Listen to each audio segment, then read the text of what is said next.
Good morning, Colorado. This is the Colorado Oil and Gas Conservation Commission. It is January 20th, and we will be initiating today our long-awaited financial assurances rulemaking. We will start with the roll call as people roll in. Thank you, Mr. Chair. Commissioner Bogue, Commissioner Gonzalez, Here. Commissioner Hackett, Commissioner McGowan, Here. Commissioner Mesner, Here. Commissioner Najapa, Here. Commissioner Robbins. Here. Mr. Chair, you have 5 out of 7 commissioners present. Great, and those 5 are the 5 voting commissioners, and we are excited to be here today. We have been, so today we will take up docket number 2106-00097, Financial Assurances Rulemaking. To sort of frame this for everybody, we've been digging around the corners of financial assurance rulemaking for over a year now. We've had multiple iterations from staff. We've had some straw dogs, We've had some responses to said straw dogs. We've had other iterations of rulemaking, and we today will take information from the director with regard to public comment, and then we will do public comment after that. And then over the course of the next 3 weeks, we will be undertaking multiple hearings to work through the issues associated with the financial assurances rulemaking. I would note that this commission has not undertaken an overhaul to financial assurances rulemaking for some time. In 2008, there was some work done on financial assurances rulemaking, but the last time we overhauled our financial assurances rules pursuant to legislation was in following the 1994 legislative work.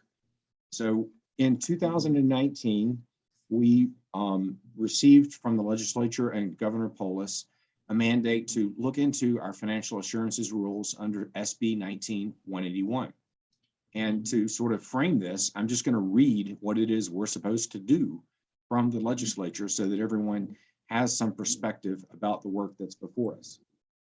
Under subsection 13, the commission shall require every operator to provide assurance that it is financially capable of fulfilling every obligation imposed by this Article 60 as specified in rules adopted on or after the effective date of this subsection 13 as amended.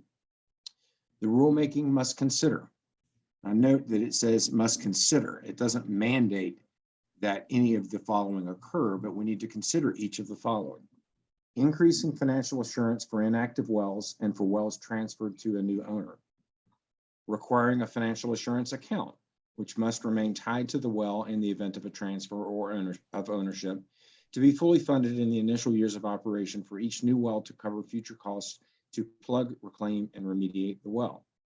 And creating a pooled fund to address orphaned wells for which no owner, operator, or responsible party is capable of covering the costs of plugging, reclamation, and remediation. So our statutory mandate is to ensure that we require every operator to provide assurance that it is financially capable of fulfilling every obligation imposed by the article. And we are to consider those 3 elements that I just read as we undertake a financial assurances rulemaking. I note that we have a great deal of attention to this rulemaking, which is excellent. It's a great path for Colorado to have a lot of informed people excited about the work that we're going to undertake. So at the outset, I as chair, and I think my fellow commissioners would agree, want to thank everyone for participating with us. We have over 160 individuals that have signed up for public comment over the course of the next 2 days. We will be taking public comment well into this evening because we're giving that opportunity for people to speak after hours and after work. And we have over 103 parties that have filed for party status, which is probably a record. I don't know of an agency that has had more parties file for party status in a rulemaking. And all that is really excellent. And we appreciate all the attention and all of the dedicated work from everybody. It might come as no surprise, but our 103 parties, our 160 people that want to speak to us today, they're not all saying the same thing. We're hearing from folks from all sides, and grant us the leeway of listening. And that's something that I'm proud of my commissioners and from our staff of doing, is that we listen well, we listen hard. So grant us that leeway. Speak from your heart, speak from your educated mind. Maintain your thoughts within the time frames allotted. And we look forward to hearing from everybody. So the stage is set. With that, I think that our first speaker will be Director Murphy and staff, and they will frame the next few weeks for us as we move into this rulemaking. Director Murphy, great to have you with us. Thank you, Chair. I'm getting a weird feedback from you, Chair. If you can mute, maybe. Okay, fantastic. Good. Now I don't have to worry about you interrupting me. Just kidding. More importantly, you've touched on some points that I will also address. And if you'd like to give the rest of my presentation, I'd be happy to go have a cup of coffee and sit on the couch. However, that's probably not how today's going to go. That said, we continue to be in, the almost full second year of a pandemic, which has meant lots of nimbleness, lots of evolutions. And I wanted to flag for the parties and the stakeholders and talk to the commissioners about realigning our hearing schedule just a little bit. We've had a commissioner who has a non-emergent medical issue that needs to be addressed during some of our planned hearing time. And so to accommodate that need, we would suggest, and I believe Mimi is working closely with the hearing officer on updating a calendar. We would expect today, tomorrow, and all of next week to proceed as planned, with the idea that we would conclude party presentations late next week, Thursday rolling into Friday at some point in time. The commission would break at that point in time and reconvene sometime on January 31st, after having some time to digest the party presentations, think about it, come back on January 31st. We could roll into February 1st if it's appropriate, kind of depending on the amount of time you all need to provide that initial feedback to staff. And if we all remember the whole 2020 mission change rulemaking, it seemed to be a very successful process to have party presentations, have commissioners provide a specific kind of framework level direction to staff. Staff goes back and revises rules, gets those out to parties and stakeholders, and then we reconvene to talk about how that framework works and really get more into the minutia of the regulatory provisions at that point in time. So that's what I'm modeling after. Again, so the commissioners would come back on Monday, January 31st, perhaps carrying into February 1st if appropriate, or if you all need the time, it'll be up to you all, to provide feedback to staff for that initial round of regulatory edits. We would then break for a couple of weeks. Staff would be committed to getting those revised drafts out by the 11th of February. We could reconvene on the 17th and 18th of February to hear very briefly from parties about those revisions, break for President's Day weekend, and then the commissioners could come back on the 22nd and 23rd of February for final deliberations and decision-making. This affords us all a little bit more time to work in this space, which I think is appropriate. It will result in changing the effective date from April 1st to April 15th. But I think that that's well worth the time that it affords given the circumstances. So that's the first very procedural order of business that I wanted to flag for the world and make sure you commissioners are comfortable with as we start looking towards the end of February. I could interrupt Director Murphy. Commissioners, that is appealing to me. Are folks on board with that procedural change as articulated by the director? I'm seeing thumbs up and nodding of heads up and down. Would look to the hearing officer to potentially capture all that in an amended pre-hearing case management order.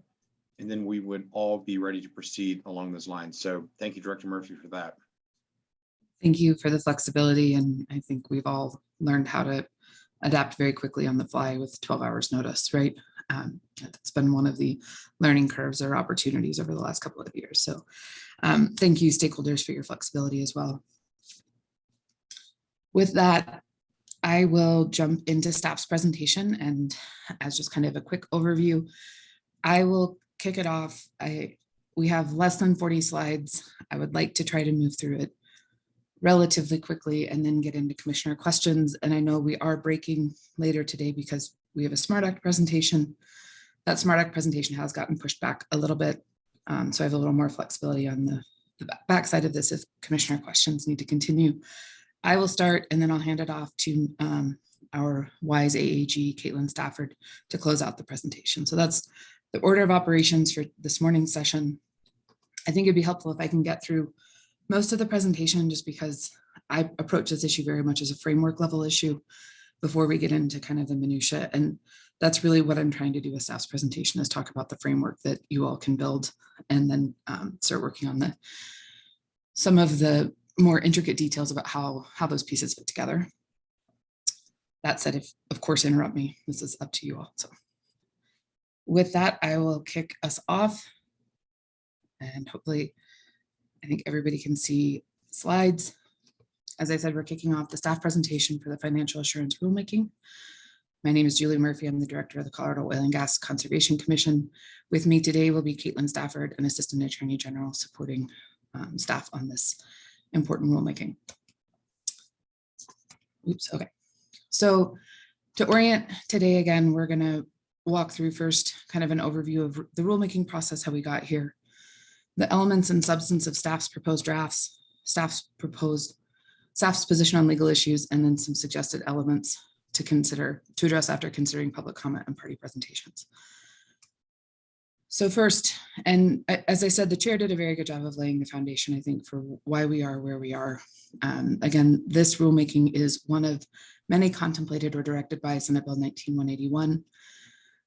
We have completed a number of those rulemakings, and some of which were incredibly critical to some of the substantive functions and processes of oil and gas operations in the state of Colorado, thinking about flow lines, wellbore integrity, wildlife, etc. And as chair said, Senate Bill 19-181 directed the commission to consider a rulemaking to update its financial assurance rules. I won't restate what the chair already read about what we must consider, but I would like to point to the bottom part of the slide and acknowledge that all of staff's 3 drafts, stakeholder feedback throughout the entire process, including the party filings, have discussed and considered each of these elements in depth. For me, if you focus mostly on the discussions around staff's draft rules 205 and 218, that's really what encompasses concepts around creating that pooled fund for orphan wells, as well as looking at transfers for a specific well. And so I think what I took away from the legislation itself is a directive to consider these broad thematic elements in implementing the act itself. And to me, it recognizes that there are different elements or themes within what needs to be addressed in financial assurance for it to be successful. And so as I move through my presentation, you're going to hear me say elements quite a bit, because again, that to me is what we need to do, is think about the core elements and then put them together. Turning now to the process of how we got here. It's been a very robust 12 months for me, going on 4 years, for some probably much longer than that. This commission kicked off the financial assurance discussion with an informational docket in the March and April timeframe, with presentations in that docket running through late May of 2021. With that feedback, staff put out a draft set of rules, a notice and a draft statement of basis and purpose on June 15th and 16th, with a stakeholder meeting taking place on June 16th, 2021. We filed an amended notice of rulemaking on August 31st, adjusting the timeline to some degree, providing more opportunity for stakeholder input.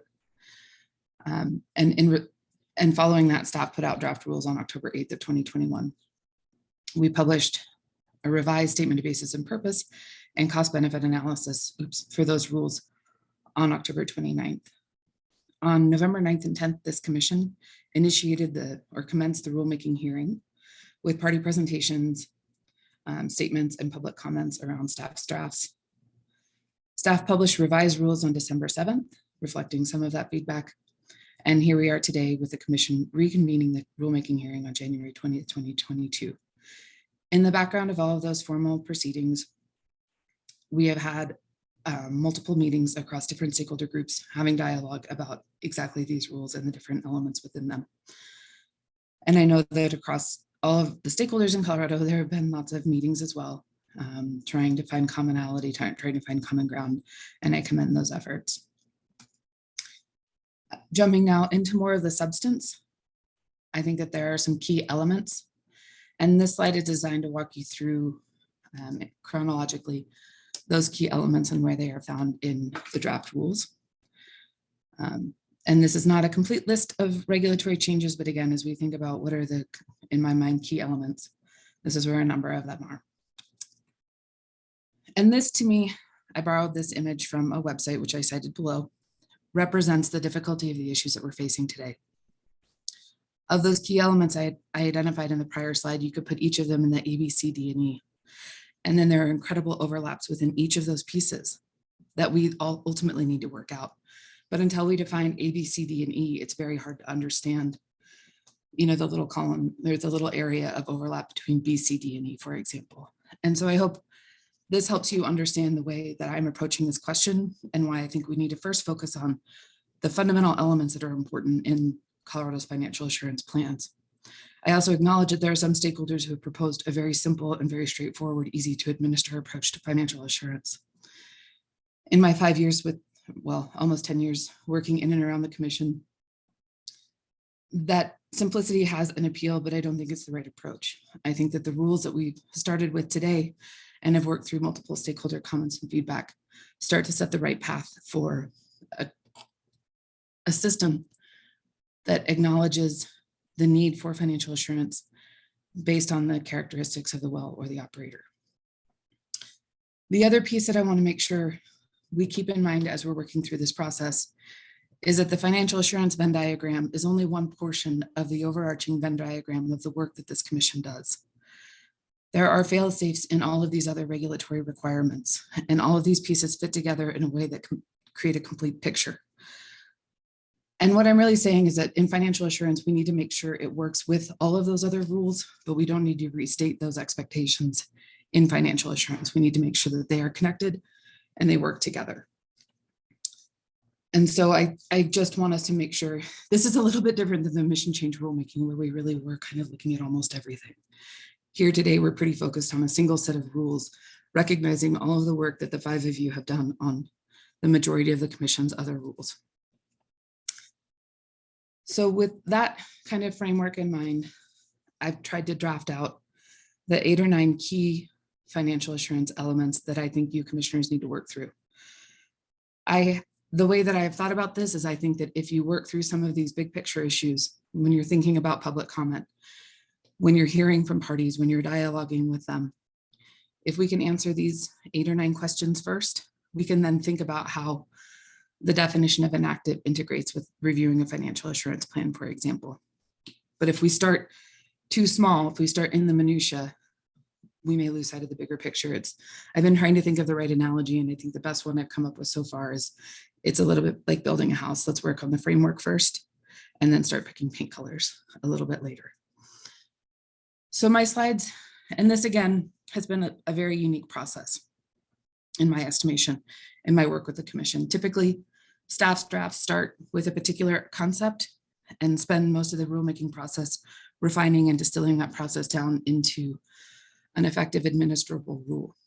Financial assurance is a bit different to me in that staff, and that is reflected in staff's drafts, in that staff put out 3 different drafts that don't necessarily refine on a single concept and distill down to the right outcome, but instead explore different ways to put these elements together.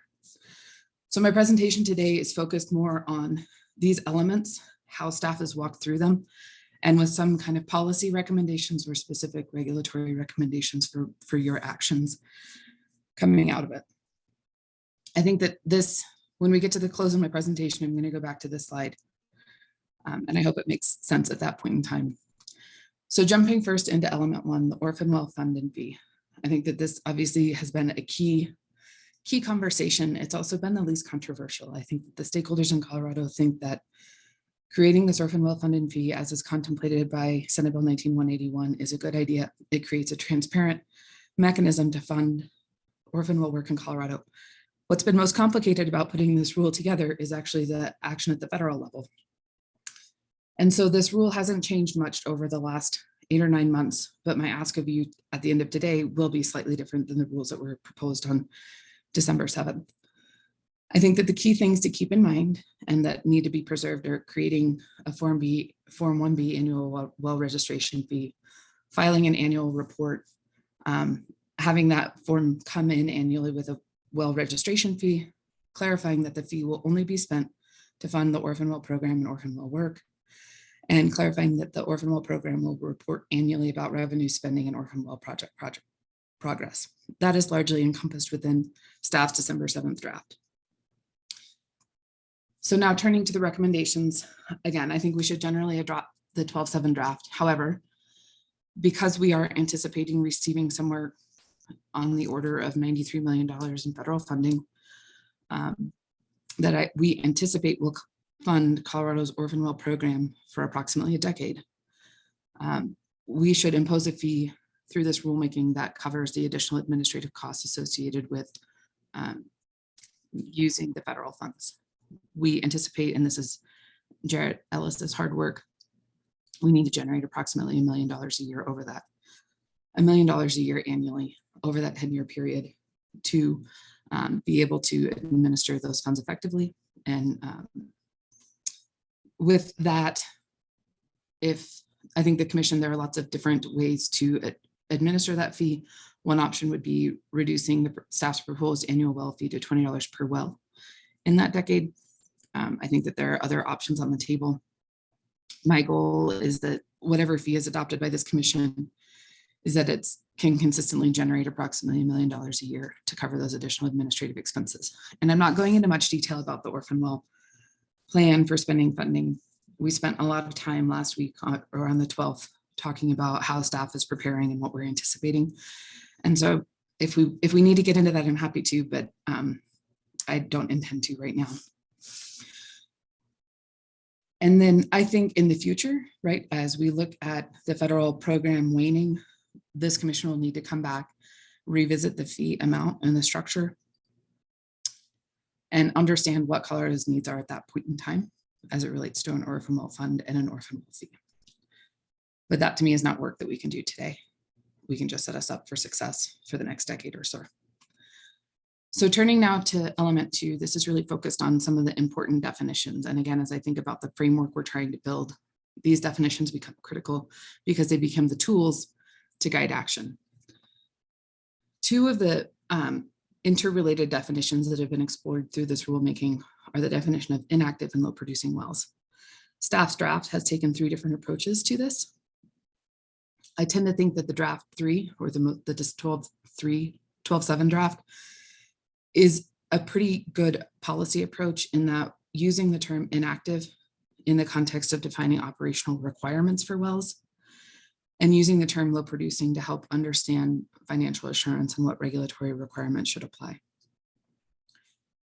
The definition of inactive is primarily used in staff's 400 series, which is all about operations. And it ties closely to definitions like shut-in and temporarily abandoned, which describe the condition of a well or the condition of on-site operations. So that's kind of my framework view of those 2 definitions. I've also included a quick discussion of the out-of-service well definition on this slide for reasons that will be apparent on my next slide.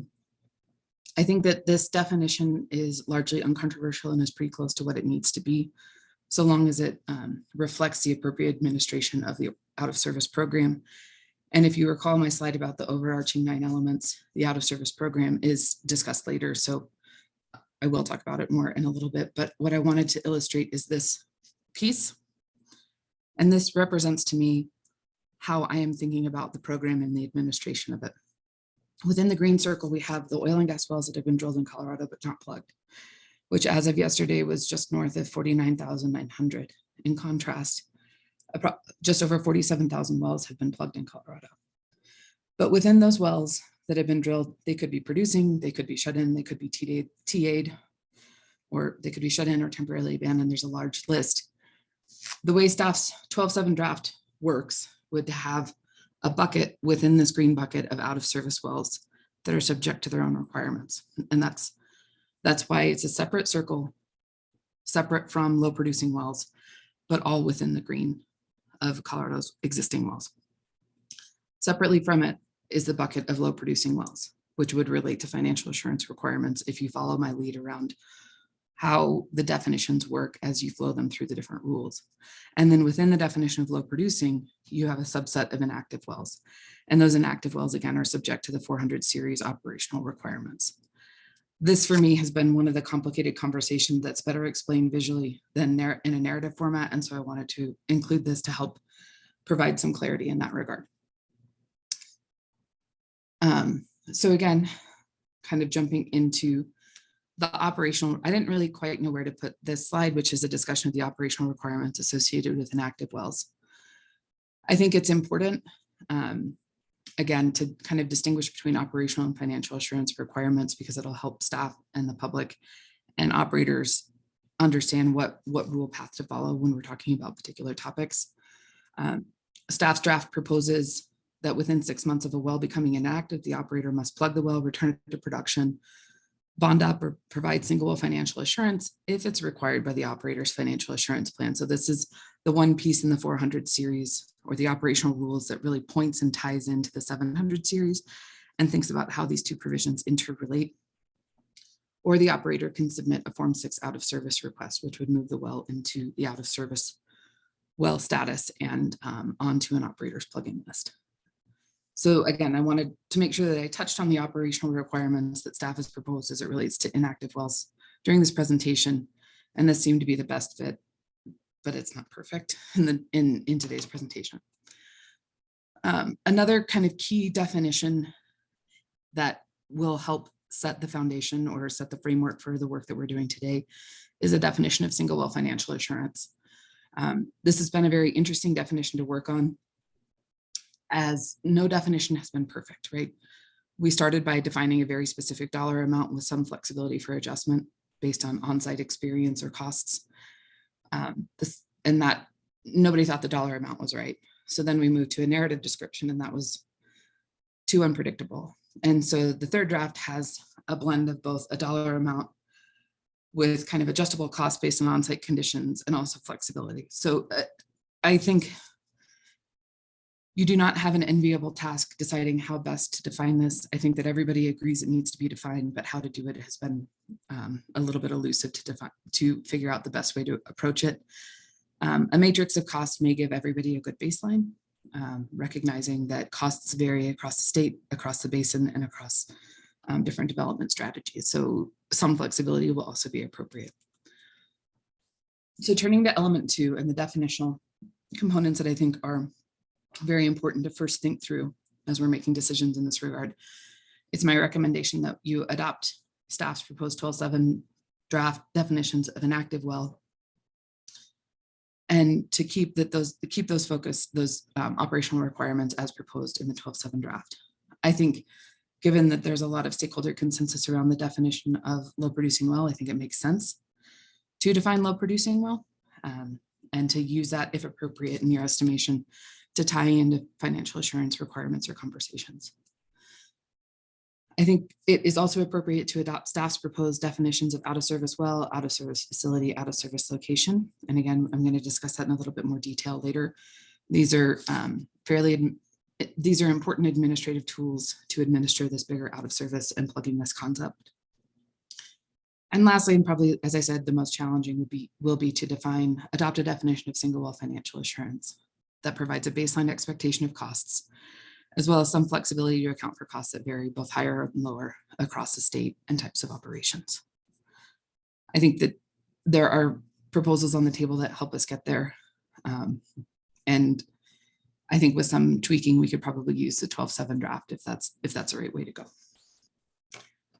So that kind of concludes element 2. And of course, these slides will be available to you later today in the rest of Colorado. There's a lot in them. This is a weedy topic. As I transition now from element 2 to element 3, element 2 is very focused on individual well definitions. And as we'll see, element 3 starts to focus on financial assurance plans. And this illustrates one of the pieces of this rulemaking that's particularly interesting and a bit complicated.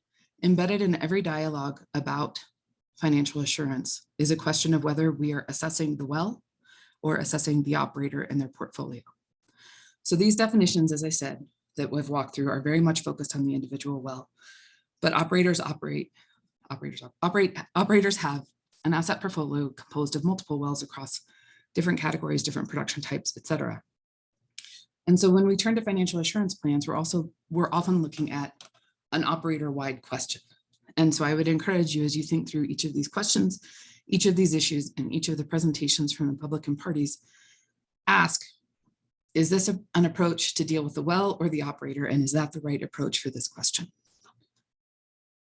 With that, I think financial assurance plans, I sense that most stakeholders think that an operator putting together a financial assurance plan makes a lot of sense. So I think that as proposed, it is a good tool to gather and review information regarding the operator's asset portfolio and plans as proposed in staff's 12.7 draft, and which these provisions haven't changed much over the 3 drafts. It would include well status, wells plugged and abandoned in the last 3 years, plans for asset retirement, and then the proposed type of financial assurance. And so I think that that's a good approach. It can, of course, be adjusted as you think fit, but I think it's a good tool to, again, capture the information to understand where an operator is and what the future may provide. The next, and I've bucketed these 2 topics because I think that they're hard to intertwine, or they're hard to unentwine. One is a question of whether single well financial assurance is required for some or all of an operator's wells, or under some circumstances. The twin question is blanket bonding available for some or all operators? Depending on your answers to these questions will lead into the different tiers or tier structure that staff has proposed in each of its drafts and has been explored by a number of stakeholders. Again, I acknowledge that a number of stakeholders are proposing single well financial assurance should be required for all wells in Colorado, provided there's maybe some latitude in time to provide that. That is fundamentally different from what staff has proposed, although there are certainly elements in each of staff's drafts that do require single well financial assurance for some portion of all of Colorado, or some portion of Colorado's wells. So that is a pretty meaty conversation, but I think if you can think first about the framework and whether we're going to do this, and then get into how to do it and how the tiers work together, it will help us navigate the next couple of weeks with greater ease. Not that any of this is particularly easy. Another piece that I think we need to think hard about is how do we phase in new requirements? And there's a couple of different elements to this bullet point. One is when do financial assurance plans come in? One is if single well financial assurance is required for all or some wells, what amount of time is permissible to provide that? The last piece of the question, and again, I don't see a lot of controversy about this, is the type of financial assurance provided. Staff's draft rules provide definitions for a number of these components: a sinking fund versus a cash bond versus a surety versus a letter of credit. These are the different financial instruments. But I have heard a lot of stakeholder conversation about whether a particular type of financial assurance should be required or not allowed for a particular tier or financial assurance approach. So for example, a way to explore this would be to say, we want single well financial assurance for X situation, but we will not accept anything other than a sinking fund, right? That ties the tier to the type of financial assurance, and that might not be the right structure. I think staff's draft has provided a number of different answers to these questions. So I want to make sure that we're thoughtful about that and understand that this is also built into staff's rules. Jumping into kind of more of the meat of some of this conversation, staff's 12.7 definition or 12.7 rules require operators to provide financial assurances based on a tiering structure. Tier 1 would allow for blanket bonding and some single well financial assurance for certain wells. Tier 2 is a single well financial assurance under the name sinking fund, provided over the course of 10 years with some offsets for plugging costs, and then can be provided through either a sinking or a trust fund, right? That gets into the mechanism or the financial instrument providing the financial assurance. And then tier 3, as contemplated, is an opportunity for the commission, for an operator to come to the commission and say, here is what we think is the right financial assurance given our circumstances. So that's 3 different ways to explore, 3 different tiers. Staff's draft have explored different options of this. I will say staff's 12.7 version leaves tier 1 available to very few operators, meaning that more operators will likely flow into either tier 2 or tier 3. And those questions about what operators are appropriate for different tiers and how many can achieve administrative review versus commission hearing will become more important in my discussion of the next element. So in terms of, again, talking about financial assurance plans, staff's draft rules more specifically set forth the types of financial assurance that are accepted. And this is in Rule 701, explains the commission's interest in active financial assurance, prohibits new bond writers, requires operators with existing bond writers to address them by July 1st of 2022, and establishes a new Form 3A financial assurance will be used to provide, update, or change financial assurance or other information. These are key provisions from Rule 701 that I don't find very controversial on balance, and I think set an appropriate framework for the rest of the 700 series rules. So turning now to the recommendations, and some of these are easier to simply accept in my opinion, and some of these will require more work based on the feedback you're going to hear over the coming 10 days and reflect the work that stakeholders have put in over the last 12 months. I think it is appropriate for this commission to adopt an approach for financial assurance that creates tiers of financial assurance that accommodate both blanket bonding under some circumstances, increasing some operators' financial assurance to single well financial assurance for all their assets over time, and provides for operators to, under appropriate conditions, request the commission approval of a plan for the operator's circumstances. How that ultimately gets broken down and what the criteria are for those different tiers are something that we will have to work through. But I think first we need to answer those foundational questions of, are we having tiers? Are we having blanket bonding? Are we having single well financial assurance for everything in some or all circumstances? I have a couple of kind of like key things that have been in my mind over the last 10 months when thinking about tiers. When using a production threshold, we need to consider the differences between gas basins and oil basins. They're different operations, they have different issues and also different economics. I think that when we're thinking about single well financial assurance for all of an operator's assets, we need to think about the timeline. What makes sense based on the economics, based on the basin, based on what we perceive to be the risk. I think on the third point, when using blanket bonding, I think it is more fair to look at a per well amount for that blanket bond, which is reflected in staff's 12.7 version of blanket bonding, instead of kind of a blanket amount for an operator who has between 700 and 1,000 wells, for example. And I can explain that more. I know I'm hitting it very, very briefly, but it's a fine line between providing too much information and not enough right now. So I think another question that the commission needs to consider is whether specific types of wells require single well financial assurance, irrespective of the operator's tier. I think that's a question that we have heard raised by stakeholders. And we need to answer that question before we can figure out how the tiers fit together. We also need to discuss, and I think I flagged this very early on, what type of financial assurance is appropriate for the different tiers. Sureties do provide some interesting opportunities in terms of having a third party verifying an operator's financials with a degree of expertise that the commission currently does not have, or commission staff currently does not have. And then I think another foundational question is, should sinking funds be limited to cash bonds or blends of different types of financial assurance? I think those are all questions to be answered. And then this is the easiest thing for me to advocate, which I think you should adopt staff's 12.7 draft of Rule 701. Again, trying to focus on these big picture framework pieces. I think a lot of staff's draft integrate a lot of this, but integrate these pieces, but it will be up to you to kind of put, to make that, to work with them to develop them into the space that you think are appropriate. And so element 3, again, is very much about how do we calculate financial assurance for an operator, for wells, for some combination thereof. Element 4 is really about how we actually review and approve it. So much more process. Element 3 is substance, element 4 is process. And this for me is really who, what, and when for the approximate 400 financial assurance plans that I anticipate will be filed in the state of Colorado.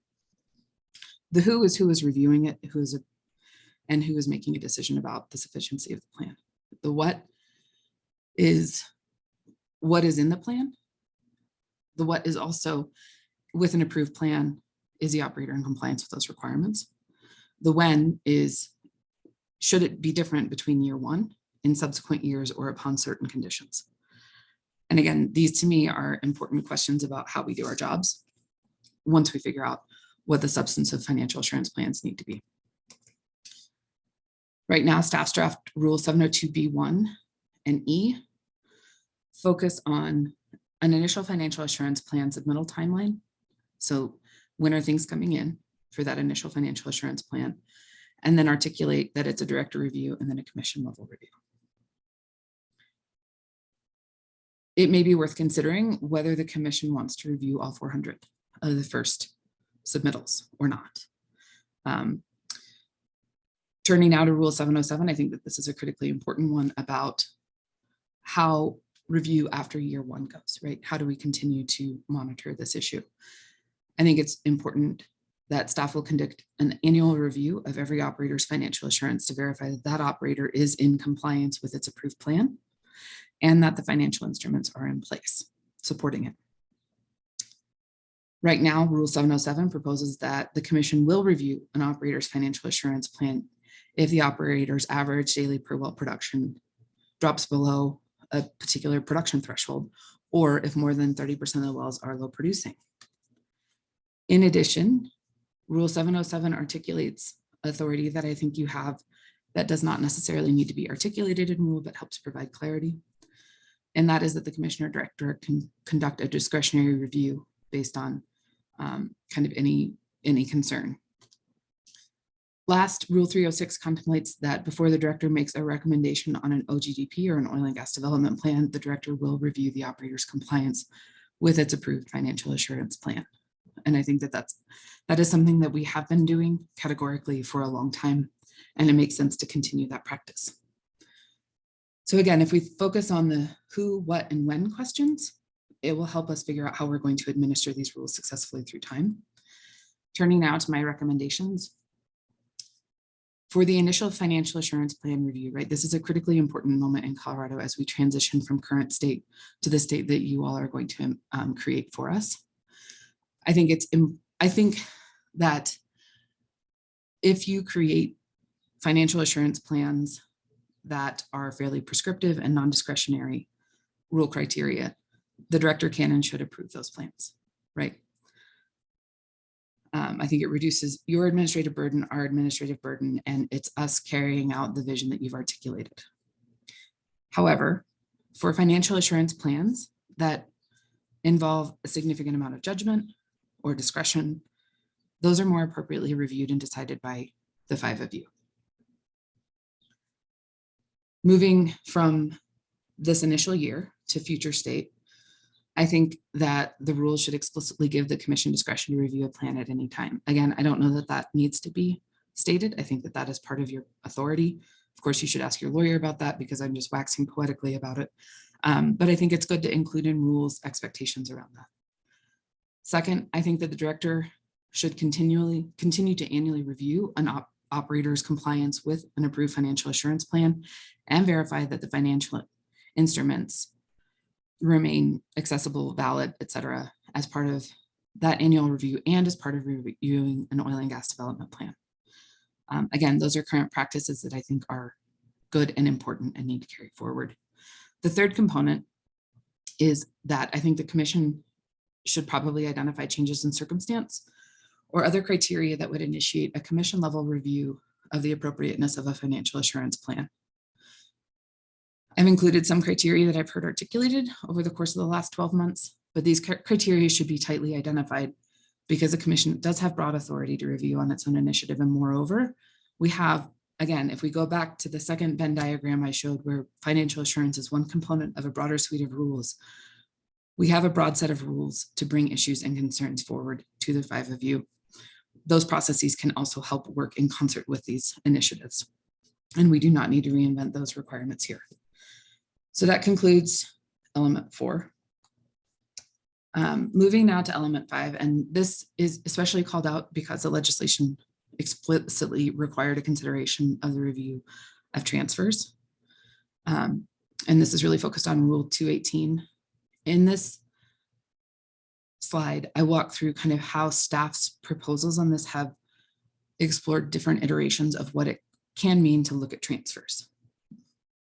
Draft 1, in each draft, there are informational requirements built into 218 to help both the staff and commission understand what is included with the transfer as it relates to lower producing or inactive wells.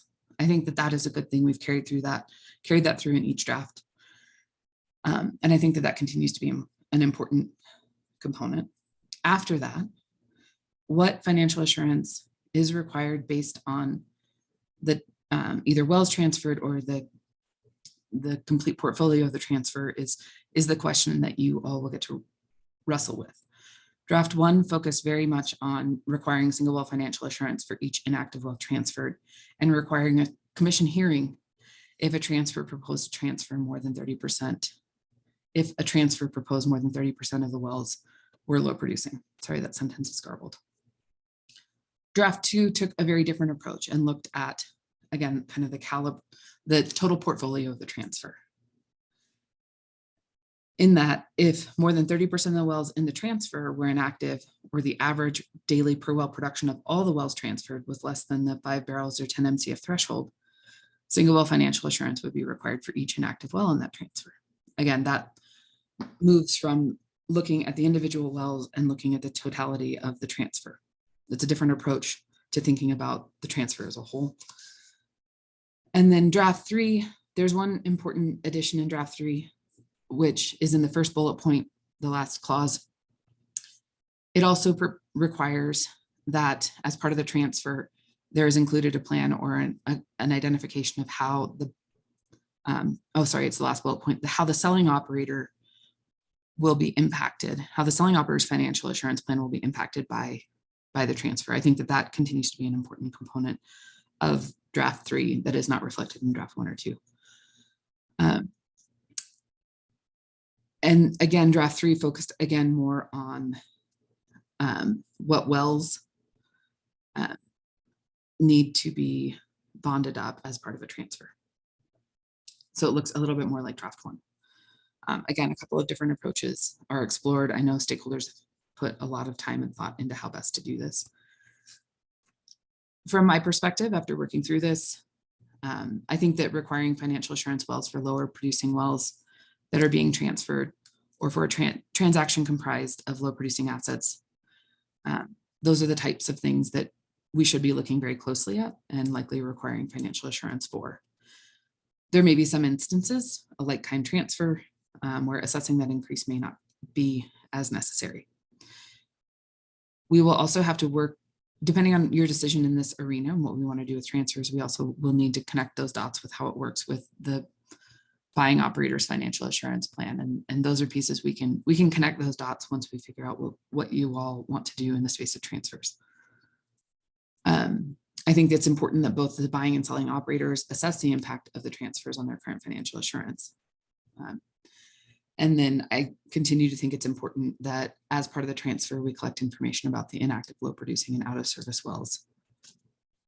So that kind of buttons up element 5. Turning now to element 6, the out of service wells and plugging list. I think that this is a really great idea. I think we've tried to prioritize it. There's a little more work to be done on it. And this is largely the operational requirements. Again, like if we think about out of service wells and putting together a plugging list, this is how they're being managed. And so that's why it's housed in 434D as its own subsection. Draft 1 had a fairly limited discussion of what to do with out of service wells, except to plug them in 3 years, and had some integrity requirements. With a lot of feedback and dialogue with industry, Draft 2 had much more prescriptive timelines for and processes for plugging in other operational work, clarified that out of service wells could be subject to increased financial assurance, especially in the instance in which somebody's not complying with their timeline, created the director's annual review, and modified the integrity monitoring requirements. I took Draft 2 back to our staff and received a lot of input about how we need information to come into us to be managed in our system to administer this program. And so Draft 3 reflects much more discretion in the director to establish timelines and processes, but then sets forth a much more robust administrative process that is guided by what we think we need to actually capture the information, monitor it, and provide the transparency that Coloradans expect. All this to say, I think that the work that needs to get done is kind of merging some of the concepts from 2 into 3. And so my recommendation is that this commission adopt an out of service well and plugging list program that accommodates different scales of wells that an operator may add. And this to me has been one of the most difficult pieces of this conversation. I hear from some operators that they may add thousands of wells, and other operators may add 10. And so setting a plugging timeline that accommodates both has been a little bit difficult, which is why in staff's December draft, I suggested to you that it should be fairly discretionary with the director. I would say categorically that's been unpopular with our stakeholders. So we need to find something that's in between those two spaces. I've certainly talked about maybe putting together an algebra equation, which basically looks at what is your average annual plugging rate as an operator, how many wells are on your list, and if you divide your rate into your number of wells, you should come up with an approximate timeline to get that work done. And that might provide the level of rigor that's appropriate. I don't know, but I think that that's an important conversation for this commission to explore with stakeholders. And it's something that I'm listening attentively for and have been for quite a while. And so that's kind of that second bullet point. We need to provide deadlines for action. And again, that's where I talk about blending staff's draft 2 and staff's draft 3. We need to ensure integrity management and leak detection as part of this process. And then we also need a process that is functional for operators, is transparent, and can be administered by staff. And these to me are all very achievable things. So element 6, I swear we're getting close on this. And I know that I've talked for a really long time.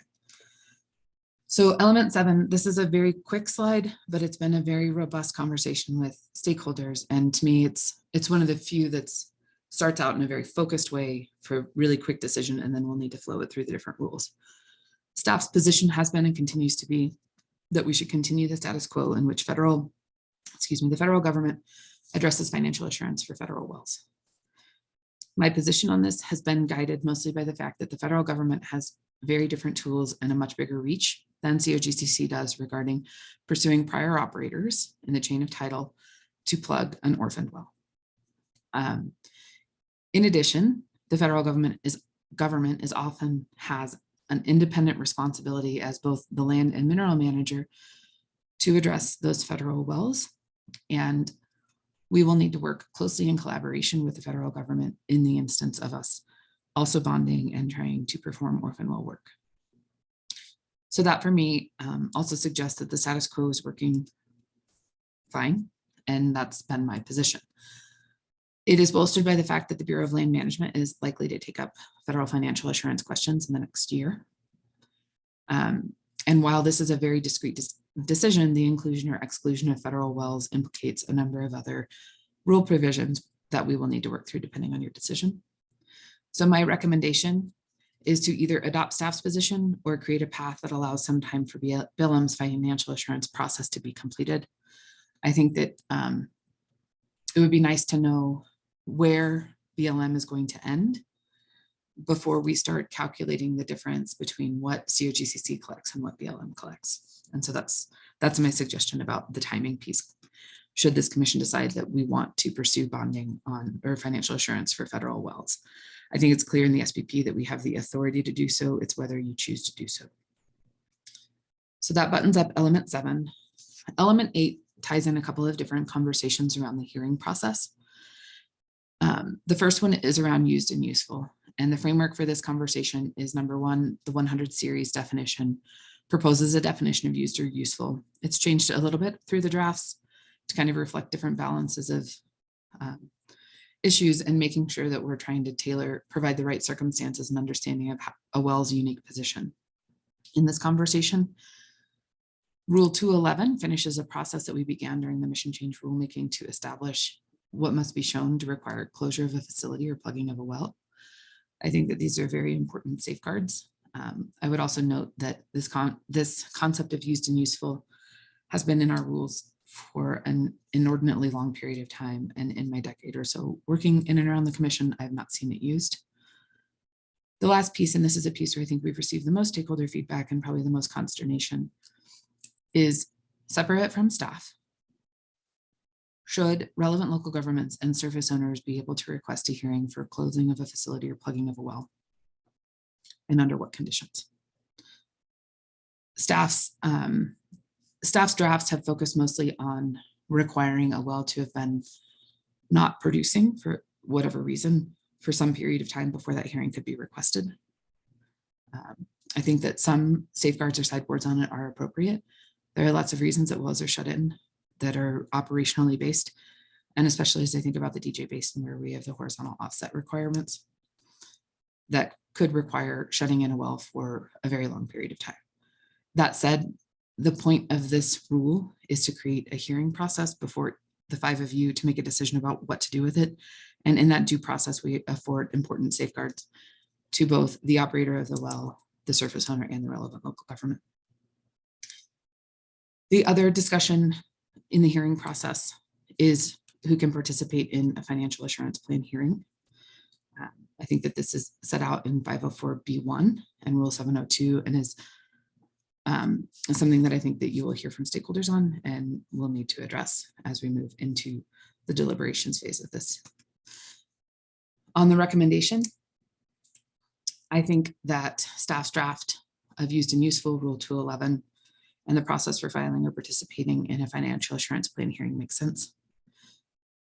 With regard to relevant local governments and surface owners requesting a used and useful hearing or a determination under 211 to close a facility or location or plug a well, I think that staff's draft rule provides some safeguards or like that are appropriate. I think that other stakeholders have come forward with other ideas around what other safeguards could be appropriate as it relates to what a surface owner or local government needs to make as a showing. And I think some version of those two make sense to me in terms of making sure that the right questions are coming to the 5 of you at the right time. So turning now to the, I guess in other rulemakings, we've talked about these kinds of slides as like the hardware drawer or the miscellaneous topics or the grab bag of other pieces. These to me are places where we've seen less controversy. The changes tend to be more cleanup or reorganization in nature. And I think that that's true for a number of these provisions. So 703, just walking through the substance of them, Rule 703 reorganizes and clarifies with some substantive changes, focusing on commercial disposal wells, and modifies or affirms financial assurance requirements for specific types of systems, produce water transfers, gas gathering, gas processing, underground gas storage facilities. The balance 702 is what's really focused on the oil and gas wells and bonding for those types of assets. 703 complements that with bonding requirements for non-oil and gas well facilities. 704 surface owner protection bonds. We made some procedural clarifications. This is an important rule. Again, it has not been used very often. It has a fairly narrow application, but I understand it's of great importance to a number of stakeholders. We can talk more about that if you would like. Rule 705 revises or updates environmental insurance policy requirements, sorry. And then 703B and 912 focus on the adequacy of environmental liability insurance and financial assurance. 706 focuses on how to release or access financial assurance, and we've made some important procedural clarifications. And then as we turn to rules 223, 304, 413, 436, 503, 505, 810, 907, 912, 913, we've updated cross-references, corrected typos, and revised to facilitate substantive changes made in other rules. And so that last bucket of rules are things that as we move towards finalizing draft rules, we'll need to make sure that these rules also work in concert with the changes made, the substantive changes made elsewhere. My recommendation on this is fairly straightforward. I think that largely staff's 12.7 draft is appropriate. I know that there's a lot of discussion about insurance and what's appropriate, and that may be a place to consider some revisions based on input from stakeholders or from public stakeholders and the parties. So with that, I'm gonna turn my video off, take a big drink of water, try to slow down a little bit, and turn this over to Caitlin for just a few minutes, and then I'll come back with that kind of key element slide and be available for commission questions. So thank you for your attention. Bear with me as I've talked both quickly and with a little bit of nervousness. This is a huge undertaking and I don't do it lightly. So with that, Ms. Stafford.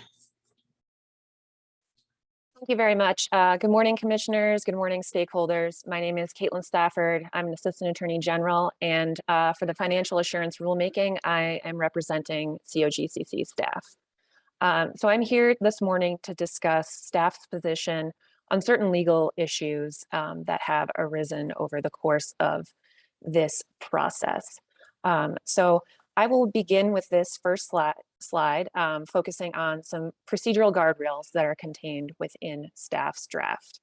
The first bullet point here is about director discretion. So section 104.5 subpart 2 of the Oil and Gas Conservation Act authorizes the director to administer the act, enforce the commission's rules, and implement the commission's orders. Colorado law grants all boards and commissions broad discretion to delegate these powers to their administrative staff, so long as there are reasonable constraints on that delegated authority.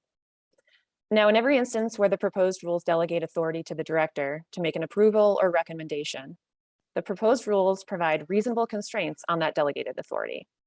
For example, in proposed draft rule 434D, the director is authorized to approve a Form 6A out of service request with a reasonable plugging timeline based on an evaluation of certain criteria. In a different example, proposed Rule 702E authorizes the director to make a recommendation to the commission about whether to approve or deny a financial assurance plan based on whether the operator has complied with all informational requirements set forth in the previous subpart of the rule. That would be subpart D. And shortly thereafter, in proposed Rule 702E2, the commission would then review the director's recommendation. And this provides an additional layer of oversight. Notably, the option for the commission to review any decision by the director remains available through Rule 503G10, which allows affected persons to request a commission hearing on any matter subject to the commission's jurisdiction. Turning now to the adequacy of decision-making criteria. Commissioners, you'll note throughout the revised proposed draft rules from December 7th, staff has ensured that when a decision needs to be made, the rule provides a clear explanation of the criteria that will be used to make the decision. Colorado law requires that agencies must provide sufficient standards to give fair notice of the criteria being used to make a decision when it acts in a quasi-adjudicatory capacity, meaning when it's acting kind of like a court, as I think you all understand, having been through some different hearings now. And And this takes place, in certain enforcement circumstances, in formal decisions to approve or deny a permit, close a well or location, or approve or deny a financial assurance plan, as staff has set forth in the proposed draft. Now, the Colorado Supreme Court has recognized that including a quote reasonableness requirement is enough to satisfy this fair notice test. Staff's proposed rules, for example, rules 211 and 702E, include much more than just a reasonableness requirement. By incorporating the necessary and reasonable standard, using defined terms like minimize adverse impacts, and listing other criteria such as the protection of public health, safety, welfare, the environment, and wildlife resources, and the operator's obligation to provide adequate assurances in order to comply with all of its obligations under the Act and rules. Now, the Commission and Director both have an obligation to ensure compliance not only with the rules, but also the Act. And this intent is reflected throughout the 700 series. Turning to the last point on my slide, which is a discussion of some of the due process procedural guardrails in the drafts. The Colorado Administrative Procedure Act governs the legal and procedural requirements agencies must follow when promulgating rules and conducting adjudicatory actions, like those contemplated for the financial assurance plans and the well or location closure proceedings. Now, in staff's current draft rules, an adjudicatory hearing must occur for a financial assurance plan approval, as well as for a well or location closure application. The agency must give the operator notice and provide opportunity for the operator to be heard on the issue. And these requirements will ensure that an operator is provided due process. Staff's proposed rules ensure due process in a variety of other ways, notably by providing this notice and opportunity to be heard in cases where the operator may disagree with the director's request for additional financial assurance, as in Rules 218 and 707, by allowing a review directly to the Commission itself. This means there will always be an opportunity for an operator to seek review of the director's determination requiring an increased or different amount of financial assurance before the Commission. Also, by providing a targeted and streamlined process of Commission-only review for well or location closure hearings, and approval or denial of the administrative assurance plans, of the financial assurance plans, as in Rules 211 and 702. This means there will always be an opportunity for the Commission to hear directly on financial assurance plans and well or location closure applications.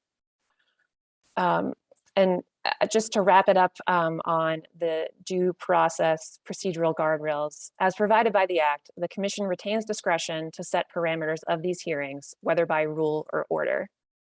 Next slide, please. Thank you. Now, over the course of extensive stakeholder engagement in this rulemaking, staff has reviewed several proposed additions to the draft rules. I'd like to draw your attention to one proposal in particular, and this is language that would explicitly acknowledge the corporate parent-subsidiary relationships within the rules.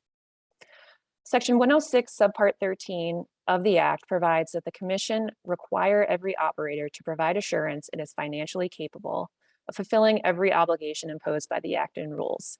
Now, I think this language has been repeated since we started here this morning, so I will add one more discussion of it. Overall, the intent of staff's proposed draft financial assurance rules is to minimize financial risk to the state of Colorado, created when an operator orphans its wells and cannot otherwise fulfill its obligations to the Commission, thereby increasing the potential impacts to public health, safety, welfare, the environment, and wildlife resources. Now, with this in mind, staff also understands that the oil and gas industry is comprised of different corporate organizational structures, and that in some cases, it may be prudent to evaluate parents and subsidiaries together rather than separately when considering financial capabilities to more accurately determine the required amount of financial assurance. The stakeholders who have proposed this language will likely provide you all with additional insight and justification as to why the Commission should include this language as part of the rules. But on balance, staff believes the proposed language is a reasonable addition to the financial assurance rules because there is likely a benefit to the Commission of having an entity, here the parent, guarantee or secure the debt of another entity, even a partially owned entity. Now, if the Commission is interested in pursuing this language for the final draft rules, Staff will circle back on implementation, including how this guarantee will be structured and how the process will need to work in order to most effectively reduce financial risk to the Commission and the state of Colorado. Next slide, please. And finally, I now turn to a discussion of the specific provision in Senate Bill 19-181 that staff's drafts financial assurance rules proposes to implement.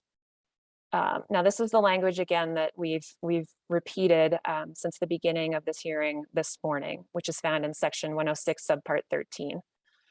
I won't read it again. I'll just read the fully again, but I will read the beginning portion. The Commission shall require every operator to provide assurance that it is financially capable of fulfilling every obligation imposed by the Act as specified in the rules adopted on or after the effective date. Now, subsection 13 goes on to specify how an operator may comply with the statutory requirement by submitting a variety of financial instruments, notably a guarantee of performance, a bond or other surety instrument, and even an escrow account or sinking fund. Now, it is important to evaluate the entirety of subsection 13 when considering how staff's proposed rules fulfill the statutory requirement. The language first directs the Commission to ensure that every operator provide assurance that it's financially capable of fulfilling every obligation imposed by the Act and rules. Then, as part of the rulemaking, the statutory language directs that certain topics must be considered. And finally, to achieve compliance with financial assurance requirements, the legislature specified various mechanisms an operator could use to guarantee performance of its obligations to the Commission. Notably, not all of these mechanisms require that an operator demonstrate its financial capability by making a showing that it currently has all of the funds necessary to meet future closure requirements. Read together, the language of subsection 13 demonstrates the intent of the legislature to entrust the Commission to make a reasoned determination as to what it means for an operator to prove it is financially capable of fulfilling every obligation imposed by the Act. Staff's proposed rules reflect a careful consideration of the legal requirements of section 106 subsection 13 of the Act, coupled with informed policy choices aimed at meeting the overarching goal of this rulemaking, which is to minimize the financial risks to the agency posed by operators orphaning their operations. Notably, Rule 702, which includes financial assurance tiering criteria and requirements, is intended to ensure that operators are capable of fulfilling their obligation to plug and abandon wells pursuant to the Commission's 400 series rules, to fully reclaim oil and gas locations pursuant to the Commission's 1000 series rules, and to properly clean up and abandon oil and gas facilities, such as tanks and flow lines pursuant to the Commission's 600 and 1100 series rules. Ultimately, staff's proposed rules fulfill the Act's requirement that an operator provide assurance that it is financially capable of fulfilling every obligation imposed by the Act and the Commission's rules. Now, with that, I will turn it back over to Director Murphy for additional thoughts. Thank you, Ms. Stafford. And with that, Commissioners, our presentation is concluded. I can go back to the element slide if that would be helpful, or I can, what's your pleasure? Thank you, Director Murphy. Thank you, AAG Stafford. Excellent overview and presentation. Director Murphy, I think maybe bringing it back to that elements piece would be good as we work through questions that your slideshow may have brought to the commissioners. Yeah, there we go. Looking to my fellow commissioners, do we have questions for Director Murphy or AAG Stafford?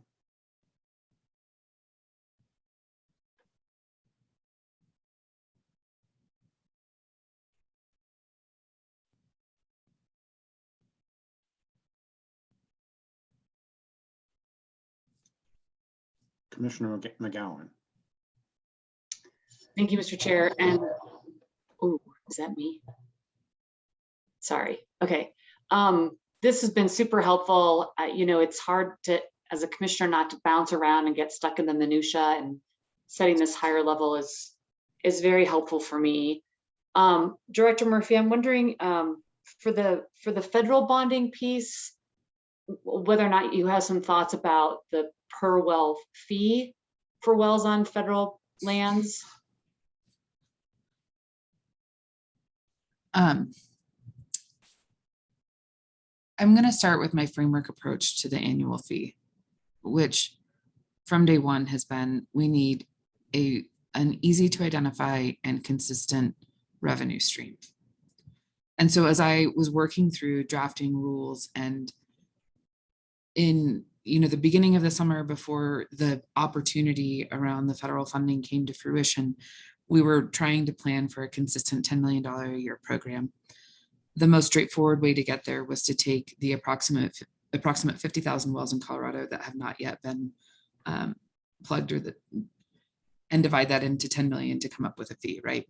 And that seemed like a fairly straightforward, effective way to administer the program. And I'm articulating all that to say that in looking at the 50,000 number, we were including federal wells.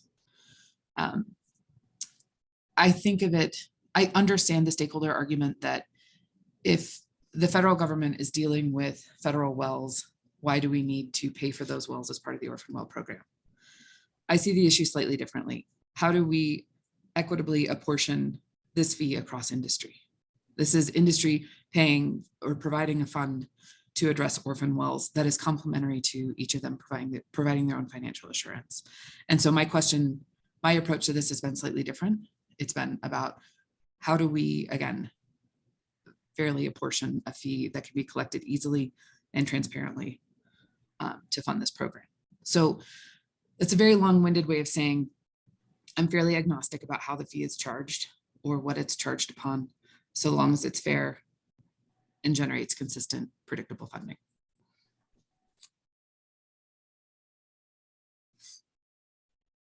Commissioner McGowan, follow up. Thank you, Mr. Chair. So sorry, I'm heading down a slightly different bunny trail. So your proposal, I think what I heard you say is changing that fee to $20 because we're getting where we expect to get some federal funds to help address our orphan well backlog. I'm wondering what your thoughts are about maybe collecting a slightly higher fee that allows us over time to build up the state's fund, because the federal funding will not exist forever. At a time then you're not requiring that $100 fee that folks are concerned about. Maybe it's a $40 fee, and you can slowly build up the state's fund, anticipating that the federal funding is going to run out, and or anticipating even lately we've seen some operators who have turned their wells over. I'm just wondering what we think the stability of or what's the future is of orphan wells for Colorado. And so I know that's a lot of stuff all packed into one, but it is a lot of stuff all packed into one, and I'll add another variable. At the end, before the end of this month, we will understand the scale of Colorado's formula grant for the federal funding, which may affect our modeling of costs of expenditures and of what we can do at the state level. And I guess interjecting another variable may not be the most helpful component of the answer, but I think it's really important to see the entirety of the picture. Commissioner Gonzalez asked me on the 12th about my distillation of the question was, we have more federal funds than we have projects to spend them on right now. And I think that that is a true statement when it comes to orphan well work. When we're thinking about a decade of time, that's a long period of time in which we can come back in and adjust this fee as well. Any fee that we collect or any fund that we build up over time always runs a risk of being rated in down years by a General Assembly action. And so I think that we need to be thoughtful about what we want to build and for what purpose. In talking about collecting this fee, there are also ongoing conversations about creating an enterprise, which does provide some other safeguards. But ultimately, if the commission thinks that the best policy for Colorado is to slowly build this fund, I'm going to support that position. What I've tried to approach this through is what is the best, most effective thing for me to administer. And for me, it's making sure that we have the additional funding available to be able to efficiently administer the federal funds and have the right number of staff and not be limited by a 10% administrative cost cap in the federal funding. So I'm trying to I'm trying to look at how do we do this program in my recommendation around trying to generate around $1 million a year.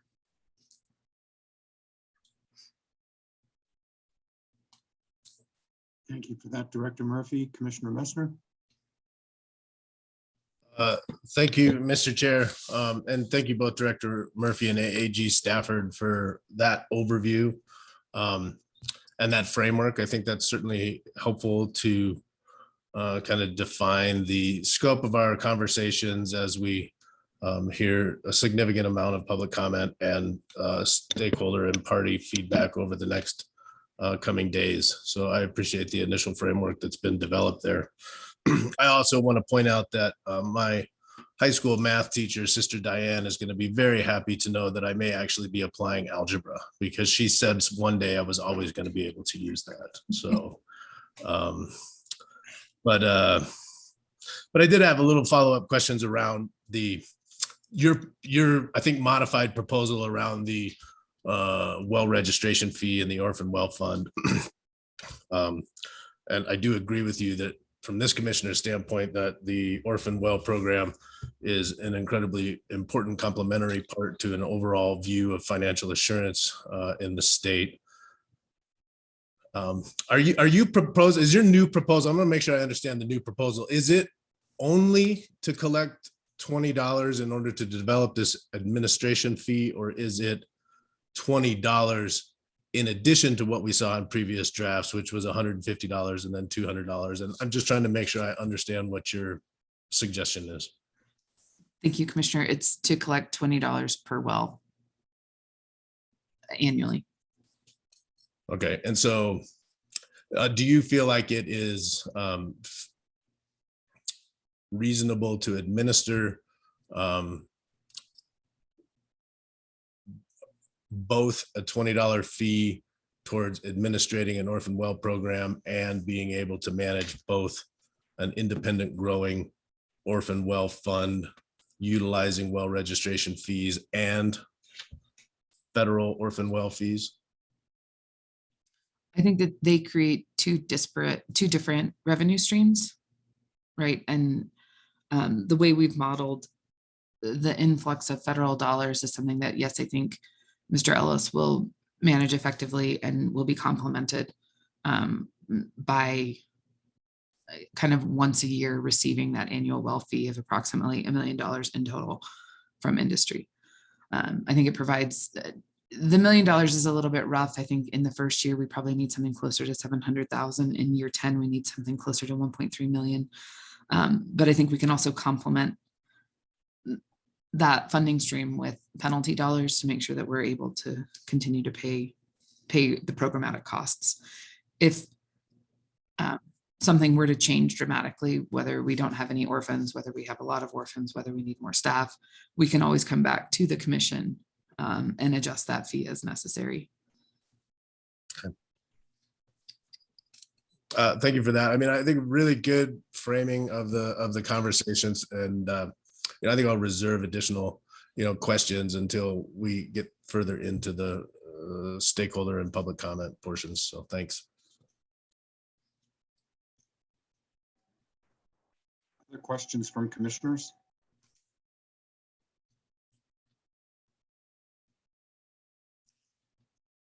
Chair, sorry. Yes, Director Murphy, go ahead. I would just acknowledge that obviously I'm here with you through this entire process. And I've hit you with 36 slides of super in-depth content. And if I were you, I wouldn't want to ask me any questions until after party presentations anyway. So I know that's coming, and I look forward to that dialogue and trying to figure out how these pieces fit together with the perspectives from so many other Coloradans.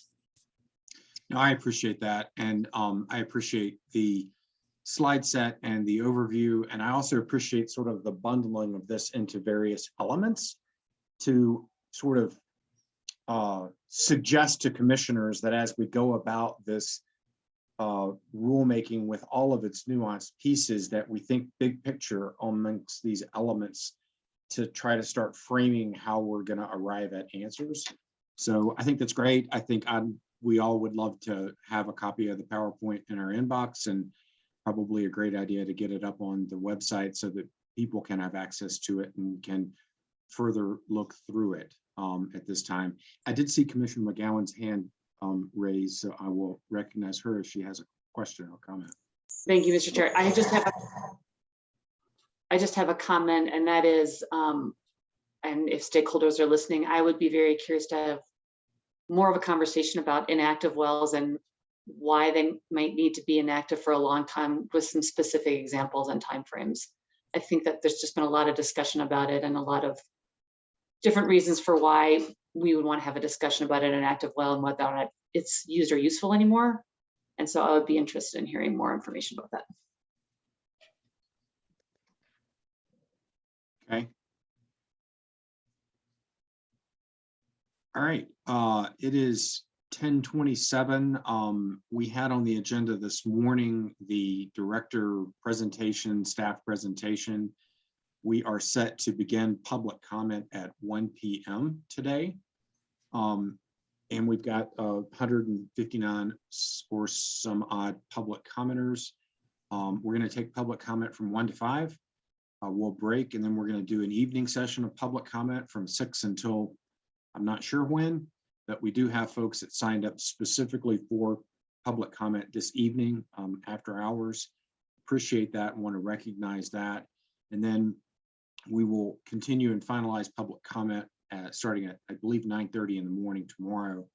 And that should get us through public comment. And then next week, starting on Tuesday, I believe, we will start with party presentations. So with that, hearings manager Larson, I believe we are due for a bit of a break until 1 p.m. And then we would come back and initiate public comment. Is that accurate? That is correct, yes. Okay. Well, then I would suggest to everyone, we have 113 participants. Everyone take a break, go outside, get some fresh air, go for a walk, a run or something, because we're in for a great afternoon of public comment starting at 1 p.m. With that, we will stop the recording and we will return at 1 p.m.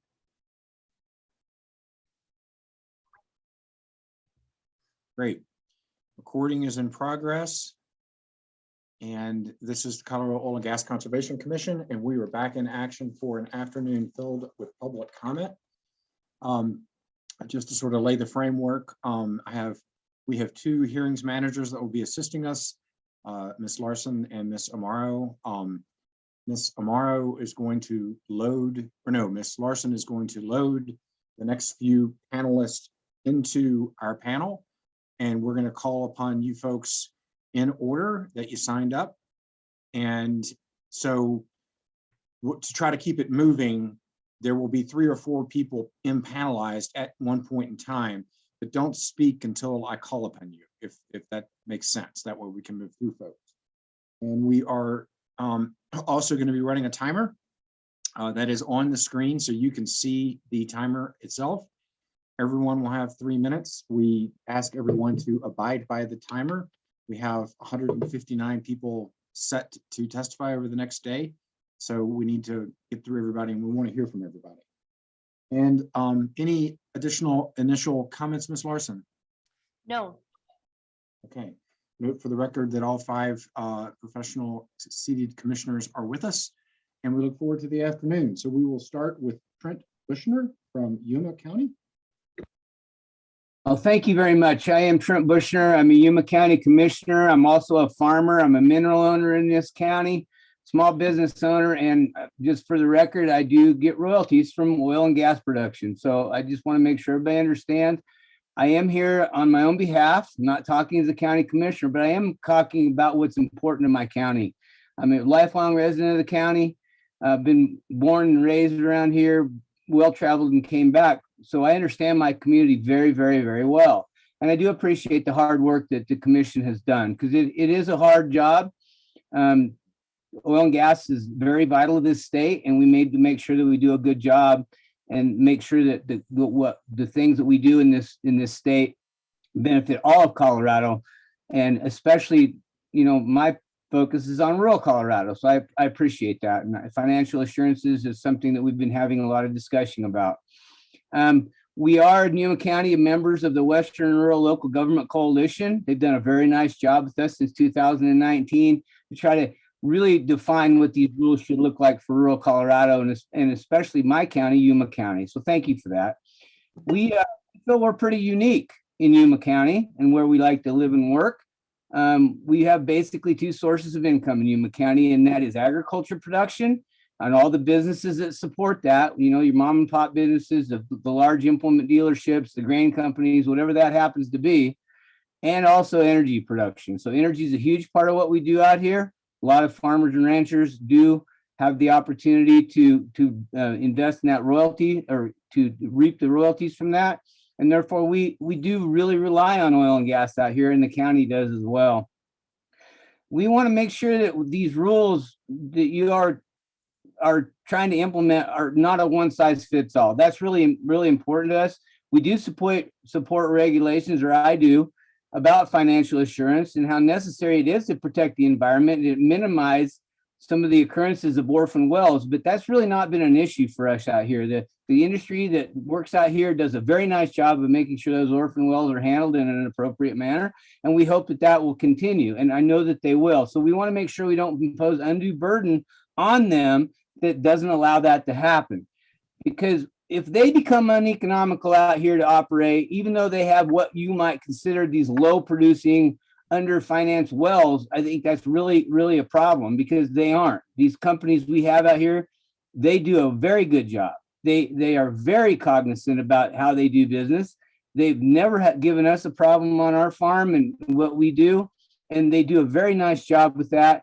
And they are out here to because they are a viable company. So please don't put them in the same category as some of the bigger companies and the problems that are happening on the Front Range, because we just don't have that out here. Bottom line, we want to make sure that whatever you guys do for the regulations don't adversely affect the way we do business in Yuma County and the operators that we have out here, because we rely on them from financial support of the county and of the owners of the minerals that we have in Yuma County. So thank you for your time today.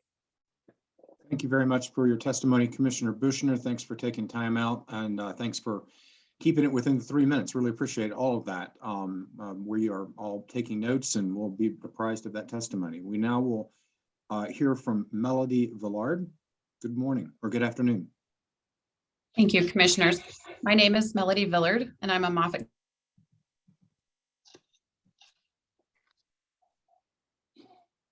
We lost her. Mr. Chair, we found her again in the attendees, and we're bringing her back in as a panelist. Okay, let's reset the timer. Can you hear me now? Yeah, why don't you start over, Mr. Villard? Yeah, sorry. I was booted out as an attendee. So my name is Melody Villard. I'm a county commissioner in Moffat County, Colorado, and I'm here today on my own behalf. Since early 2019, Moffat County has been a member of the 23-member Western and Rural Local Government Coalition. My family has a long ranching history in Northwest Colorado, and throughout the years, many of us private landowners in Moffat County have experienced direct economic and community benefits from responsible oil and gas operators. So I'm particularly pleased to offer comments on this important rulemaking hearing regarding financial assurance. Properly implemented financial assurance can support the energy industry, while excessive requirements can further economic devastation of Northwest Colorado's energy industry. Moffat County typically experiences many high-quality operators who over the years have paid their bills, respected private landowners, reclaimed energy locations, and operate as responsible community members. We support and welcome such operators, and we're also very aware that the additional financial pressures on these quality operators, which range from regulatory burdens to commodity price burdens, In fact, low profit margins have caused exploratory areas such as Moffat County to see virtually no new exploration in recent years. Moffat County is an energy-based economy with 62% of our tax base coming from the top 10 taxpayers, all of which are energy companies. The taxes from energy production fund our fire department, school system, hospitals, and community college. I encourage you to advocate for responsible financial assurance for these good operators, and I oppose a blanket across the board full cost bonding requirement. Strong financial assurance Regulations must be done with great care. Full cost bonding could certainly cause many of the good operators to lose any profit margin and these low producing wells in Moffat County, and they may very well increase the orphaned wells you're trying to prevent. Thankfully, decades of history have proven that many of our operators handle reclamation with award-winning practices. With that said, periodically, an operator will conduct business in Moffat County not following the same high standards of business that we're accustomed to, and these operators give the rest of the business a black eye and have furthered arguments for additional financial assurance. Moffat County has experienced orphan wells that COGCC and landowners are left to clean up, and for these types of operators, we support a more stringent bonding requirement. I encourage a thoughtful tiered structure that preserves the economic viability of low producing wells. Thank you for considering my testimony. I urge you to move forward with financial assurance in a thoughtful and careful manner. Thank you. Thank you very much, Commissioner, for being with us this afternoon. We appreciate the perspective from your community.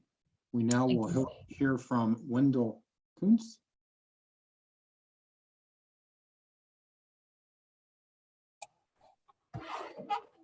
Can you hear me now?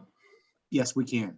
I am Wendell Coates. I am a Delta County Commissioner for District 3, which is essentially the eastern half or third of Delta County. But I am representing my own personal views here today. I have worked in mining in the past and understand drilling and resource extraction and production. Delta County is also a member of the Western and Rural Local Government Coalition that has been working with COGCC staff and stakeholders, and I think it's been very successful. Like Commissioner Bushner and Commissioner Villard, I do support regulations and required financial assurances that are reasonable and necessary to protect the environment, and the need to minimize occurrence of orphan wells and simultaneously protect the economy and welfare of Western and rural Colorado.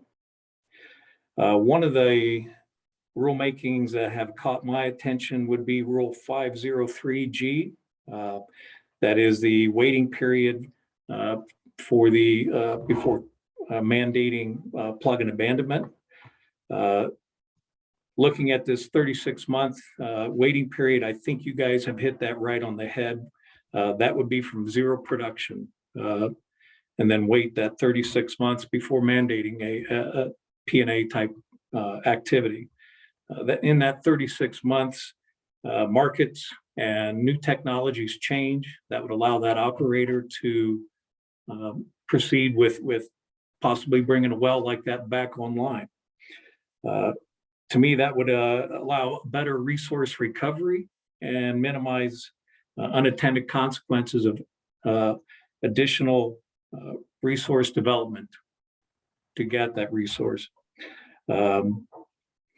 What I don't want to do is expose Delta County citizens to lengthy and expensive legal proceedings if we were required to go from zero production to the next month requiring plug and abandonment.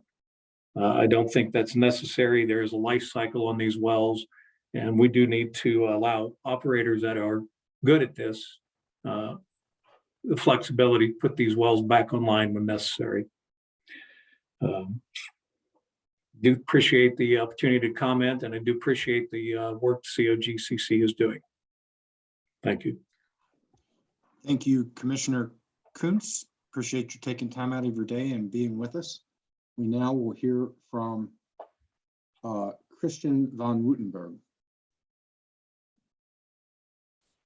Good afternoon, Commissioners.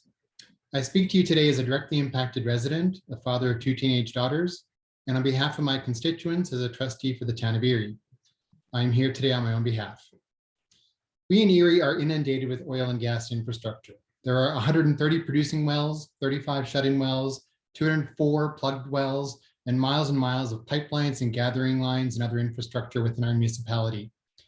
Even if no new wells are ever drilled in Erie, we will forever be dealing with the legacy of this infrastructure.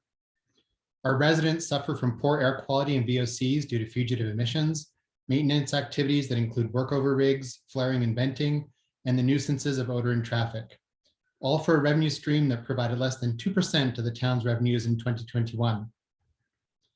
Shut-in, dormant, and orphan wells pose an especially high risk, given that they are often unattended and unmonitored for years at a time. The owners of these wells must be held responsible for minimizing the hazards from these wells while they are in production. They must also be held responsible for plugging and abandoning these wells when they have reached the end of their useful life.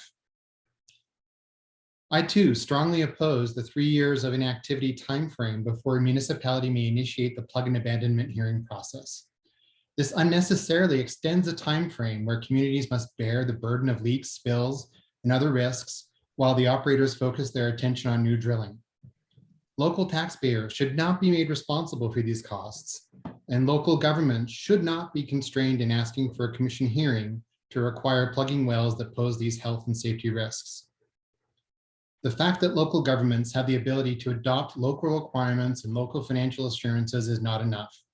State-enforced financial assurances are needed to boost the protections to communities near oil and gas operations. Let us local municipalities focus on local concerns and give the oil and gas operators in Colorado a uniform framework within they can decommission legacy infrastructure and provide a just and equitable transition to a renewables future. Thank you for your time today. Thank you, Mr. Van Woutenberg. I appreciate you being with us this afternoon and for providing those perspectives. We now will hear from Greg Poshman. Thank you. Greg Poshman here. Thank you for taking my testimony today. I consider this to be one of the most important issues of our time. I'm speaking individually as a citizen, but I also happen to be an elected county commissioner in Pitkin County. I can confidently say that my board and my community share my concerns. I'm encouraged by the diligent progress of the state of Colorado is making to seriously address climate change. This is a task on par with the Marshall Plan and the Manhattan Project in its complexity and in its necessity. I also recognize that these rules will bring financial challenges, but we cannot avoid working toward realistic and concrete solutions. Anthropomorphic climate change is threatening the way of life and economy in the United States, the entire country. Pitkin County, and in Pitkin County, we're taking action to reduce carbon emissions, to eliminate fugitive methane from abandoned coal mines, and mitigate and offset where we can. We are also building our resilience to the inevitable changes which have shortened our winters and brought us into decades of drought. We're doing this because our community demands it, our children demand it, and because it's the right thing to do to protect both our year-round recreation economy and our physical and mental well-being. Because methane is the strongest and most dangerous of greenhouse gases, reducing methane emissions from the source at oil and gas wells is a vitally important component of any rules the state is considering. These rules must be strong, enforceable, and adequate to give citizens the confidence that methane will not leak from operating or orphan wells, certainly not unnecessarily, anywhere in our state. The environmental cost of orphan wells and mines and their fugitive methane is one bill, or better, an invoice for the cost of environmental damage that is long past due. These rules must ensure that oil and gas operators put up adequate financial assurances to monitor their emissions for the entire life of the well, and adequate to pay for any potential future needs to eliminate emissions from the wells, whether in operation or dormant. It's their responsibility. I want to join Erie trustee Van Woutenberg, who just spoke, regarding the importance of enabling local governments to request commission hearings on plugging of inactive wells on a more timely basis than a 3-year, 36-month waiting period proposed in the draft rules. I don't believe that's necessary. It's critically important that the Orphan Well Fund be fully capable of paying all the costs of plugging and remediating abandoned wells, whether financed by federal or operator well fees. I urge you to make sure that the fund can readily accommodate increases in the rate of abandonments, something that is certainly within the realm of possibilities in a market as volatile as the oil and gas industry. Finally, I want to ask you to ensure that residents of disproportionately impacted communities across our state are protected, as they are the most vulnerable to air pollution. Cleanup of inactive and abandoned wells should be a priority in these communities, and residents deserve a say in which inactive wells are plugged first. Thank you for your attention to this matter. Thank you, Commissioner Poshman. I appreciate you being with us, and thank you for your testimony. I believe we now will hear from Mr. Brad Ted?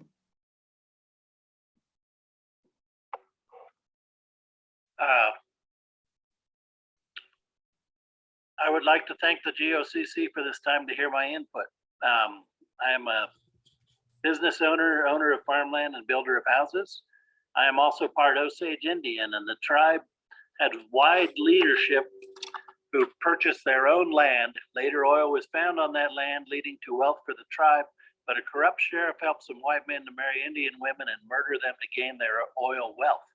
This caused a change to the rules, so you can no longer inherit oil wealth via marriage. This was a good rule change for oil, necessary and wise for everyone. So I'm not against rule changes. However, in Colorado, you average under 300 abandoned oil wells at any given time, and our current rule systems has enough money to handle those. People are crying like Chicken Little about a pending doom, which is not actually manifesting in Colorado. However, if the GOCC imposes over $80,000 per active well, especially retroactively, you would push all but the biggest operators to avoid drilling in Colorado. This increases the cost of energy. An increase in any energy increases the cost of the demand on other energy, which increases the cost of that energy as well. This increase in cost of energy hurts everybody, but has a much bigger impact on the working poor than the professional class. We all have a responsibility to take care of the resources we have and to make sure they are put to a good use. It is reasonable to review public policies and regulations from time to time, but we have to be reasonable about passing on the cost to the operators and not just making punitive rules apparently pushed by hate. I would also suggest any money collected to pay for abandoned wells be kept in an account unable to be borrowed by any other state or local agency for use for anything except capping an abandoned well. How much money is required is the cost per well to cap multiplied by the average number of wells required to be capped by the state.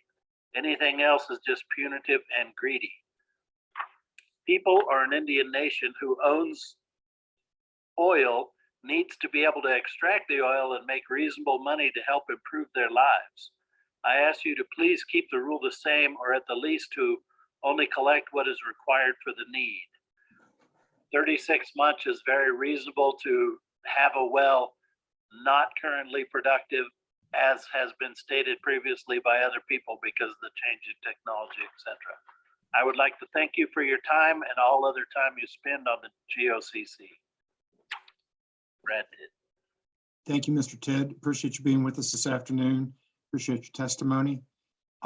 For everyone that is going to be testifying, please do note that Hearings Manager Larson will be asking you to accept the ability to become a panelist, and you need to accept the panelist request in order to speak. We've had a couple of folks that didn't accept. So just FYI, that's how you get before us. So accept it, you will get to speak, and then we will zoom you back into the attendees. Great job. And I was not talking about you, Mr. Ted. You did a good job. So, all right, we now have Chris Nelson. Good afternoon, Commissioners. I, with Brad Tidd, would like to speak to you because in Colorado we have less than 300 wells out of 50,000 wells that are being shut down. This country has had the EPA for 50 years. We have a super fund to clean up pollution. This state has bonding for these wells already, and it's well funded. Colorado has layers of oversight for oil and gas that has worked well for all these years. The bonds and funds to take care of these orphan wells is well funded. I do not see any point in raising the cost and complexity of government to control of this industry that is well controlled already. I ask that you do not increase the cost of oil and gas because it raises $500 million in taxes for schools and basic government funds and services. Do not run this industry out of the state. I've read this book called Unsettled. It's by a climate scientist who worked under the Obama administration, all about global warming. He tells me in this book that methane deteriorates within 3 months. So any methane that could affect the climate wouldn't affect the climate for more than 90 days. I believe in clean air. I'm glad you folks are there for clean air. And I'm glad Colorado is taking a very responsible attitude about managing these resources. What concerns me is at some point, the people who are against these resources generally will take away all the energy and make it impossible to get the energy out of the ground. I consider and plea with you for a well thought out response to nurture this industry without killing it. And I give you the remainder of my time. Thank you. Thank you very much, Mr. Nelson. Appreciate you being with us this afternoon and appreciate your comments. Thank Now you. we'll hear from Alexis Schwartz. Hello, Commissioners. I'll be sharing a testimony prepared by and on behalf of a member of the public who couldn't be present for a public comment hearing. Here it is. Hello, Commissioners. Thank you for the opportunity to speak today as part of this rulemaking. My name is Kathy Kaiser. I'm a retired writer and editor who has lived most of my life in Boulder County. After recently experiencing Colorado's most destructive wildfire, this early in the year and just 6 miles south of where I live, it's becoming more urgent than ever to keep our planet from getting hotter and drier. This is why I'm urging the Colorado Oil and Gas Conservation Commission to increase financial assurances for oil and gas wells in an effort to prevent potent greenhouse gases from leaking out of abandoned wells. To ensure funds are sufficient to protect the health of the planet, as well as the health of each of us, I urge the Commission to require full cost bonds for every well, rather than posting a single inadequate bond for multiple wells. It is crucial to prevent greenhouse gases and other harmful pollutants from escaping into our atmosphere, soil, water, and air. Thank you for this opportunity. Kathy Kaiser. Thank you, Ms. Schwartz, for bringing Ms. Geiser's testimony to our attention this afternoon. Next, I believe we have Dot Dimer. Is that right, Ms. Larson? Yes, that is correct. And Ms. Dimer, if you're able to unmute your phone, we have allowed you to speak. I'm unmuted. Okay, and Ms. Dimer, we're not going to have the clock running, so make sure you're able to get through your testimony. I understand that you have a disability, so we want to accommodate. Thank you. I appreciate that. I have macular degeneration and it puts holes in the words. So I do know how to read, but I'm not doing it very well right now.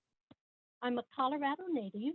I spent 40 years as a school-based speech and language pathologist. I recently retired from Denver after 18 years in Denver. So I've joined the Fixed Income Club. And one of the concerns that I have is about the fixed income coupled with the impact of COVID and high inflation is creating poverty for people. It can also cause isolation, poor nutrition, travel restrictions, and increased dependency on society for support. Fixed incomes can reduce social interaction and mental alertness.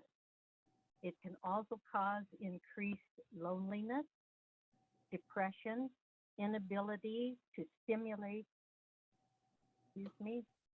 emotional, mental, and societal needs. Fixed incomes can also cause reduced health access as well as increased health concerns. The benefits, as I see the oil and gas industry, include stimulating the economy through taxes, 200 plus jobs, employee benefits, vehicle purchases, school support the percent of energy that is created for homes, businesses, especially during weather energy emergencies or blackouts. The industry safety comes through the training directly at the business, at the whichever company it is, the training, the supervision, teamwork, the mandatory time off, and the readily available supervisors. And they all work together to make additional regulations. Excuse me, can't read it, I'm sorry. Some of the information came from my neighbor who works in the oil and gas industry, and he said that some of the regulations are duplicates, and so the workers are, even though they already know how to fix the problem they just found, they have to submit a work order, and that has to go through a chain of command. And where that worker might have been able to fix that problem right that day with his own knowledge, it can take up to 3 days to get it repaired. So in order to keep Colorado's strong economy through taxes and employment, now and for future generations, I am requesting that you vote no to pass additional regulations, but rather work directly with the oil and gas industry so that it dovetails and works for both Colorado and the industry. And I thank you for your time and for all of the work that you're doing. Thank you, Ms. Dimer. We appreciate your taking time to be with us this afternoon, and I thought you did a fine job reading your statement. With that, we will now we'll now hear from Elizabeth Smith.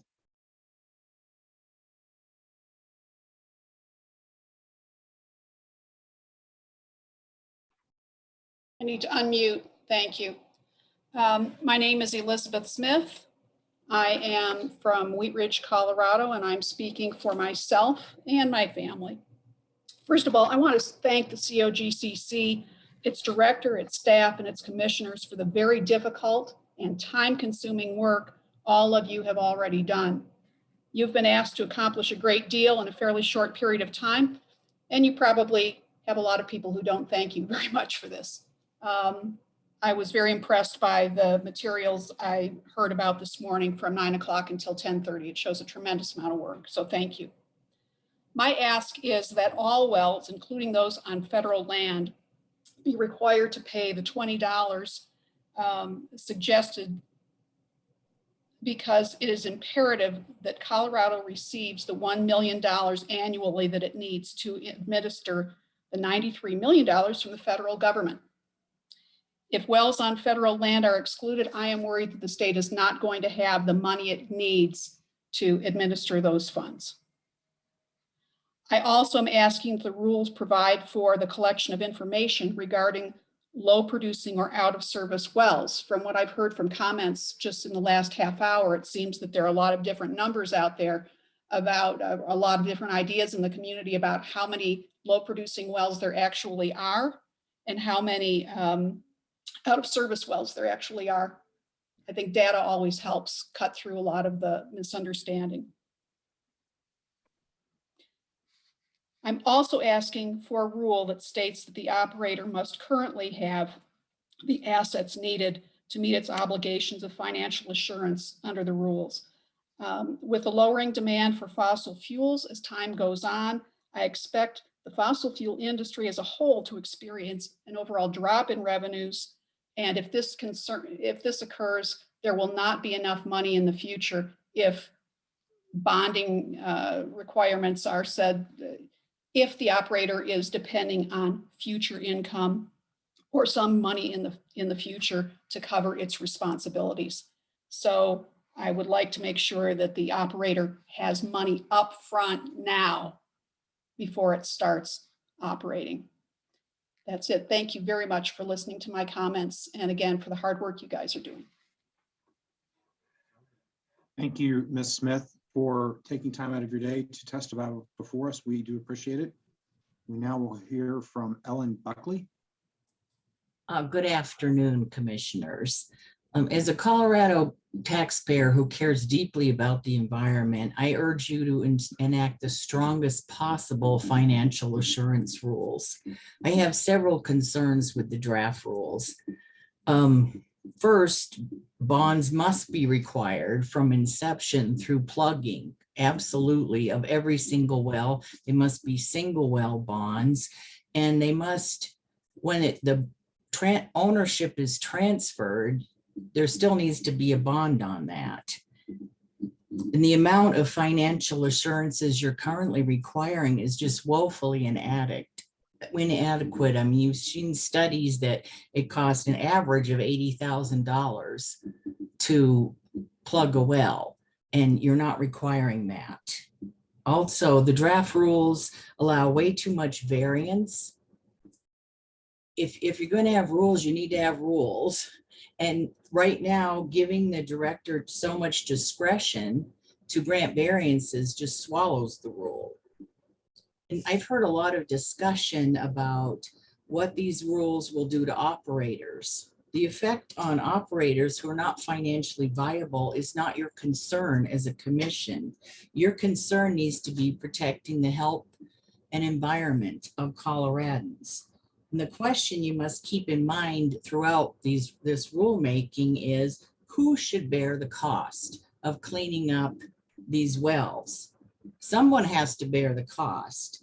It should not be us taxpayers. It should be the industry that caused the well to occur in the first place.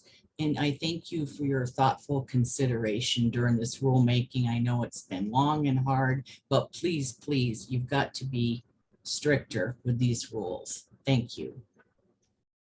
Thank you, Ms. Buckley, for spending part of your afternoon with us. We appreciate your comments. We will now hear from Eric Dill. Good afternoon, commissioners. My name is Eric DeLay. I live in Golden, Colorado. I've lived in Colorado for 50 plus years. I'm a geologist and have worked in the oil and gas industry for most of my career. I've worked in the exploration or production or the upstream segment of the business. I'm concerned about the proposed rule because of the negative impacts to the industry. This rule is yet another unnecessary, potentially punitive upfront cost that negatively impacts the economics of drilling and producing oil and gas in Colorado. Smaller oil and gas companies will be disproportionately impacted by the proposed rule. The negative impacts of the proposed rule are multi-layered. By unnecessarily increasing the upfront cost of a well, the proposed rule will slow or decrease the development of new oil and gas production. As you know, investment capital is very discriminatory and goes where returns are maximized. Just like your own investment, you want to maximize your returns, just like companies in Colorado. By slowing or decreasing new and oil and gas production, the state severance tax generated by oil and gas operations will also slow or decrease. As you know, oil and gas severance tax funds Colorado roads, schools, and other state functions. Coloradans will still need to use oil and gas in their daily lives. Where will this oil and gas come from? Well, from other producing states, of course. This proposed rule will thereby benefit other producing states at the expense of Colorado taxpayers. Colorado jobs will be lost too as investment capital goes to other producing states. Again, capital is discriminatory. Finally, mineral owners, as mentioned before, in Colorado, such as ranchers, retirees, and small investors will receive less revenue due to the negative impacts of the proposed rule. I value Colorado. I value our clean air, our clean water, our vibrant outdoors. The commission already does a great job of protecting our resources with current financial assurance rules. Single well bond is not necessary. Current bonding requirements and rules are working. We do not have a problem. This is a solution looking for a problem. I also value our economy, jobs for our citizens, and keeping our living costs low. The proposed rule is not the right policy to maintain these values. Lastly, I ask you not to create unnecessary and potentially punitive rules.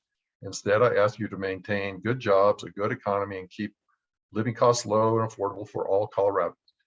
And thank you for your time and appreciate your day. Thank you so much. Thank you, Mr. DeLay, for speaking with us this afternoon. Appreciate you spending time with us. I believe we now will turn to Gayla Martinez. Okay. Yes. My name is Gayla Maxwell Martinez. I live on the land of the Ute, Cheyenne, and Arapaho in a community now known as Fort Collins. Thank you for this opportunity to speak, for your willingness to listen, and hopefully to hear. I ask that you require full cost bonding on all new wells, all transferred wells, and on all existing wells over a reasonable timeline, and that these regulations be applied to all public lands as well. This is a straightforward, simple request. What I'm asking for are regulations that, unlike those approved in November of 2020, will protect us from the ongoing damage to public health, safety, and the environment. What we have seen over the last year is that flexibility in regulations is often a euphemism for loopholes. Variances become a thoroughfare for trampling over the rights of the people in the land. And exceptions absolve both the operators and state agencies from their responsibility to safeguard the greater public good.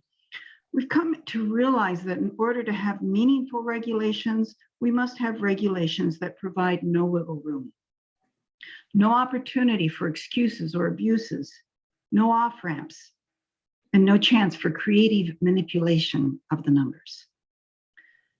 This is a matter of trust. Trust in public institutions, trust in those who have been assigned the mission of protecting the broader interests of the public and the land. And please remember, this is your mission. When the public doesn't show up for every hearing on every requested variance, for every application, it's not because we aren't interested, nor is it that we're happy with all the decisions that are being made. It's because we were led to believe that it was the responsibility of the COGCC to assure responsible behavior on the part of operators. Unlike the paid representatives of the industry, we have other jobs, other responsibilities. But it is hard to focus on our own contributions to our communities when our present well-being and our future hopes for a sustainable planet are being pulled out from underneath us. So we ask for regulations that will ease the burden of discernment on your part and remove all possibility of doubt or confusion. Oil and gas operators must be required to prove their good intentions and their financial ability to fulfill those good intentions with full cost bonding upfront before a single additional well is approved for drilling. People of Colorado are tired of having to carry the negative and externalities of this industry on our backs. Thank you. Thank you, Ms. Martinez, for being with us this afternoon and for your testimony. We now will turn to Gretchen Nikoloff. Thank you. Can you hear me? We can hear you. Okay.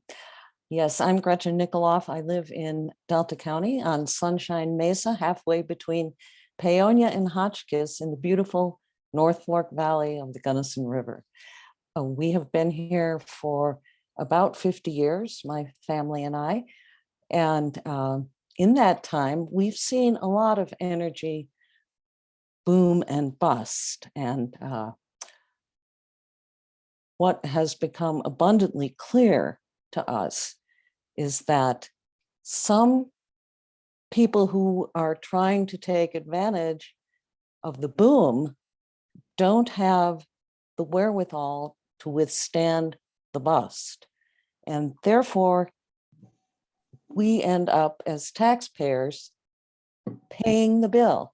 And I've heard a couple people say, oh, everything is fine. But we read this morning in the Grand Junction Daily Sentinel about the financial impact of the bankruptcy of Fram, walking away from their responsibility to reclaim, plug, abandoned wells. So I would like to see all low production wells at least monitored for leakage and plugged much sooner than later. And I think it's a mixed blessing that the federal government is going to be spending lots and lots of money to clean up legacy sites, but it seems to me the taxpayers should not have been the ones having to foot that bill in the first place. And also, I would like to see our Colorado rules applied to federal wells on federal lands also. And thank you so much for your time. Thank you, Ms. Nikoloff. We appreciate you taking time with us and for being available to present this afternoon. We now will hear from former COGCC Commissioner and Chair John Benton. Good to see you, John. Thank you, Chairman Robbins. I appreciate that. My name is John Benton. I'm a Colorado native from the Western Slope, about 40 odd years in the oil and gas industry. So with that, Director Murphy and Chairman Robbins, Commissioners, and Councilor Larson, I wanted to thank you for the opportunity to speak today. Providing adequate financial assurance to operate in Colorado has been a thorny issue that the Commission has grappled with for many years. On the surface, going the route of increasing bonding requirements to operate in the state would seem to satisfy the Oil and Gas Commission's current mission. Yet if the result drives operators to simply file bankruptcy, abandon their operations, and leave idle wells as wards of the state, is that truly protecting public health, safety, welfare, and the environment and wildlife resources?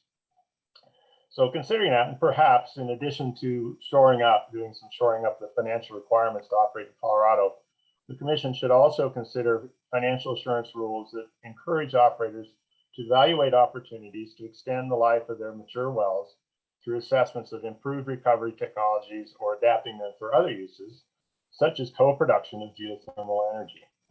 Extending the life of mature wells will provide operators with the opportunity to improve their financial capacity to plug and abandon wells when they truly reach the end of their useful lives, reduce unemployment, and support state programs through increased tax revenues. As a member of Transitional Energy's Advisory Board, I had the opportunity to read the wording that Transitional Energy has proposed to be included in Rule 434 and Form 6A, and would recommend including that wording in the final rules. During my time on the Commission, we worked to enact rules that encouraged Colorado operators to improve their operations while minimizing impact on public health, safety, welfare, the environment, and wildlife resources. As commissioners, we worked hard to evaluate the unintended consequences of rules that we considered enacting. And I hope that this commission will also consider the unintended consequences of simply increasing bonding requirements without encouraging operators to assess their wells for methods to extend their economic life. And again, thank you for the opportunity to speak today. Thank you, Mr. Benton. Appreciate you being with us and providing that perspective with regards to language for a certain used and useful approach to older wells. With that, we will now hear from Joan Brehan. Hello. Can you hear me? Am I on? Yes, we can. Okay. I'm Joan Breon, 78 years old, Colorado native, and a mineral rights owner. There's an old saying, bad policies bring bad results. Destroying gas and oil and mining through excessive bad regulations does a lot of harm. It needs to be done responsibly. It reaches far beyond Colorado.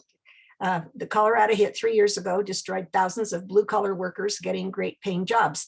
Blue collar workers also want to provide good lives for their families, homes, good health care, savings for emergencies, funds, savings for future educations, and even vacations.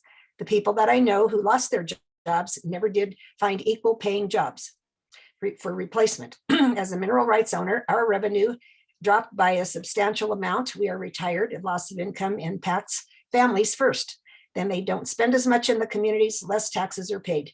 The goose that lays the golden egg, severance taxes paid to the state by gas, oil, and mining is lowered substantially. Money that goes to the K-12 education and the roads and many other things. When this shortfall hits, the government and legislators need to recover what they destroyed. Taxpayers, fees, and taxes if they can get them passed. Kill Tabor if they can. Oil and gas will be here even if vehicles go electric in 10 years. 35% of the gas and oil goes to cars and trucks. The rest for products, even lipstick, that will always be in use. The industry works continually to improve the air and land impact. They contribute a lot to communities, schools, programs. Do your own research on the products, do your own research on the horrendous impact of killing gas and oil, state, nation. And there are some big impacts coming ahead because of oil and gas being shut down. Gas prices are up, home heating bills are up and moving. Everyone is not rich and can keep up with what is happening right now. Everyone wants clean air and water, and we need to coexist, not kill the industry or prevent it from growing. Thank you, Joan Breon. Thank you, Ms. Breon, for testifying this afternoon. I believe we now, let's see, are we going with Mr. Mallow or Ms. Barnhart, Ms. Larson? We could bring Mr. Mallow in. Okay, he's here. I see him. Mr. Mallow, we see you and you are up. Okay, thank you. My name is Fred Malo and I am from Carbondale. And I want to thank you for this opportunity to address you on the important subject of financial assurances. As children, we were taught to clean up after ourselves. Put your dishes in the sink, pick up your toys. This commission is telling the oil and gas industry, make all the mess you want, and the Colorado taxpayers will pick up the majority of the tab for the cleanup when the wells run dry. The commission's draft rules for oil and gas drilling operations have no set amount for our financial assurances put down by the industry to pay for plugging orphan wells, some 1,500 of them statewide. That they are leaking massive amounts of methane. Instead, plugging fees would be based on estimates determined by the industry, and you can bet those approximations would be lowball, such as when they comes time to pay the severance taxes. Further, the new proposed rules would allow blanket bonding, which would cover tens of thousands of wells instead of a well-by-well assessment. Previous preliminary rules called for a $78,000 single well financial assurance. Similar bonds in Alaska go for $400,000. The industry says there's no problem with orphan wells and a bond would drive them into bankruptcy. Both of these statements can't be true. If there's no issue, the financial assurances will be refunded. It's becoming clear the COGCC is listening only to the industry and not to the climate and environmental groups that are advising them during this rulemaking process. These groups are asking for a single well financial assurance of $282,000. In fact, none of their recommendations are showing up in the draft rules. These orphan wells are leaking a powerful greenhouse gas, methane, into the atmosphere.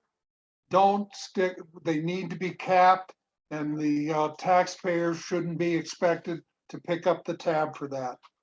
Thank you very much for this opportunity. Thank you for being with us and providing testimony this afternoon. We appreciate it.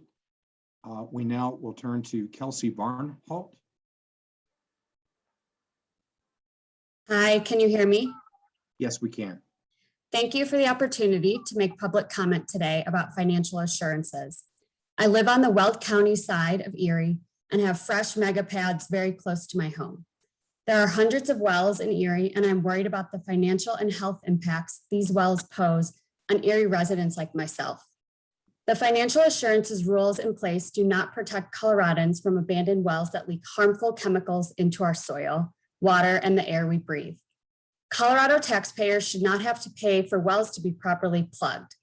Blanket bonding does not require operators to pay an adequate amount to properly decommission their wells and remediate the area around wells. These types of bonds do not even require funds to plug a single well, let alone multiple wells. This will leave taxpayers on the hook to clean up oil and gas pollution and destruction. I'm asking the COGCC to enact rules that would require operators to cover the full cost of cleanup for any wells operators plan to drill, any wells that are transferred between operators, and all existing wells over a reasonable time frame. To be quite frank, we are in the middle of a climate crisis, and yet the COGCC is allowing oil and gas operators to frack wells and to do so without requiring them to provide sufficient funds to clean up their mess when the wells are no longer profitable.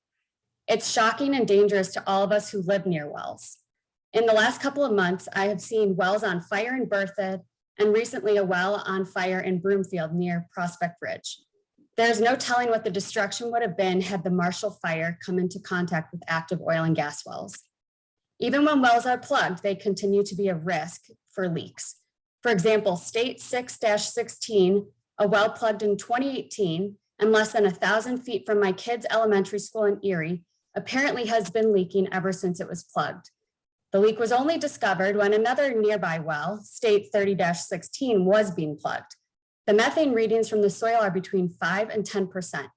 These levels mirror those of the Firestone explosion a few years ago. Yet still, many months after the methane-filled soil was discovered, there still is no remediation plan in place.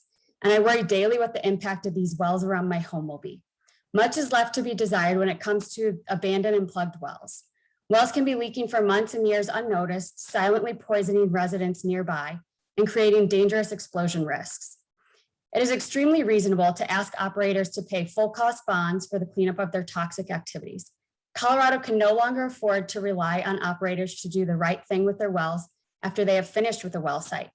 The COGCC must demand adequate funds to properly remediate and plug all wells in the state of Colorado before any drilling should take place. Operators don't want to clean up their messes.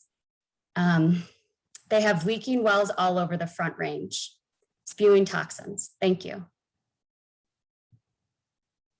Thank you for your testimony. We appreciate it, and for being with us this afternoon. I believe we now have Karen Rose. Hi, can you hear me? Yes, we can. Okay, great. My name is Karen Rose and I live in Fruta in Western Mesa County. And I'm on this call because I love this place and feel really lucky to live where I can look out my window and see mountains or drive a short distance to hike in the wilderness. So I'm just going to read what I've written here. The state of Colorado requires that oil wells be plugged and abandoned and the site reclaimed at the end of the well's productive life.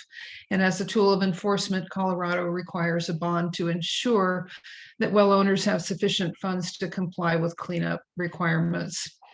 But currently the required bond amount doesn't ensure enough funds to comply with those cleanup requirements. And so many companies choose not to comply. They evade the requirement by keeping low-producing wells active.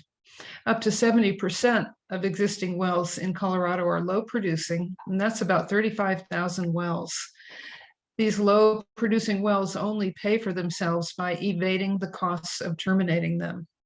And these wells also produce significant amounts of air and water pollution, as we've been hearing from some of the other speakers.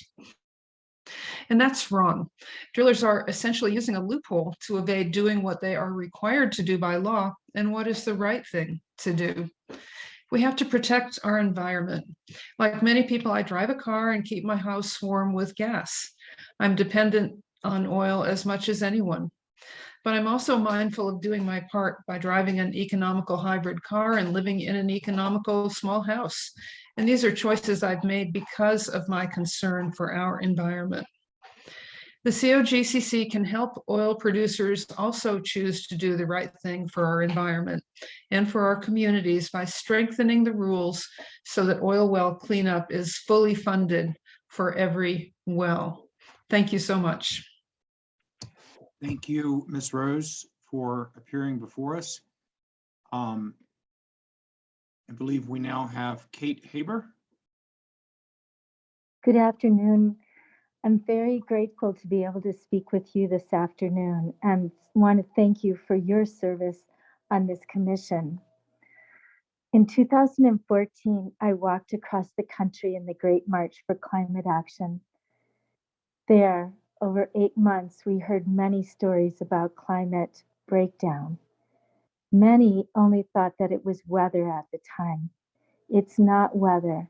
There are hundreds of stories reported in journals, magazines, scientific reports that our climate is breaking down dramatically.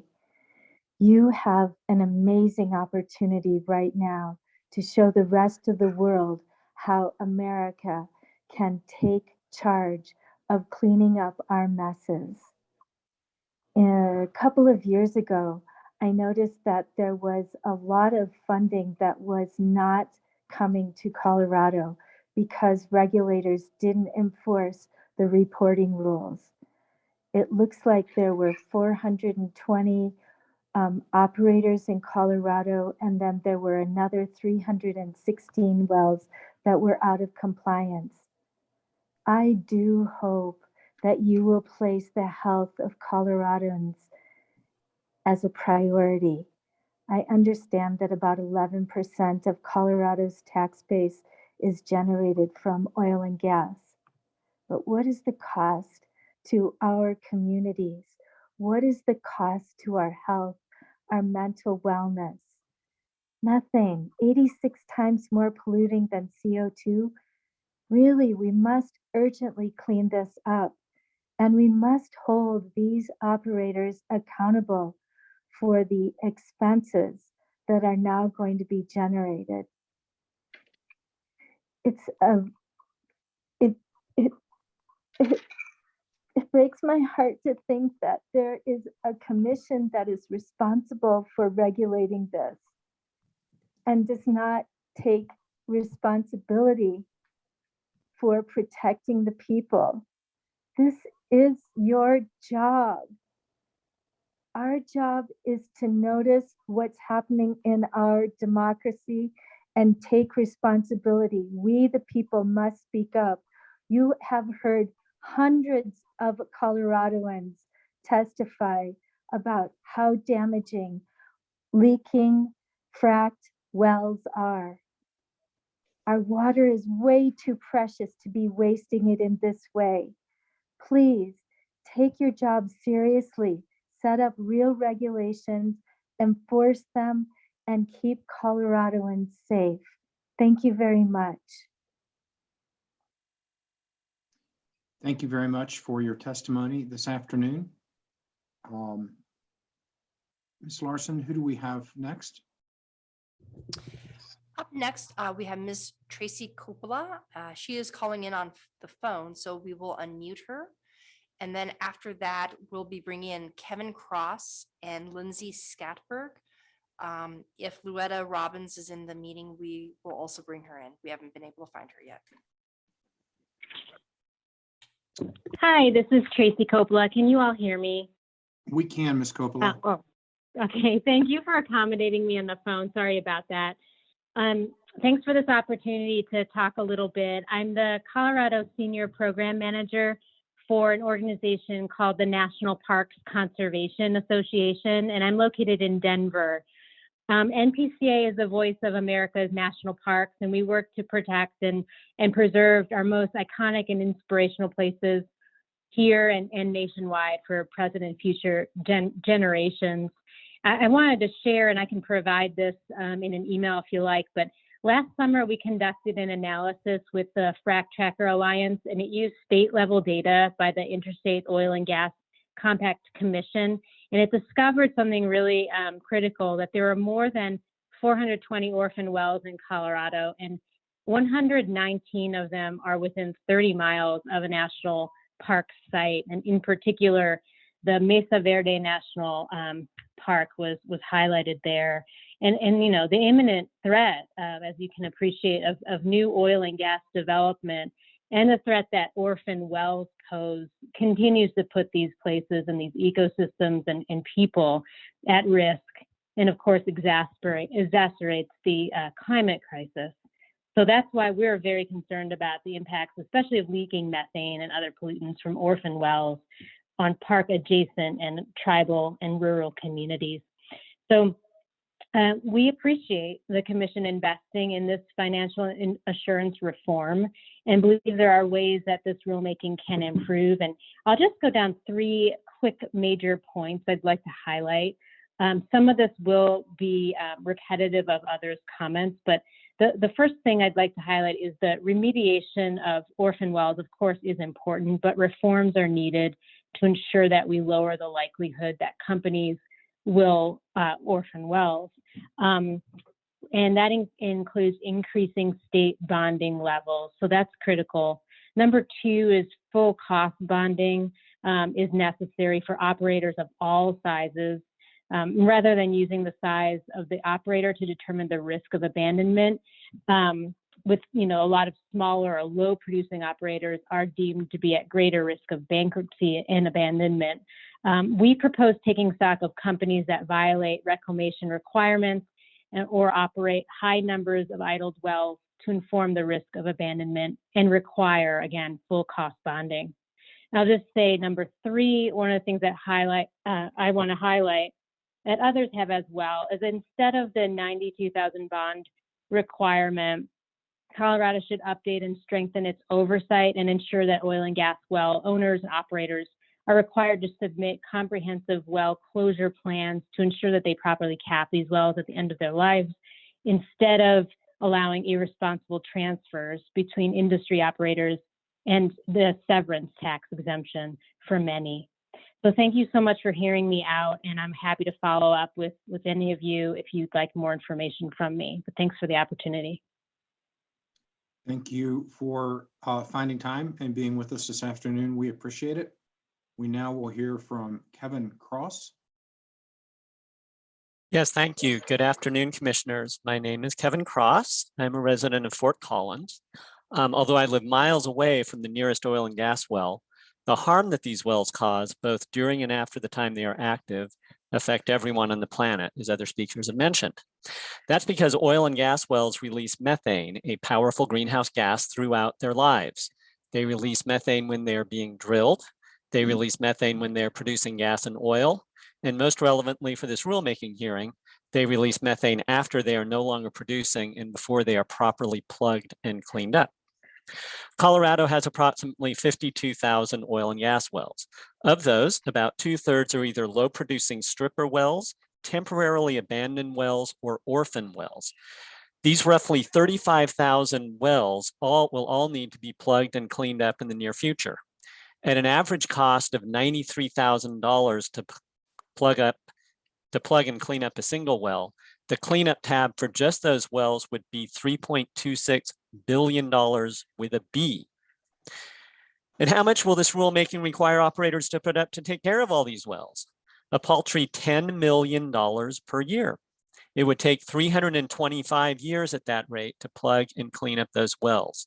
This calculation doesn't even address the wells that are currently high producers or the wells that have yet to be drilled.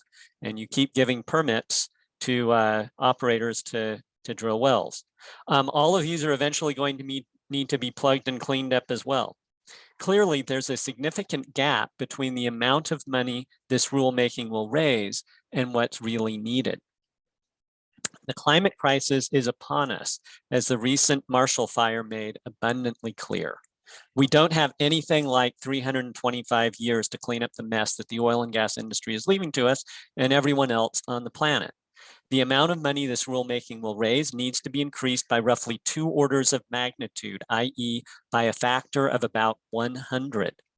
Please take your requirement to prioritize public health, safety, welfare, and the environment over private profit seriously, and ask your staff to come back with a much stronger set of rules that will address the crisis that we find ourselves in the midst of. I appreciate all the other people who have spoken to you this afternoon who have expressed concerns similar to mine in defense of the environment. Thank you very much for taking my testimony. Thank you, Mr. Cross, for being with us this afternoon. I believe we now have Lindsay Scatberg.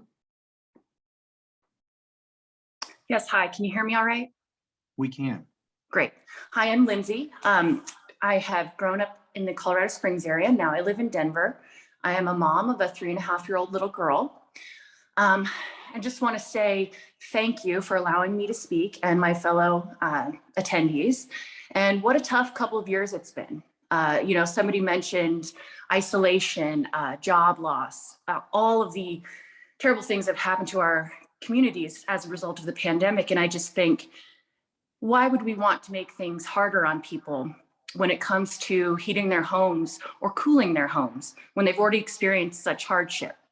And then I remind myself that we are so lucky in Colorado to have our own resources to draw from. And as I continue thinking about it, I realize that we have the most stringent air and water quality standards and regulations in the entire country when it comes to oil and gas production. And I'm thankful for that. And a couple of points I want to reiterate, one being that no one wants to capture the methane out of the ground more than the person who is selling it, i.e. the oil and gas producer. And two, I want to remind everyone, if there's a little bit of cognitive dissonance going on about why those wells are being drilled and why those wells are being depleted, is because we are consuming those products. Simple supply and demand. We need oil and gas, therefore we extract it from the ground and we use it. We use it to live our everyday lives safely, productively, and to enjoy our comforts. So remind yourself of supply and demand if you are concerned as to why wells are being drilled in Colorado, and the fact that we're doing it in the most exemplary way in the country, if not the world. And another point I want to bring up is that Civitas, which is an operator in the Erie and Northern Colorado area that a few speakers have called in from, actually just recently announced yesterday that they are going to voluntarily plug and abandon 42 orphan wells that they are actually not even the operators of. So just open your mind a little bit to what is actually happening in this state and how the operators function. Listen to the ranchers with the acres and acres of land on the western slope that have partnerships with oil and gas and are stewards of the environment, and the constituents. And I hope that the COGCC can continue to work constructively hand in hand with industry. Thank you.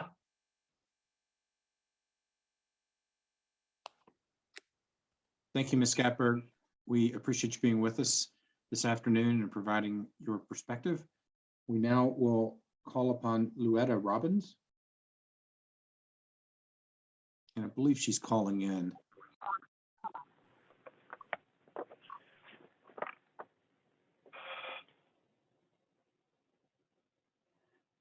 This is Luetta Robbins. Did I hear right? Yes, you were called upon. We recognize you. We can hear you. You have 3 minutes for testimony. Thank you for the opportunity to comment today. I'm Luann Robbins, a Colorado resident and homeowner for 43.5 years, a retired notary signing agent, active member of the American Legion Auxiliary, grandma to 20 kids, most Colorado natives. I'd like to pass to them a healthful environment and a strong economy. I know little of the oil and gas and coal industries, but I do know how I am blessed to benefit from these industries. I am a consumer of electricity. I've used gas in the past, but this condo is all electric. I'm very concerned about the activists who want to shut down the coal and petroleum industries. They've not thought through the unintended consequences. Wind turbines, for instance, kill birds by the thousands. Wind turbines wear out. And what do you do with the trash turbines? Solar panels last about 20 years. And how are they recycled? Where will they get the electricity for their electric cars? I too want clean water, clean air, clean energy. It does not have to be accomplished by unnecessary and harsh regulations on our industries, nor do hundreds of thousands of jobs need to be destroyed, billions of tax dollars lost. Fossil fuels are consistent. Wind power some days not. Solar can be blocked by cloudy days, sometimes for weeks. My experience growing up in Indiana. Texas recently had a grid failure due to an unusually cold spell. There must be many prongs to address our energy needs. I would suggest that both state and federal governments, when replacing aged vehicles, purchase natural gas fueled vehicles. No retrofitting existing vehicles. This would mean clean air, expanded industry, new businesses, save jobs, more tax revenue, a win-win for everybody. I request you commissioners consider citizens like me when pondering new regulations. Thank you. I'm sincerely concerned citizen, Luann Robbins. Thank you, Ms. Robbins. We appreciate you being with us this afternoon and providing your perspective. Do we have, I see several people up board, and I'm not sure who's next, Ms. Larson. Of course, one moment. Let's see. Up next, we'll have Christine Moeller.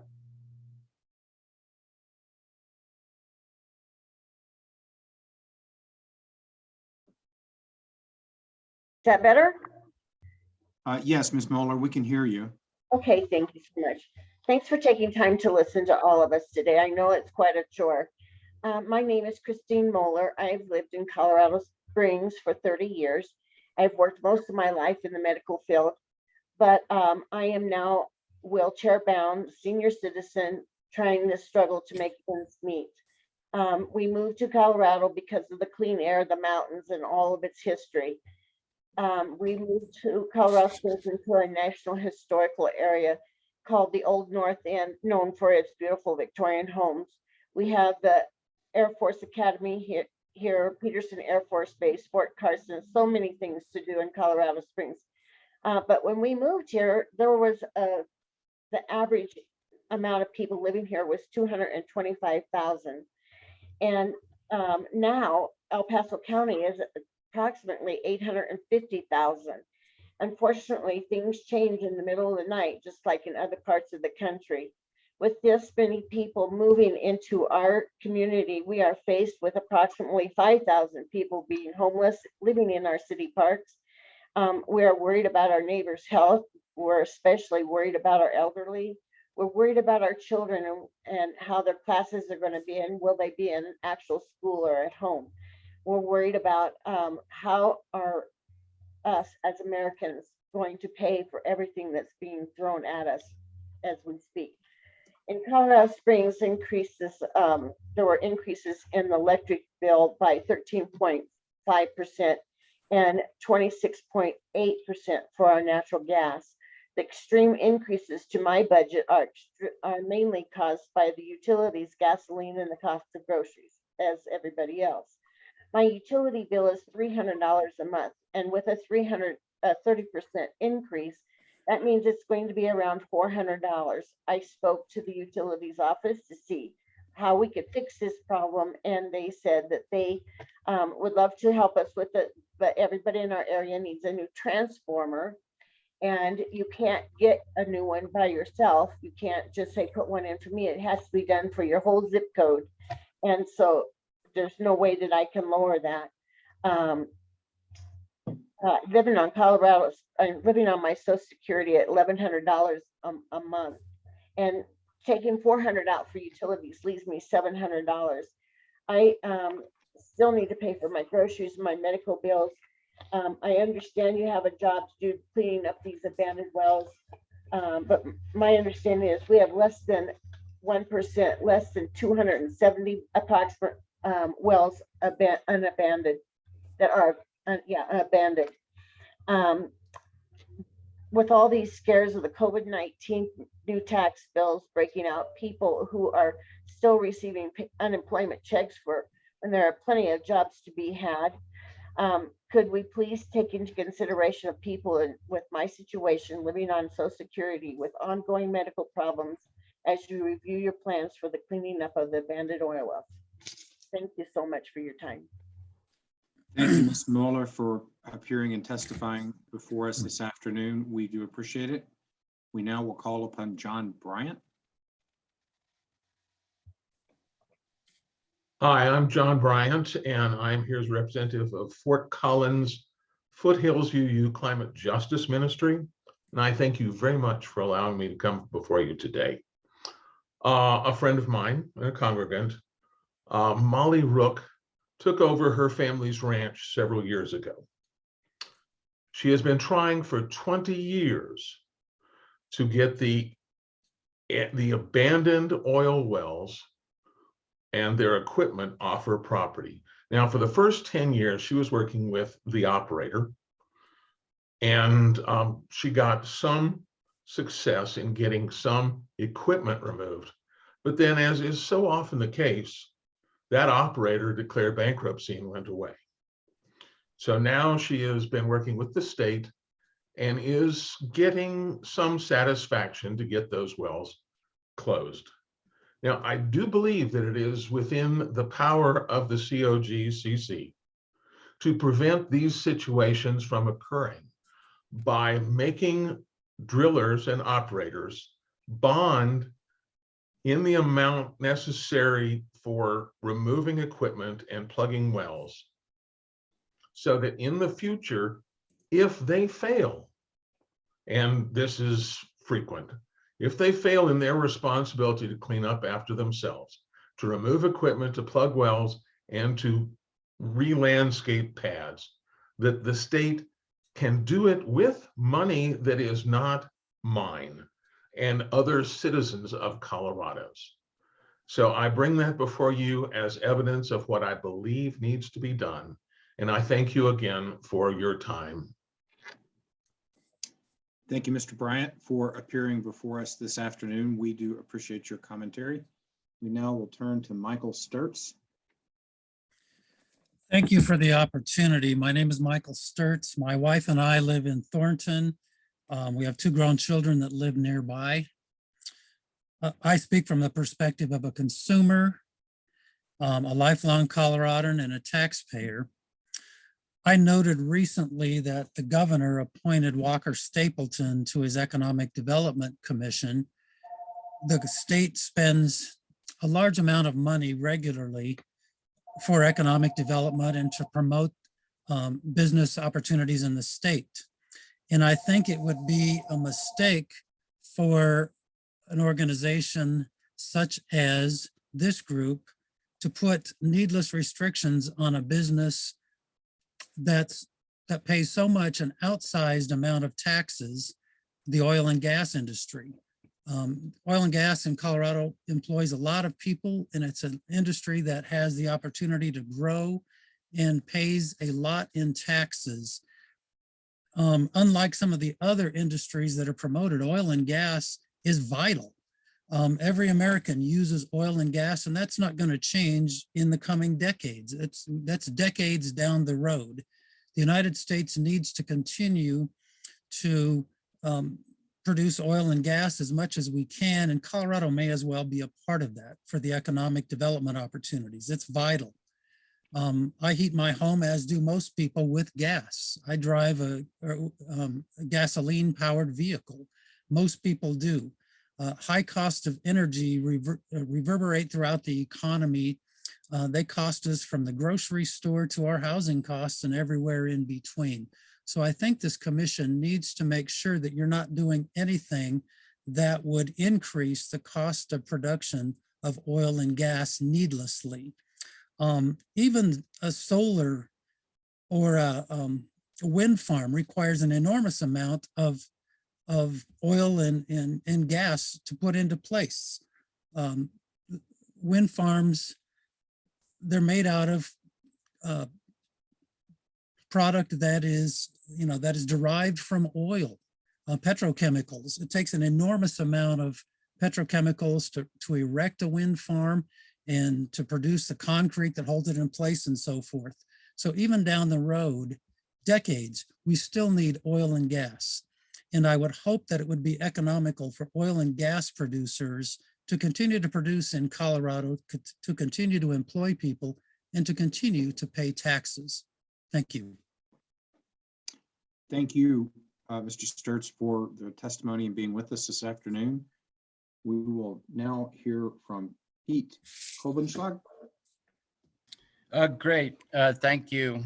Thank you, Commission, for this important rulemaking. I'm Pete Kolbenschlag. I live in Paonia, Colorado. I'm representing the Colorado Farm and Food Alliance. I'm also speaking about a vital industry, farms and food, and the risk that oil and gas can pose to that industry, along with climate change, which really is an existential threat to farms in the Southwest.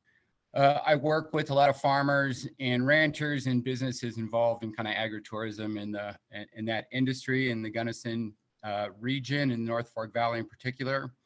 I hear from those folks that they expect and want to be indemnified from potential harm that could come to their businesses and livelihoods from oil and gas development. Here on the Western Slope, we literally live downstream from where the oil and gas development is occurring. So that impacts potentially our irrigation, our domestic water supplies, the narrow roads that everyone, including oil and gas traffic and tourists, all have to travel on. These are a mixture of federal and private lands, and so I urge you to make sure that your rulemaking applies to both, and some are split estate, which is also complicated, so please, this needs to be across the board. We need full cost bonding. Taxpayers should not be on the hook. Impacted communities and downstream communities should not be burdened by unreclaimed wells or the cost of their eventual cleanup.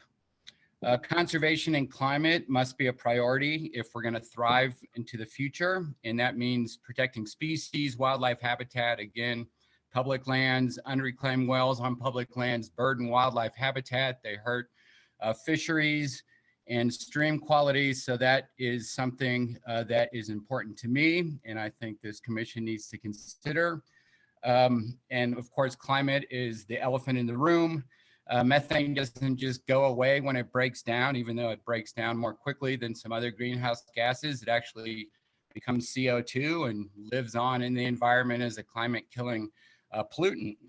So that's important to note. We need to ramp down fossil fuels, not increase them. The reality, whether industry faces it or not, is they're looking at a lot of stranded assets. And that means that their own financial situation is becoming more, not less tenuous. You need to take that into consideration. A just transition means we don't burden the community with these looming costs. The bottom line is we have to make polluters pay. The idea that making polluters pay means energy costs go up. I just want to note that LNG exports are at an all-time high from the United States, liquid nitrified gas going overseas, and that oil exports are actually higher than oil imports at the moment. So there's a little bit of shenanigans going on when energy industry argues they have to raise prices because we expect them to clean up their own mess. Thank you. Thank you for your testimony this afternoon. We appreciate you taking time out of your day and presenting the perspective from someone in the North Fork Valley. We now will hear from Ramesh Bhatt. Thank you. Thank you for the opportunity to speak today. I live in Boulder, Colorado. You may have heard of the fire that happened in our county recently, which wiped out over 1,000 homes. And most reasonable people know that oil and gas production is a contributor to this kind of climate change problem. Yet the oil and gas industry is not going to pay a single cent for this.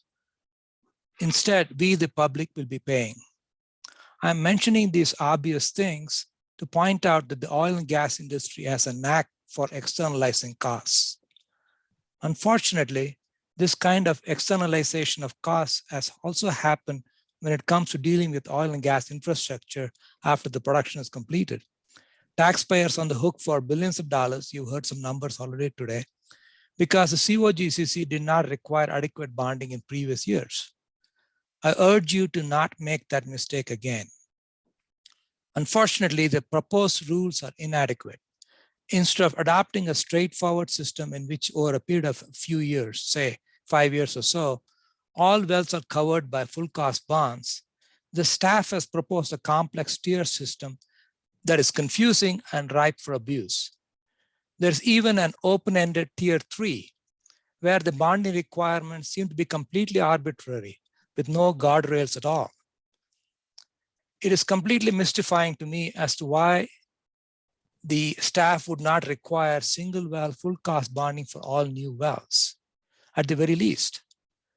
By failing to do so, you're putting the burden on the taxpayers of Colorado in the future. These regulations also, we should note that these regulations definitely do not meet the requirements of Senate Bill 181. An obvious example is the fact that they ignore wells on federal lands, even though the law explicitly requires these to be covered too. The system has to change fundamentally. The oil and gas industry has to pay the complete cost of cleanup after production is completed. Moreover, there should not be any incentives to hang on to non-productive wells.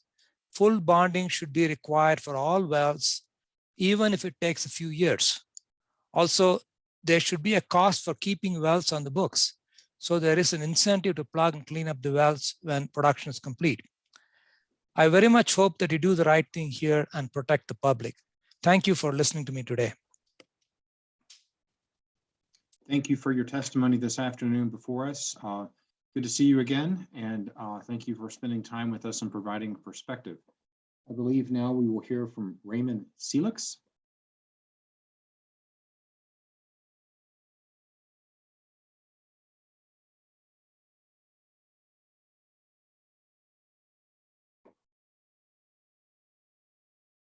Mr. Seelix, can you speak to us? We see that you're a panelist. And Ms. Amaro, let's restart the timer. Mr. Seelix, it looks as if he may have become an attendee again. We are hopefully getting him back in as a panelist.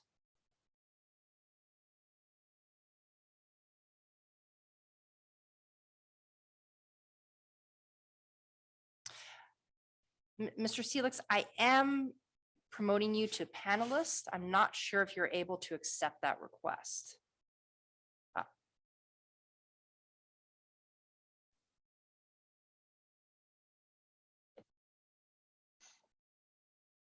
All right, can you hear me now?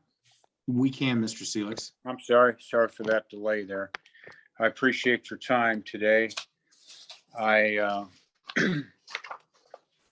after hearing all of the other presentations, I know that I feel honored to be able to talk to you guys. My name is Raymond Seelix. I live in Adams County, and I've prepared a response here to the changes that involve the financial assurance and the potential increase in the cost of oil and gas well generation, well capping, and storage. In my own mind, the changes that are being considered and possibly proposed would raise costs to oil and gas operators and may have some consequential effects that would raise oil and natural gas costs to Colorado consumers. Colorado manufacturers, power plants, and fuel suppliers may end up considering other suppliers outside of this state, which is a concern of mine. And Colorado employment in the oil and gas industry would be impacted, sending many workers outside of Colorado in search of other oil and gas job opportunities. I, like other residents, utilize the oil and gas for heating and travel. It's extensively used in my job at work. And in some cases, it's used as fuel for electrical power and steam generation.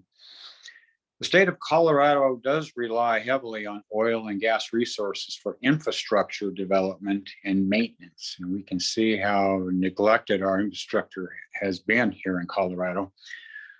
Oil and gas is critical for the overall economy. And while I'm not well informed with the Colorado Oil and Gas Conservation Commission and their mission, the major changes that you are considering could have uncertain impact on the Colorado economy. I do support the oil and gas industry and the careful practice of extraction, storage, and production of oil and gas in Colorado. Fostering the oil and gas industry has continued to do well for the oil and gas industry in Colorado. In a regulating and local government oversight, as described in the Senate Bill 181, I believe one must consider the potential controlling, ordering, and policing practices that could divide the oil and gas providers and the Colorado Oil and Gas Conservation Commission. Keep in mind that how regulating is utilized and presented to the industry is crucial to maintaining a cohesive relationship with industry providers and maintaining the Commission's current mission. I urge you to take action that is nurturing, encouraging, and promoting the oil and gas industry by utilizing technology that is cutting edge and develops beneficial relationships of operators and Colorado citizens while growing and sustaining the overall economy in this state. And I'd like to just add one other thing with respect to utilizing technology. I can tell you that in many places in the world today, natural gas is actually used to produce what's called blue hydrogen, which eliminates all carbon whatsoever. And it's well intact in many countries right now in Europe. Anyway, I want to thank you for informing us as Colorado citizens and hearing our questions and feedback. Thanks very much, sir. Thank you, Mr. Seelix. We appreciate you spending time with us this afternoon and putting together your thoughts and presenting it to us. We now will call upon Raymond Lucas. Okay, can you hear me? Yes, we can, Mr. Lucas. Yes, I'm Al Lucas, and I've lived in this wonderful state for 57 years. I believe we need to protect our air and water quality and to ensure we have a great place to live. I spent 31 years working for a natural gas and electric utility and worked with communities across Colorado to respond to the concerns with carbon dioxide from power plants and natural gas and the effects of power lines and substations in neighborhoods. The majority of these issues have been studied and changed to achieve significant improvements across the state. I continue to hear a few people expressing major concerns about the amount of methane gas released into the atmosphere by oil and gas drilling around the world and in Colorado. The fact is, all oil and gas drilling worldwide produces about 20% of the methane created by human activities. Methane is a concern from abandoned wells across the world. Here in Colorado, we have a very defined guidelines to ensure wells are not left unattended. And as the lady mentioned earlier, some of the companies that work and drill here are taking care of wells that have been drilled that are not even their wells to help out. Here in Colorado, we have very defined guidelines to ensure wells are not left unattended. The new proposed rules will significantly change the abilities of the industry to maintain all abandoned wells. Additional regulation only drives more businesses out of business and reductions in the workforce. Are these rules truly needed, or are we reacting to the media and special interest? I currently live in Larimer County and have wells near my home. I have not experienced any issues from the wells nearby or the high pressure natural gas line that runs right through the middle of our park. Instead, I've seen the benefits of the industry has proven that's provided to Northern Colorado and the state. I purchased a lot to build my home in this development about 6 years ago. It had been sitting in bankruptcy for 9 years from the shutdown from the Obama administration when they shut down gas when he took over. During the Trump administration, we reignited this industry, and over the past 5 years, 250 plus homes have been built in this neighborhood. Great concern is looming with regulations over Colorado and the changes proposed by the regulations of and additionally from the federal government in particular. These regulations continue to place unnecessary demands on the industry, and I have lived through a number of gas and oil shutdowns during the last 45 years, and each one definitely impacted our workers and touched every aspect of our economy. I ask the commission to continue to take all aspects of the economy into consideration and the impacts the oil and gas industry has on our state before we determine Colorado's future. Oil and gas provides a huge majority of products we use in our daily lives. Plastics are virtually in everything we use. And as mentioned earlier, blue gas is coming in the near future, and they use natural gas and parts of oil for that to get the hydrogen in natural gas, and they make a clean burning carbon-free product. And so the demand's going to increase. It's not going to go away. It's nothing that is left for the future. Thank you. Thank you, Mr. Lucas. Thank you for spending time with us and providing your perspective. We now will call upon Risa Wells.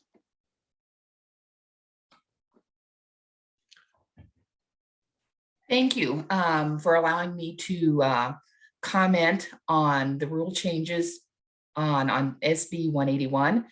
I've lived in Colorado for 40 years and I'm retired. I've lived in a lot of different states, and Colorado is the best place to live.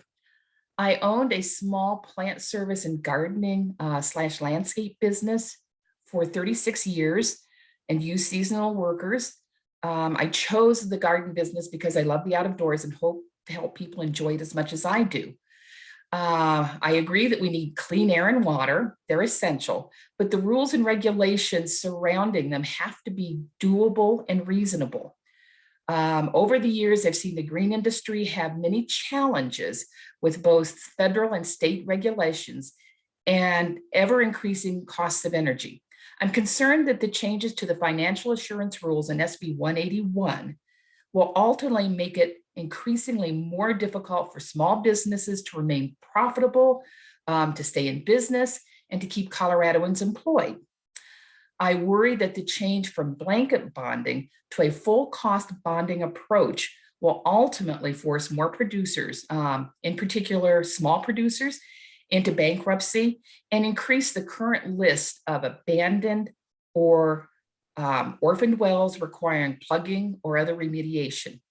And although I'm currently retired, I'm considering a new business, but I'm finding that I have to be very thoughtful about whether I want to do this and be cognizant of the impact of how these pending rule changes could affect energy costs and the viability of starting a business with high energy costs. I encourage the committee to be thoughtful and to consider all aspects of how these rule changes will affect everyone in Colorado, all Colorado businesses, the employees, and the consumers. Thank you very much for your time. Thank you, Ms. Wells. We appreciate your testimony to us this afternoon. I believe we now will hear from Ms. Ruth Sobel.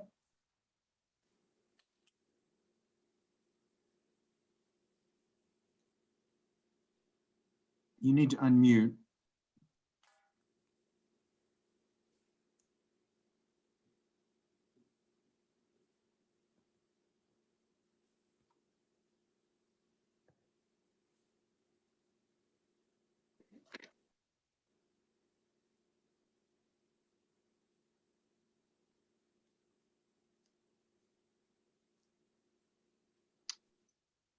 Hearings Manager Larson, any assist here? Yes, so Ms. Sobel, again, as Chair Robbins noted, if you can unmute yourself, we can bring you in. Otherwise, we can come back to you. We can move next to Ms. Sandy Harum. Ms. Harum, if you're able to accept my request to be promoted to a panelist, we can bring you in for public comment. Ms. Larson, we also have Richard Martin is with us. Oh, excuse me. We can move to Mr. Martin then. Ms. Sobel, we'll get back to you as soon as you figure out the unmuting portion of your computer. Mr. Martin, are you with us? I'm here. Can you hear me? We can hear you, yes. Why don't you Okay, take the floor for great. 3 minutes? Yeah, thanks a lot for the opportunity to speak today before the Oil and Gas Commission. I'm a retired individual, but I spent about 20 years working in the energy business, mostly electrical. And I live in the Colorado Springs area and really enjoy the great outdoors in Colorado. So Colorado is pretty rich in a lot of resources, including oil and gas.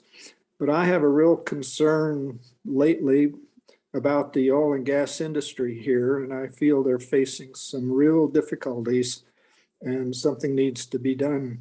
For example, sweeping legislation and regulatory changes between 2018 and 2020 have added more than $200 million in annual costs to the industry. And secondly, the passage in 2019 of SB 181 granted local governments the power to regulate future oil and gas development within their jurisdictions, including the power to preempt less restrictive statewide regulations promulgated by this commission.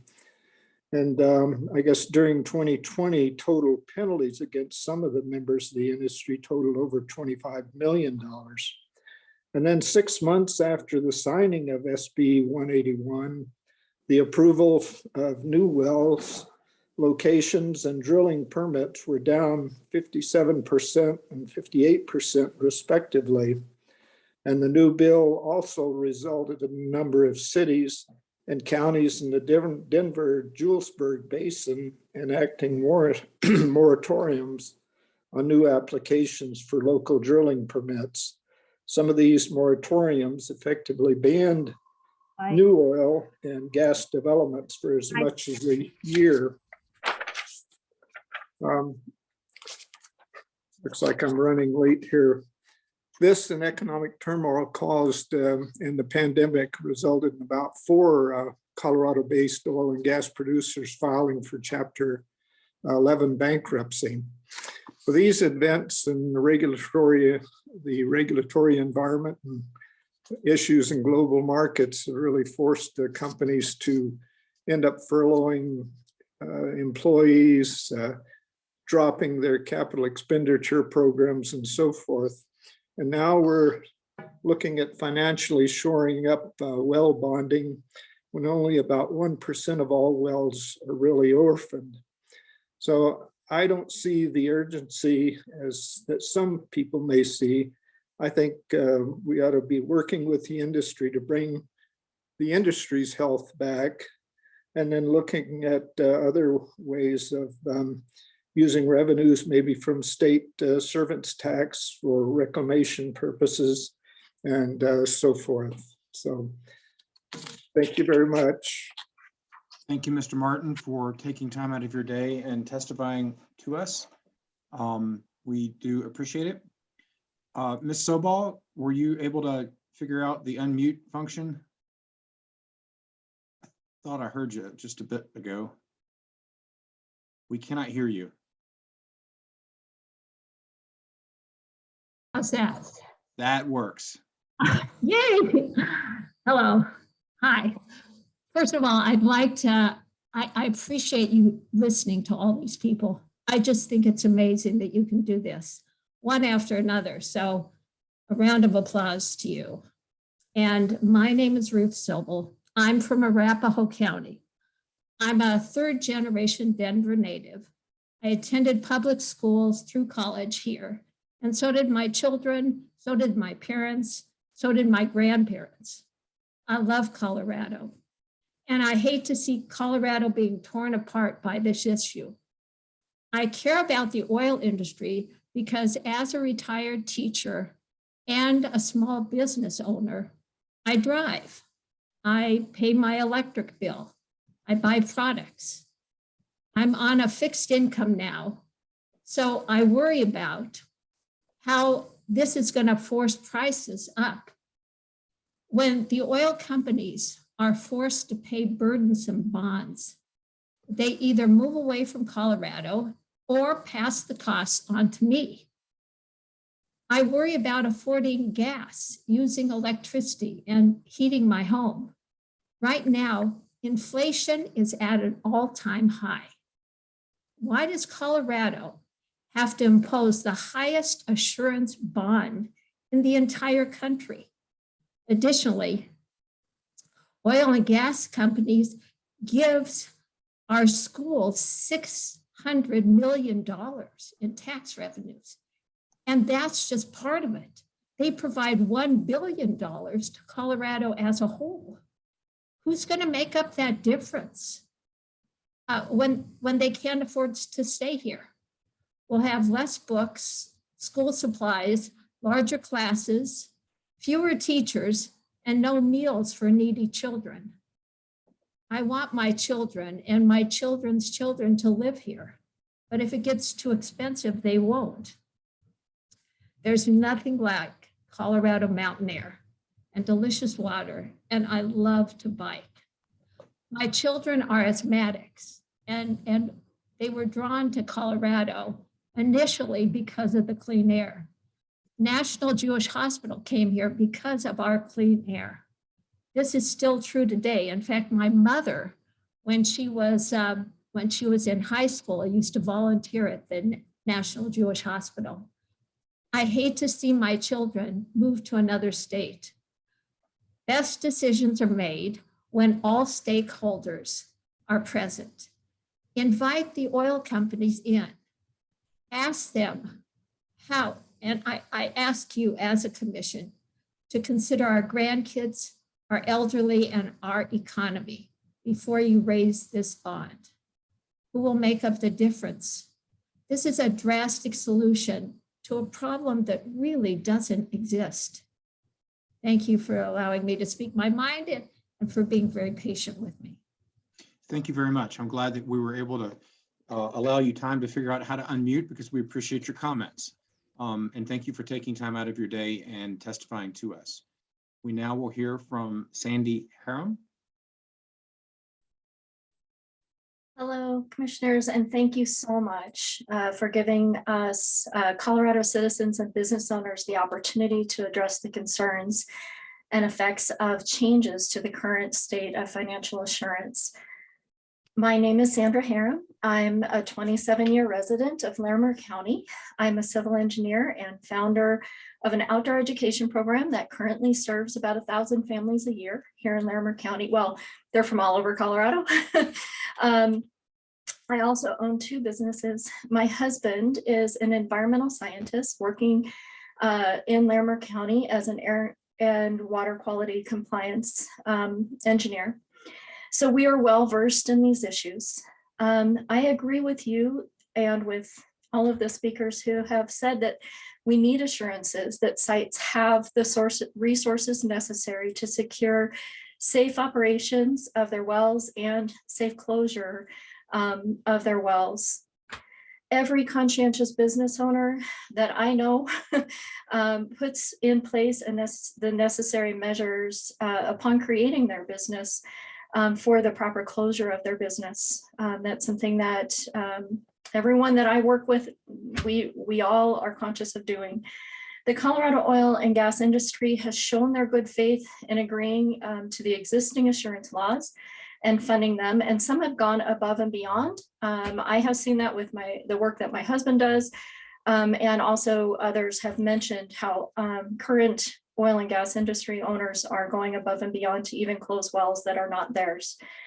It's in their best interest. The increase in required financial assurance will cause the cost increase of access to Colorado suppliers from Colorado suppliers, driving costs up so high that end users will go out of state to obtain their needed products. This will result in increasing consumer cost and take away necessary jobs. It will increase the cost for me to do business to the point where I would be very concerned that I could continue to do business here in Colorado. And that's definitely not my goal. My goal is to be here forever. I love it here. I love the people who work for me, and I want to keep them working. I also love the families that I serve and want to continue serving them and training them to do things like you guys are doing now, to make these very difficult decisions and to give of your time and your resources to do that. Increasing the financial assurance will have a trickle-down effect that could be devastating.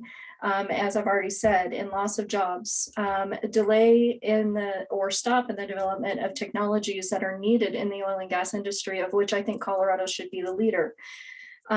Also, everyone has mentioned already the great loss in tax revenue. I've heard a lot of different numbers, but where is that tax revenue going to come from for our roads and schools and et cetera? I thank you for providing this opportunity to provide a small business owner, scientist, and educator's perspective. I very well trust and hope that you will consider the potential effects of increasing financial assurances and work with the oil and gas industry, suppliers, and the end users to find the best solutions. Thank you. Thank you, Ms. Harum. Would remind folks to try to keep on track with the 3 minutes and just kind of keep a look at the screen. We try to keep that up there so it can help folks. Thank you, Ms. Harum, for being with us and for presenting. We'll take a couple of more, and then we will be taking a break at 3 o'clock. So let's turn to Scott Walker. Hello, thank you for the opportunity to speak. My name is Scott Walter, and my family and I have been residents of Weld County since 1994. I've been employed in the oil and gas industry for the last 45 years, and I've seen many ups and downs in the oil industry. Some of these are created by unfair regulations that oil and gas companies have to deal with. I have owned an oil field service company located in Greeley, Colorado since 2004.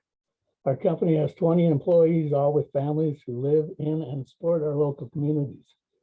Our company pays high taxes to the federal, state, and governments and collects thousands of sales taxes for the state of Colorado. I strongly agree that oil companies should have to plug their wells, but I believe that the current rules that are in place take care of the problem. I ask that you consider the impact that these new financial rules will have on oil and gas companies and on service companies that provide good paying jobs in our communities and in our state. As these rules will hinder businesses and growth in our communities in the state of Colorado. If these new rules are put into effect, consumers are the ones who will end up paying for it with fewer jobs, higher prices for fuel, electricity, and natural gas that is used to heat their homes.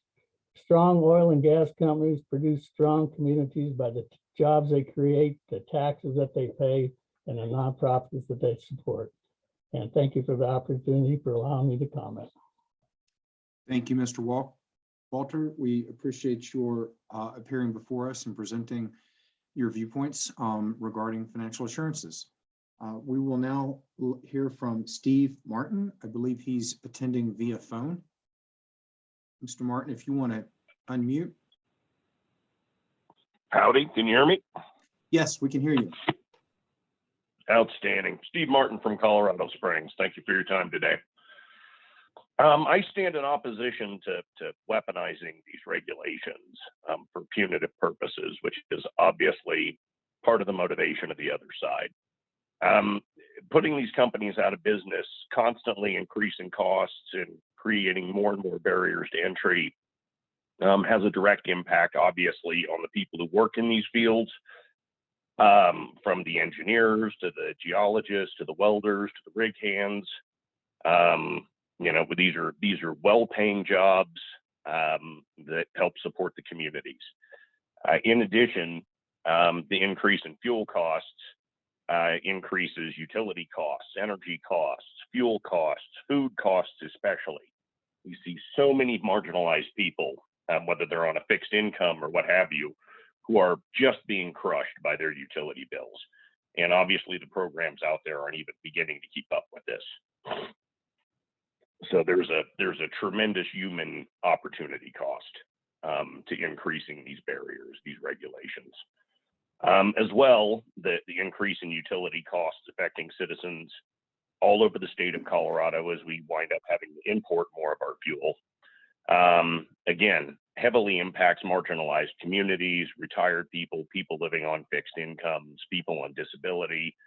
It really has a brutal and dehumanizing effect.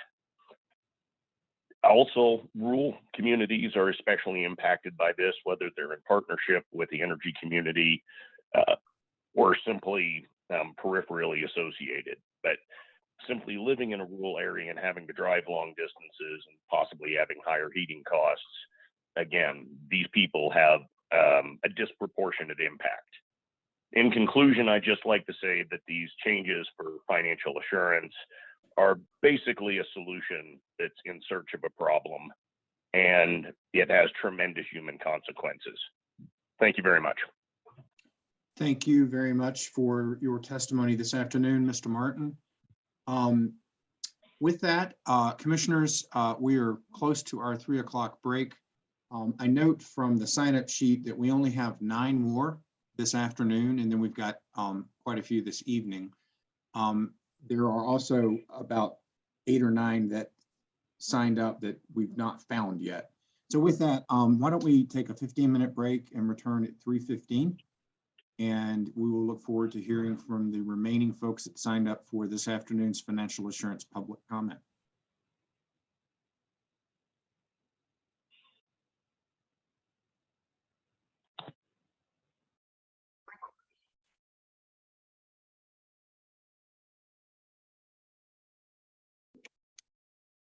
Okay, we're looking to get everybody back on board.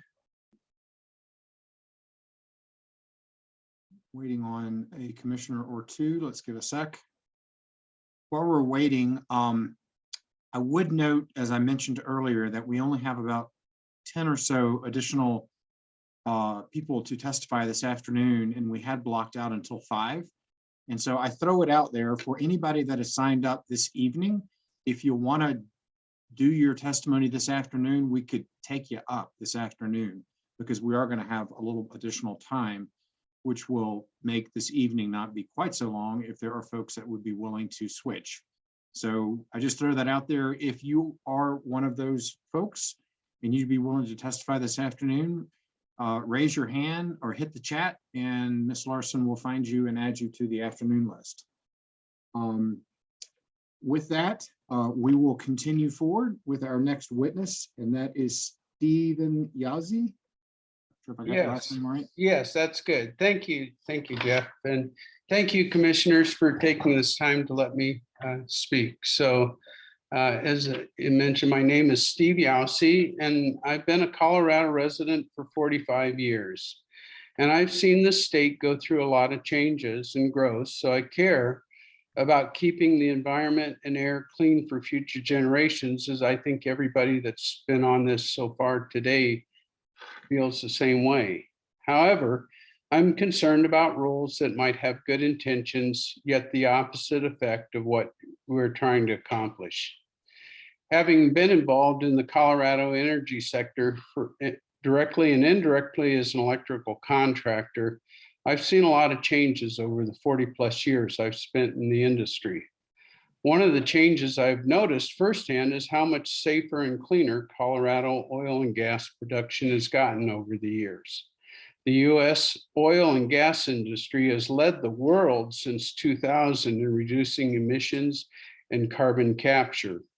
And Colorado is one of the cleanest producing states in the nation, where states like Pennsylvania have over 40,000 abandoned and orphan wells.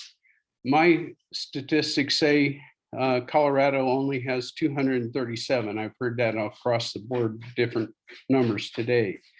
But I think by proposing to increase the bonds already levied on the state's producers for these few abandoned and orphan wells will only drop the $1 billion tax revenue the state is reaping and drive more operators into bankruptcy, which will produce more abandoned and orphan wells. Costs have skyrocketed over the last couple of years, where production has dropped. With inflation up to 7%, it's hard enough for operators left in business.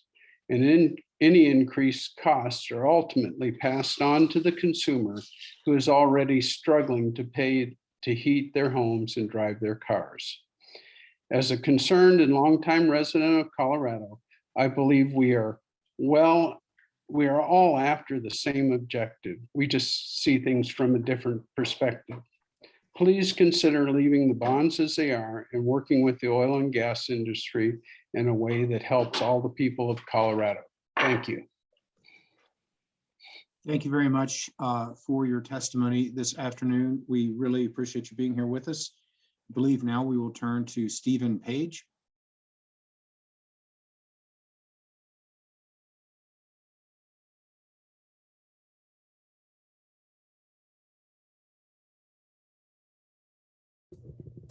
And Mr. Page, I know that you said that you would attend via the telephone. However, we're not seeing your phone show up in the meeting. We do see you though here as a panelist. If you prefer to call in, we can certainly accommodate that, but we just need you to do so.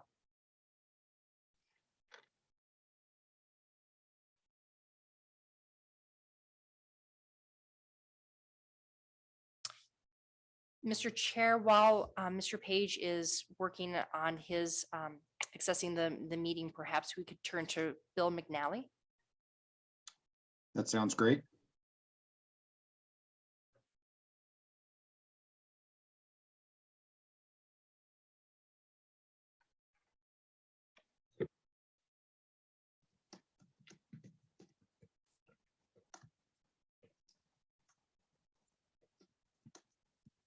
Sorry, I wasn't expecting to be joining so quickly. Are you ready to go, Mr. McNally? Yes, I am. You just caught me by surprise. Well, gather your thoughts and we'll give you this, whatever you need to get ready. Yep. I'm ready. Thank you. Thank you for allowing the public to weigh in on this extremely important topic. I'm Dr. Bill McNally, and I've been a resident of Colorado Springs for 40 years and have been visiting Colorado for far longer. The first time I lived here was in the late 70s. I was living in Aurora. I'd get up in the morning, pour a cup of coffee, and step out the back door. This was the test. If I could see the mountains, it was a beautiful day. If not, it was an indication that the smog was too thick and the day would be not a good day for strenuous hiking or activities along the Front Range. Hopefully the air would be cleaner in the mountains. Those conditions have since been somewhat rectified. Now the only time I cannot see the mountains is when the wildfire smoke gets too thick. Today we are dealing with a far more insidious foe, greenhouse gases, and specifically methane. In the first 20 years in the atmosphere, methane is 80 times worse than the same amount of CO2 in the atmosphere. Currently, the state allows an operator to post a $100,000 blanket bond to cover all those wells. That's a good number, but that should be the bond per well, as it is estimated that the average cost of plugging each well is $92,000. If the company has been in business for over a year, you may want to boost that fee to $200,000 or $300,000 to buffer the cost of the wells they are currently operating. According to your numbers, the state is holding approximately $120 million in bonds. And the state is currently on the hook for somewhere between $4.48 billion and $8.18 billion, or about 1.5% of the high end of the funds required to clean up these sites. If these operators want to do business in the state, they must cough up the total cost of cleanup to clean up the pollution that they leave behind. They must pay for their past indiscretions, and they must fully shoulder all future burdens up front. This must be the cost of mining oil and gas in Colorado. There can be no more free rides for these destructive industries. Thank you for allowing me to testify. And thank you for all the good work you people are doing. Thank you, Mr. McNally. We appreciate you spending time with us from Colorado Springs this afternoon. Good to have you with us, and appreciate your perspective. We now will call upon Carol Phelps. Yes, thank you. I am from Delta, Colorado, and I am an educator of young children. I have spent decades teaching young children, not sure of what the future might be for them, with jobs that I probably have no idea of knowing that they might be able to be a part of. Part of my job sometimes has been to license facilities where young children will be learning, and always making sure that they have a healthy place that they will feel safe and prosper in. I also have helped teach resilience of the children, and so I have strong faith that what the future we have for our children will be a future that they will be able to live and thrive in. Colorado is a beautiful place to live. I've lived here all my life, and there's many, many ways to enjoy the earth. But my concern is that sometimes we have not taught, as I have the children, the importance of cleaning up after yourself. And so I find that it would be extremely important for the each time the wells are there to be a full cost of the bonds be out. And I am very concerned about the loopholes that have been in through Tier 3. So I would ask that there be no loopholes there, so that the future we leave for our children is an earth that has been well cared for and that they can prosper in. Thank you very much for giving time. Thank you, Ms. Phelps, for taking time out of your afternoon to speak to us from Delta, Colorado. We appreciate it. Now we'll call upon Melanie Finan. I'm not sure how to pronounce your last name. Hello, Melanie Hello. Finan. Finan, great. Hi, I'm Melanie Finan. I live in Paonia. Today, I'm reading a letter on behalf of Jane Reed, who could not be present. Thank you for the opportunity to comment. My name is Jane Reed, and I lived up Divide Creek, south of Silt in Garfield County in the 1990s. There were 7 wells east of me on the neighboring ranch, and at least that many to the south of me on a different neighboring ranch. I, as well as many of my friends and neighbors, had many health problems due to the methane and other toxic chemicals that leached into our air and water. My neighbor, Ann Wells, died of a rare kind of leukemia linked to benzene exposure. It took her life in less than a year. She was completely healthy before that, and both of her parents lived into their 90s. Her water came from a spring that was downstream from the fracking area. When they would flare the wells, one was so close that my entire house would smell like methane. I had headaches every morning, which would disappear miraculously if I went to Denver or somewhere else on vacation. I decided to move further up the creek and bought 100 acres, and the well I drilled on the property had methane in it. At that point, I knew I had to leave, as many of my friends, several who had had respiratory problems, already had. My headaches went away the day I moved. I also had a friend from Yampa whose son climbed up on an abandoned gas well with another person and stupidly lit a cigarette. The well was leaking so badly it blew up, killing both young adults and the dog. There was no fence or obstruction to anyone being able to climb up on the tank. It should be up to the energy companies to make sure every well is plugged that is not in use and proper protection is provided. We as citizens deserve that protection and should not have to foot the bill for it. Having had methane in my well water, I live right downstream from the famous Divide Creek seep. I know how fracking can open channels for methane to escape. I have lived in Colorado on ranches most of my life, have drilled at least 8 wells, and none have ever had methane in them until Divide Creek, where a good part of Garfield County's drilling took place.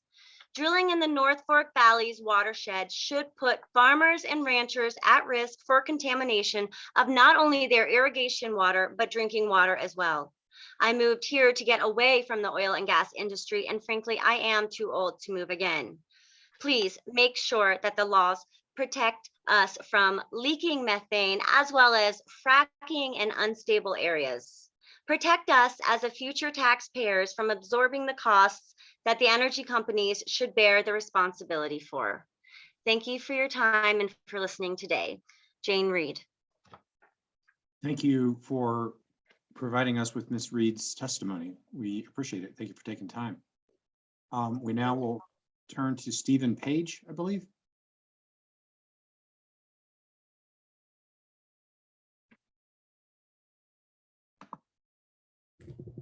And Mr. Page, if you would unmute your telephone, you will be allowed to speak.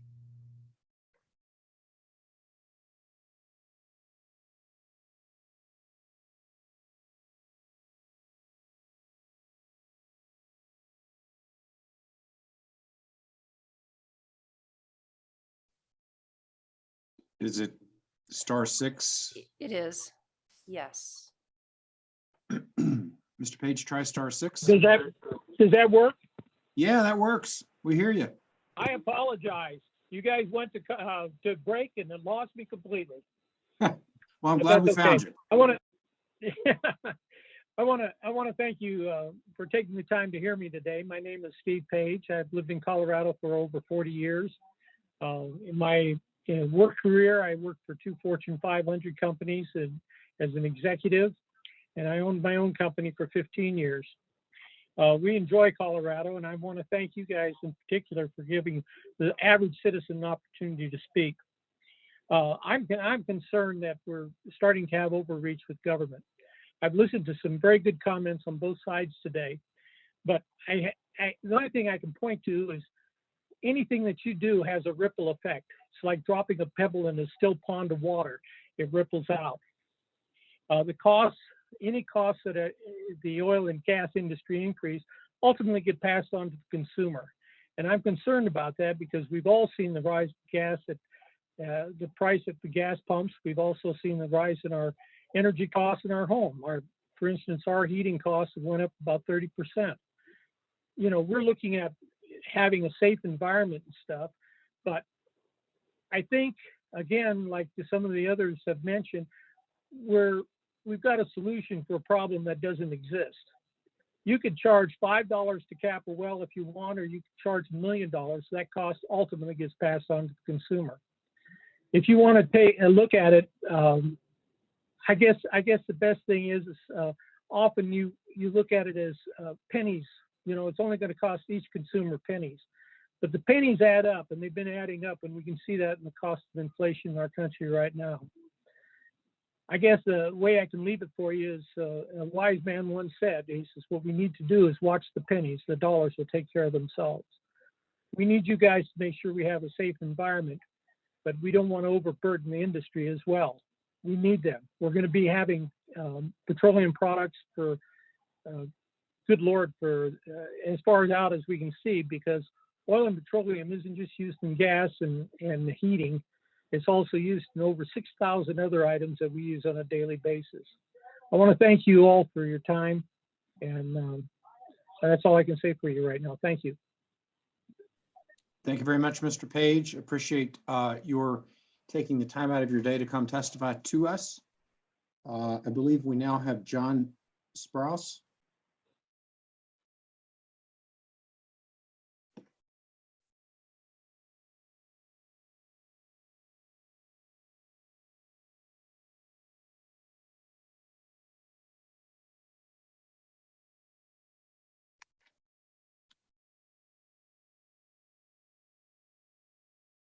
Sorry, folks, I didn't know I had control. You had control, and we can see and hear you. Now I have control. Thank you very much. Good afternoon. My name is John Sprouse. My wife and I live in Thornton. I'm a retired oil and gas professional with over 45 years experience in the upstream sector of the industry. The last 8 years of my career were spent working in the Denver-Julesburg Basin. I've been responsible for drilling operations of over 1,000 wells in Colorado. As a professional, I firmly believe that we, as an industry, are responsible for properly managing all of our activities, and that includes safely and properly plugging and abandoning wells for which we're responsible. To me, the idea of having any orphan well is wrong. However, I do understand that it happens and the state bears the responsibility for managing those well sites in a safe and environmentally conscious manner. For that activity, I fully understand there's costs involved. I also believe it's the industry's responsibility to protect the state from those costs. In Colorado, these costs are managed through operator bonding, severance taxes, and other mechanisms. Based on current performance of the existing regulations, between 200 and 300 wells are currently orphan wells. That's out of the multi-thousands of wells drilled across the state. As I said before, I'm against the practice of operators leaving the state to clean up their mess, just as much as I'm against the state regulatory system that intentionally punishes all of the prudent operators for things done by shady operators. These proposed regulations take a system that is working and turn it into a regulatory morass of red tape and data gathering, along with increasing financial burdens on an industry that provides thousands of good paying jobs. It pays taxes and helps keep a vibrant economy in the state. I am for ensuring that operators bear their own burden of managing their operations, but I am against this proposed regulation change because the increased upfront financial burdens placed on the operators will force some of them to go out of business. And that could end up causing the state to take on a greater burden. When the state establishes a regulatory system that unnecessarily punishes people that are operating in a prudent manner for an issue that has not been a burden in over 100 years, it's wrong. I ask you, please do not implement the proposed regulation in its current form. Thank you for your time and the effort you put into this proposed regulation. I believe that you've done a good job of evaluation, but I also believe that more work is necessary, or simply stay with the current system, which currently does not create any hardships for people. Thank you very much. Thank you, Mr. Sprouse, for taking time this afternoon to testify before us. We appreciate your perspective. I believe now we will hear from Richard Negveski. Excellent, thank you. Yes, good afternoon, commissioners. Thank you for this opportunity to speak on such an important topic. I'll get right to the chase. High cost energy is detrimental to everybody's pocketbook. It raises costs for transportation, manufacturing, travel, production, farming, recreation, plastics, pharmaceuticals. There's not an area of our lives it does not impact, especially the most vulnerable, the poor and those on fixed incomes.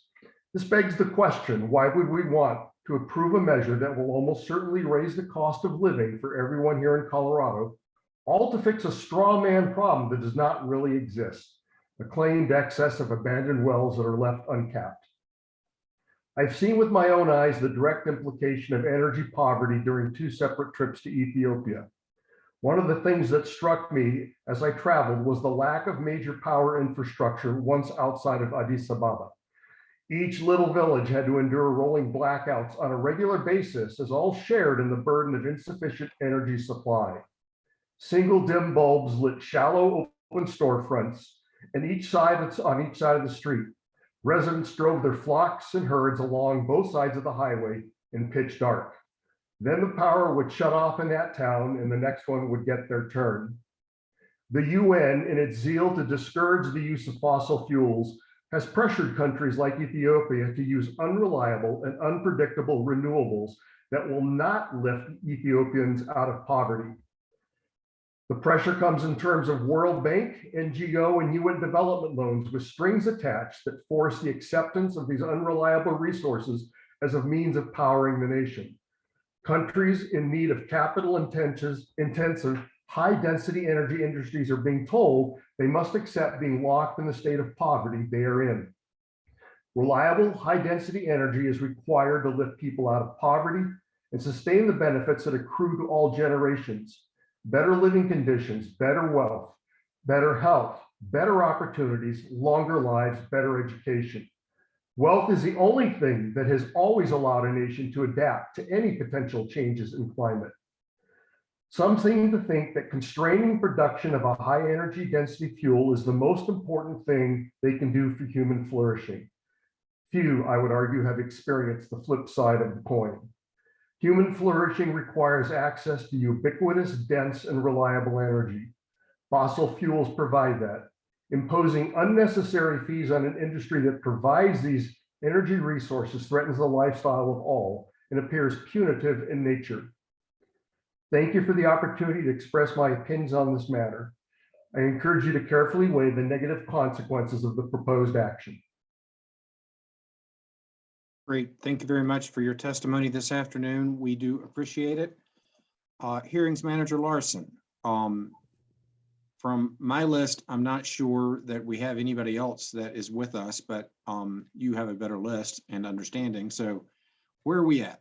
So we do have Mr. Gary Moyer. He's available to speak.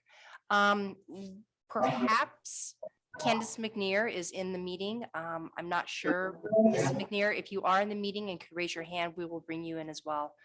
And that would then do it for this afternoon. And I assume we didn't get any volunteers from this evening to move up into the afternoon session.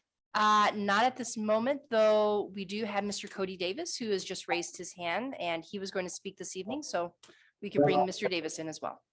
Okay, we'll start with Mr. Moyer. Good afternoon.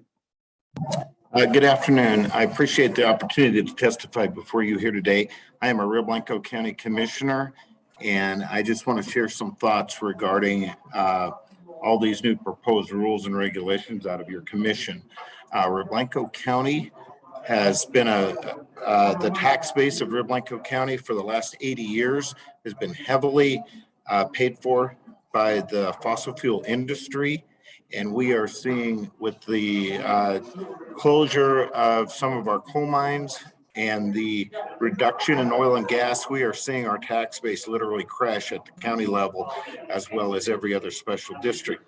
And these new rules and regulations that are being implemented are destroying our communities, both Meeker and Rangeley. They're having and the entire county.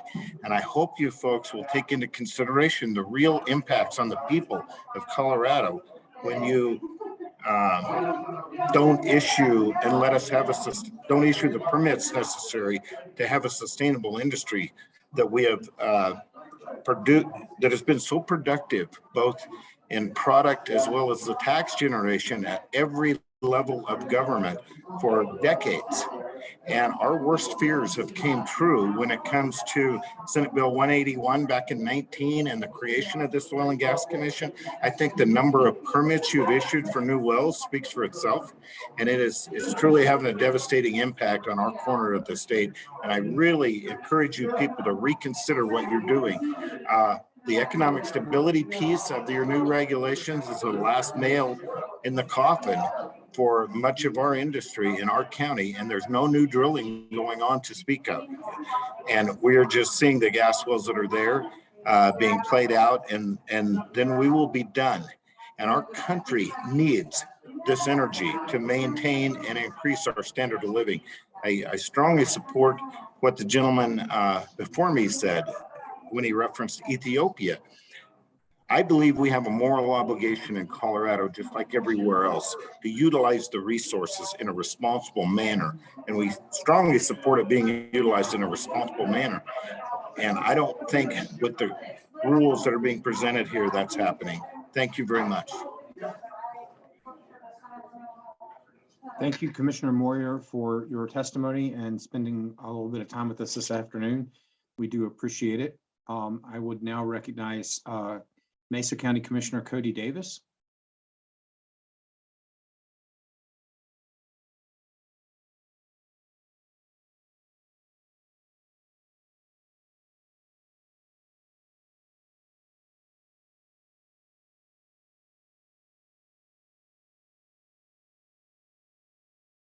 Commissioner.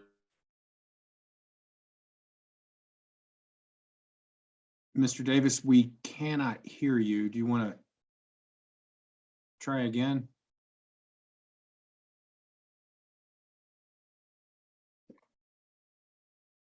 We're still not hearing you in case you're talking. Mr. Chair, also, if we'd like to give Mr. Davis a moment or two, we could hear from Ms. McNair. And we do have Mr. Dave Dillon, who was set to speak earlier this afternoon. He has joined the meeting, so we can bring him in later. Okay, why don't we, Mr. Davis, are you there?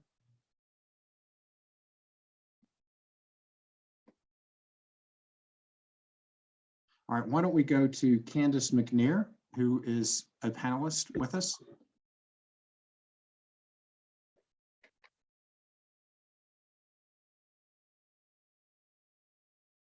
Can you hear me now?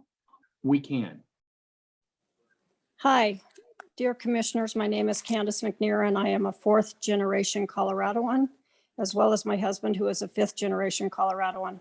We own a casing company in Greeley that employs approximately 25 people.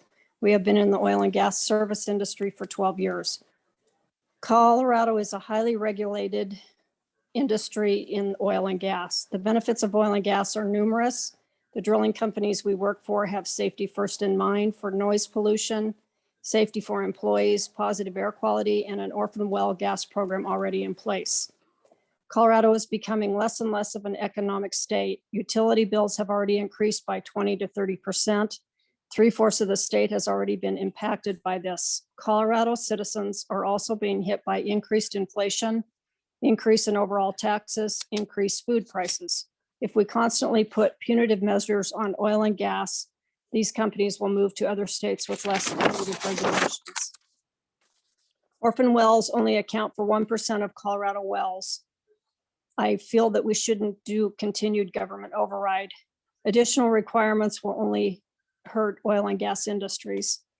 Everyday citizens have seen job losses. 70% of Colorado homes rely on gas for heating. Colorado is becoming an unfriendly place due to increased cost of living. From 2015 to 2020, approximately $483 million from oil and gas were used for schools, roads, hospitals, firefighters, police, etc. Please consider oil and gas punitive regulations in the future. Thank you for your time. Thank you, Ms. McNear, for your testimony this afternoon and for finding time to talk with us. I see we have Dave Dillon, and we might have Commissioner Davis. Do we want to elevate Mr. Dillon to the table?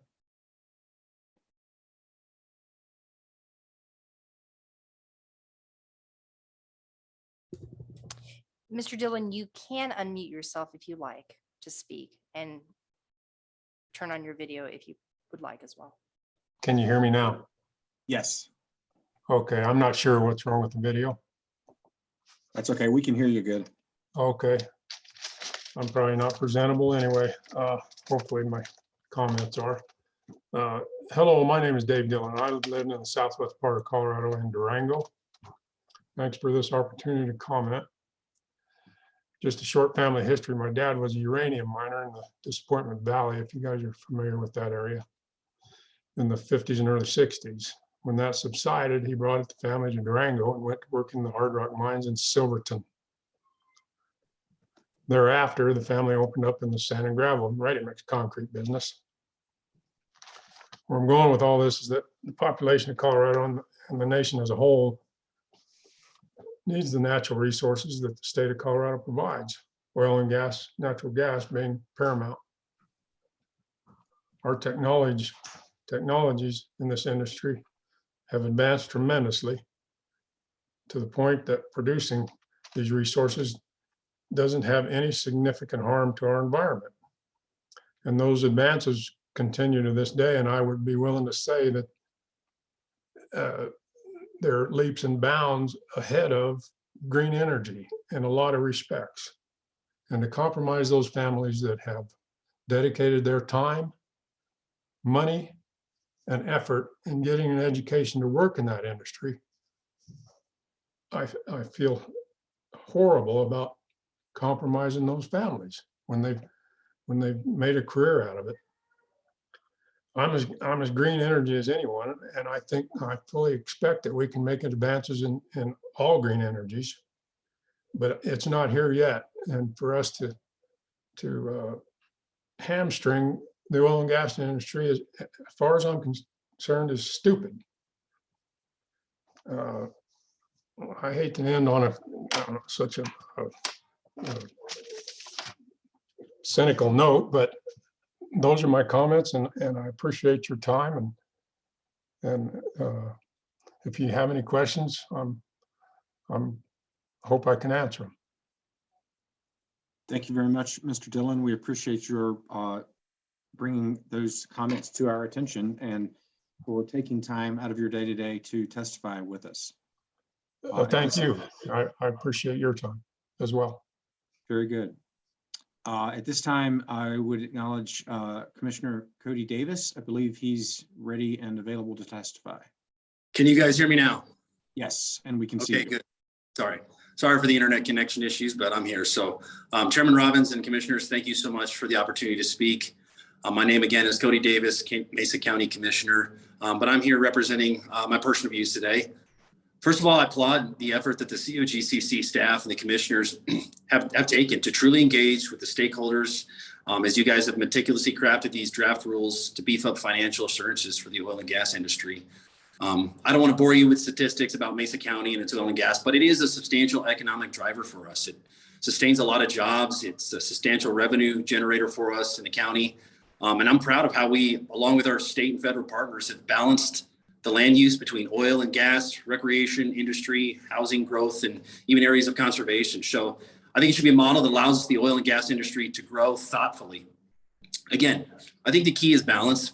Balance should be the approach.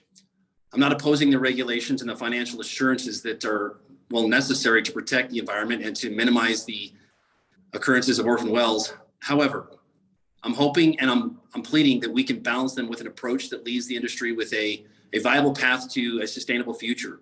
Our local economy, our welfare, our ability to produce the reliable, cheap, and abundant energy are all potential casualties to this overregulation.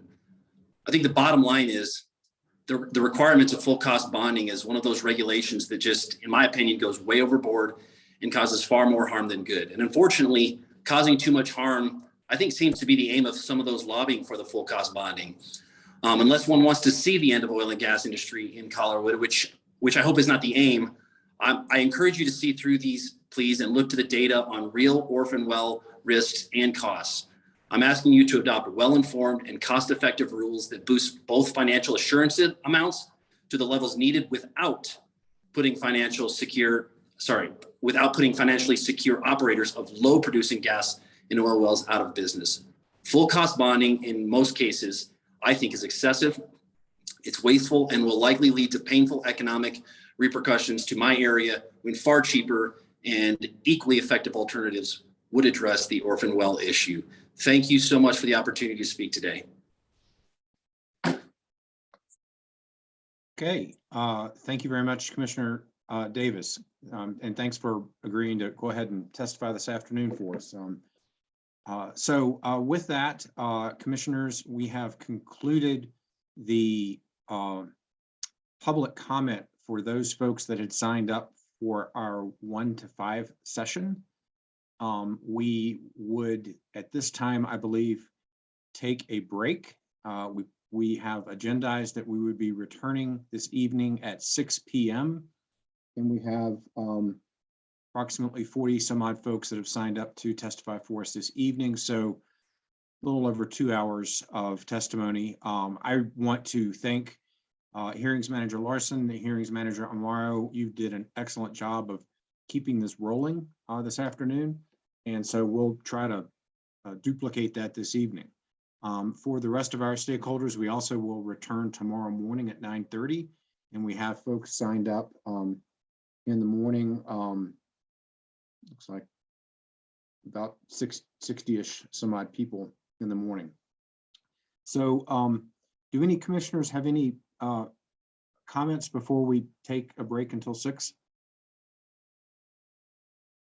Seeing none, we will stop the rulemaking hearing, and we will see those of you who desire to weigh in this evening. We look forward to hearing from you, and we will take a break. We will be back at 6 p.m.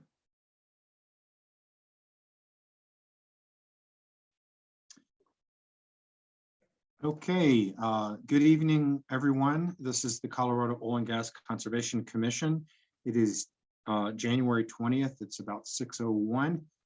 We are undertaking a matter involving the financial assurances rulemaking, docket number 2106-00097.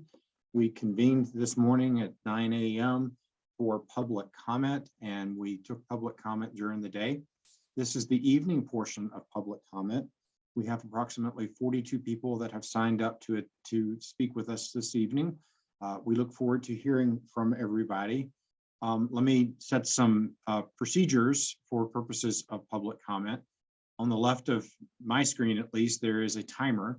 Everyone will receive 3 minutes. We ask that you keep your public comment within the 3 minutes. From this morning's and this afternoon's public comment, I truly felt that everybody was able to be heard and get their points across within the 3 minutes. So, and 3 minutes is helpful because we have 160 some odd public commenters between today and tomorrow.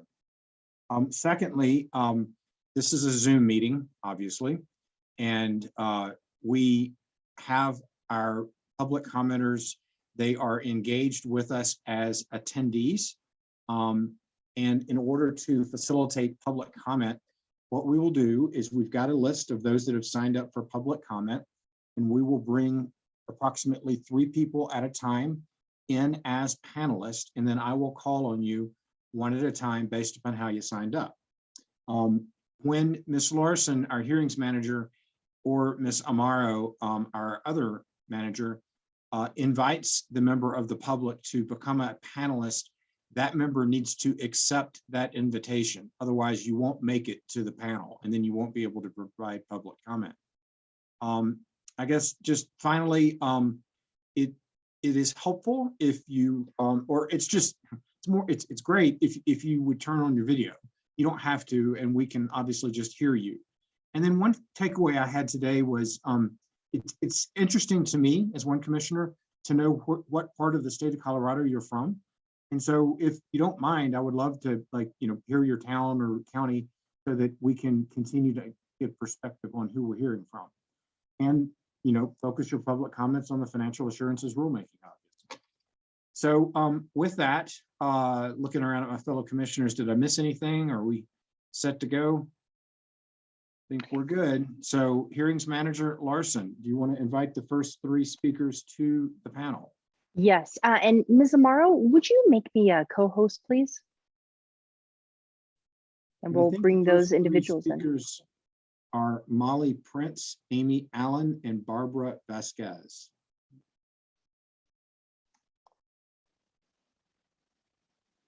And then on deck is Bill Hawkins, Bob Depew, and Brett Urban.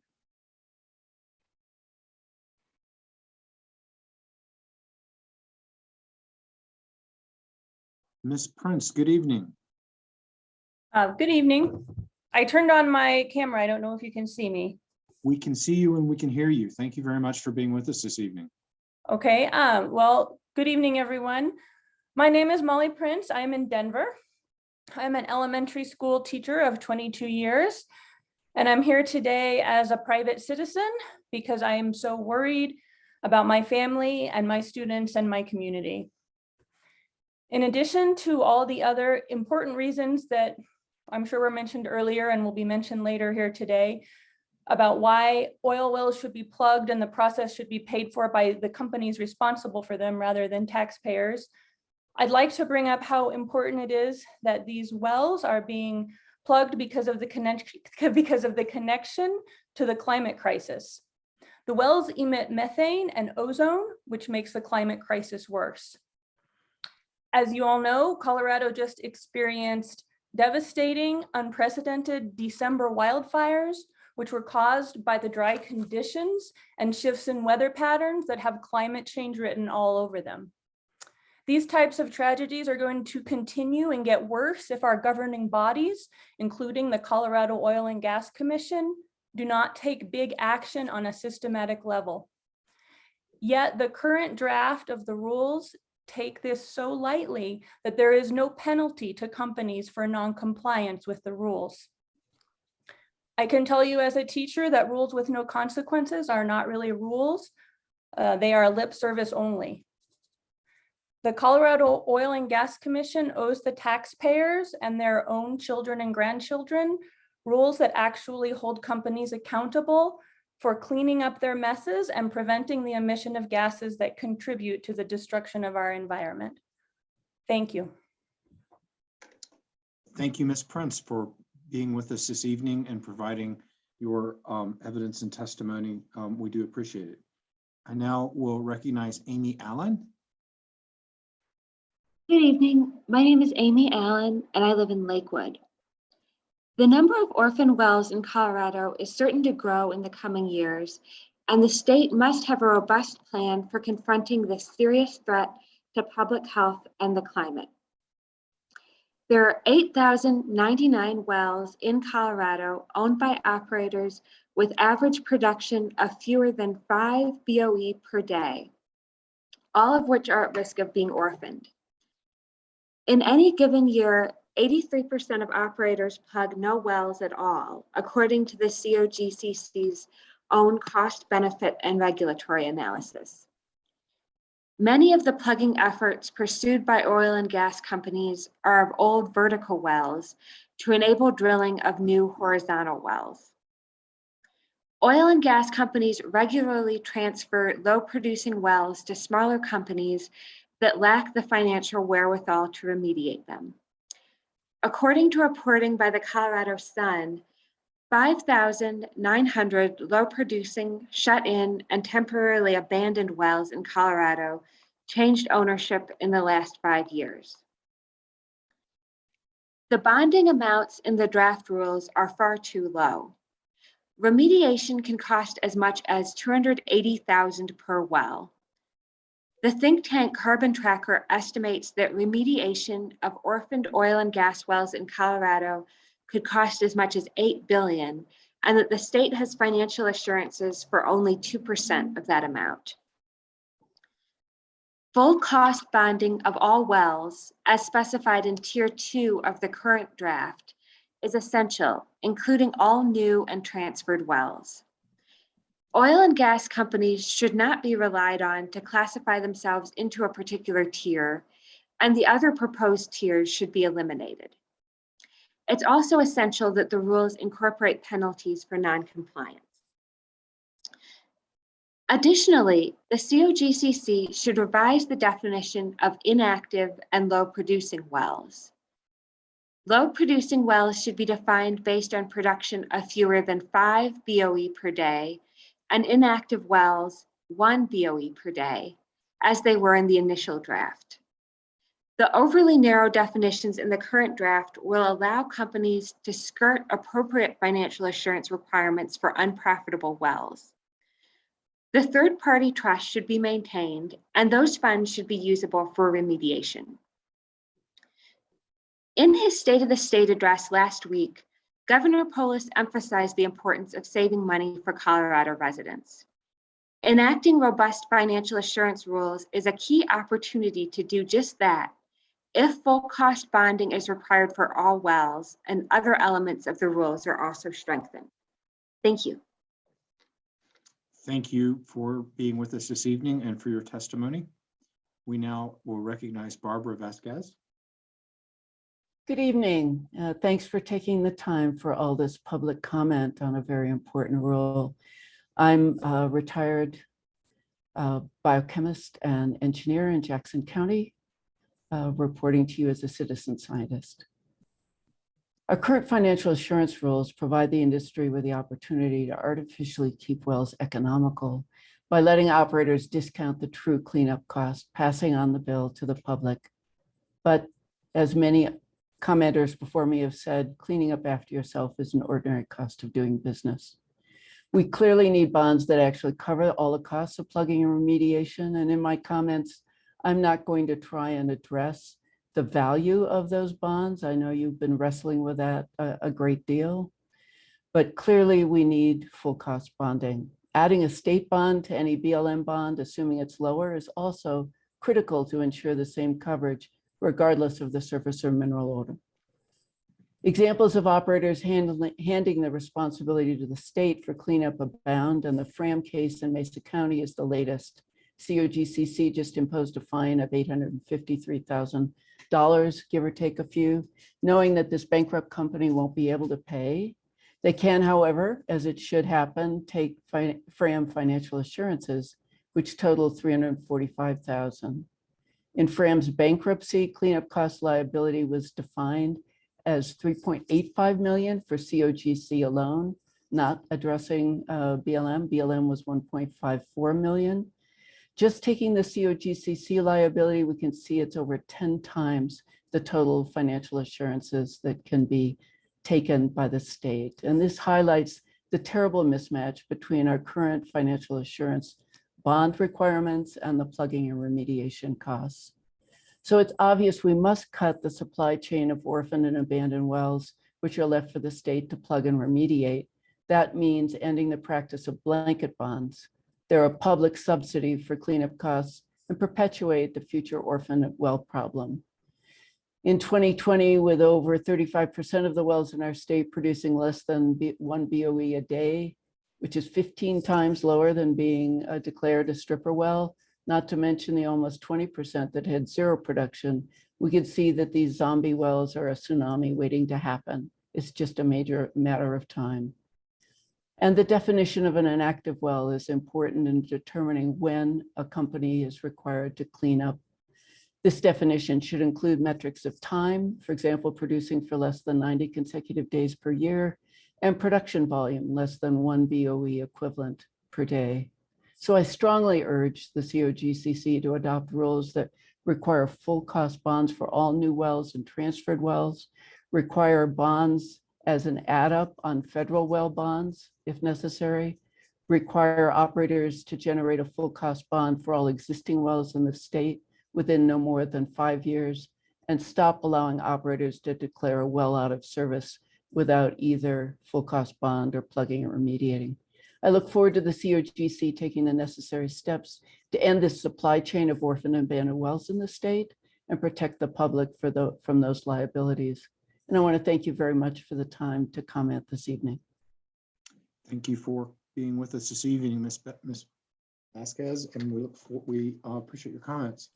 We now have Brett Urban. Yeah, you hear me? We can. You got videos too? Yep, we got video. I'm Brett Urban, owner of Urban and Son Construction in Littleton, Colorado. I am a second generation native of Colorado. By raising the cost of drill site bonds, we'll raise the cost to produce oil and gas, and we'll raise the cost of oil and gas byproducts too. With cost of oil and gas keep rising, it may make small businesses go out of business, or the cost they charge will go up to the customers. With the rising cost of oil and gas, everyone will have to find ways to pay for gas, natural gas, propane, and heating, and electrical for their houses or businesses. That money will be taken away from other spending on things that is needed. We have seen in the past year with oil and gas going up that it has started to do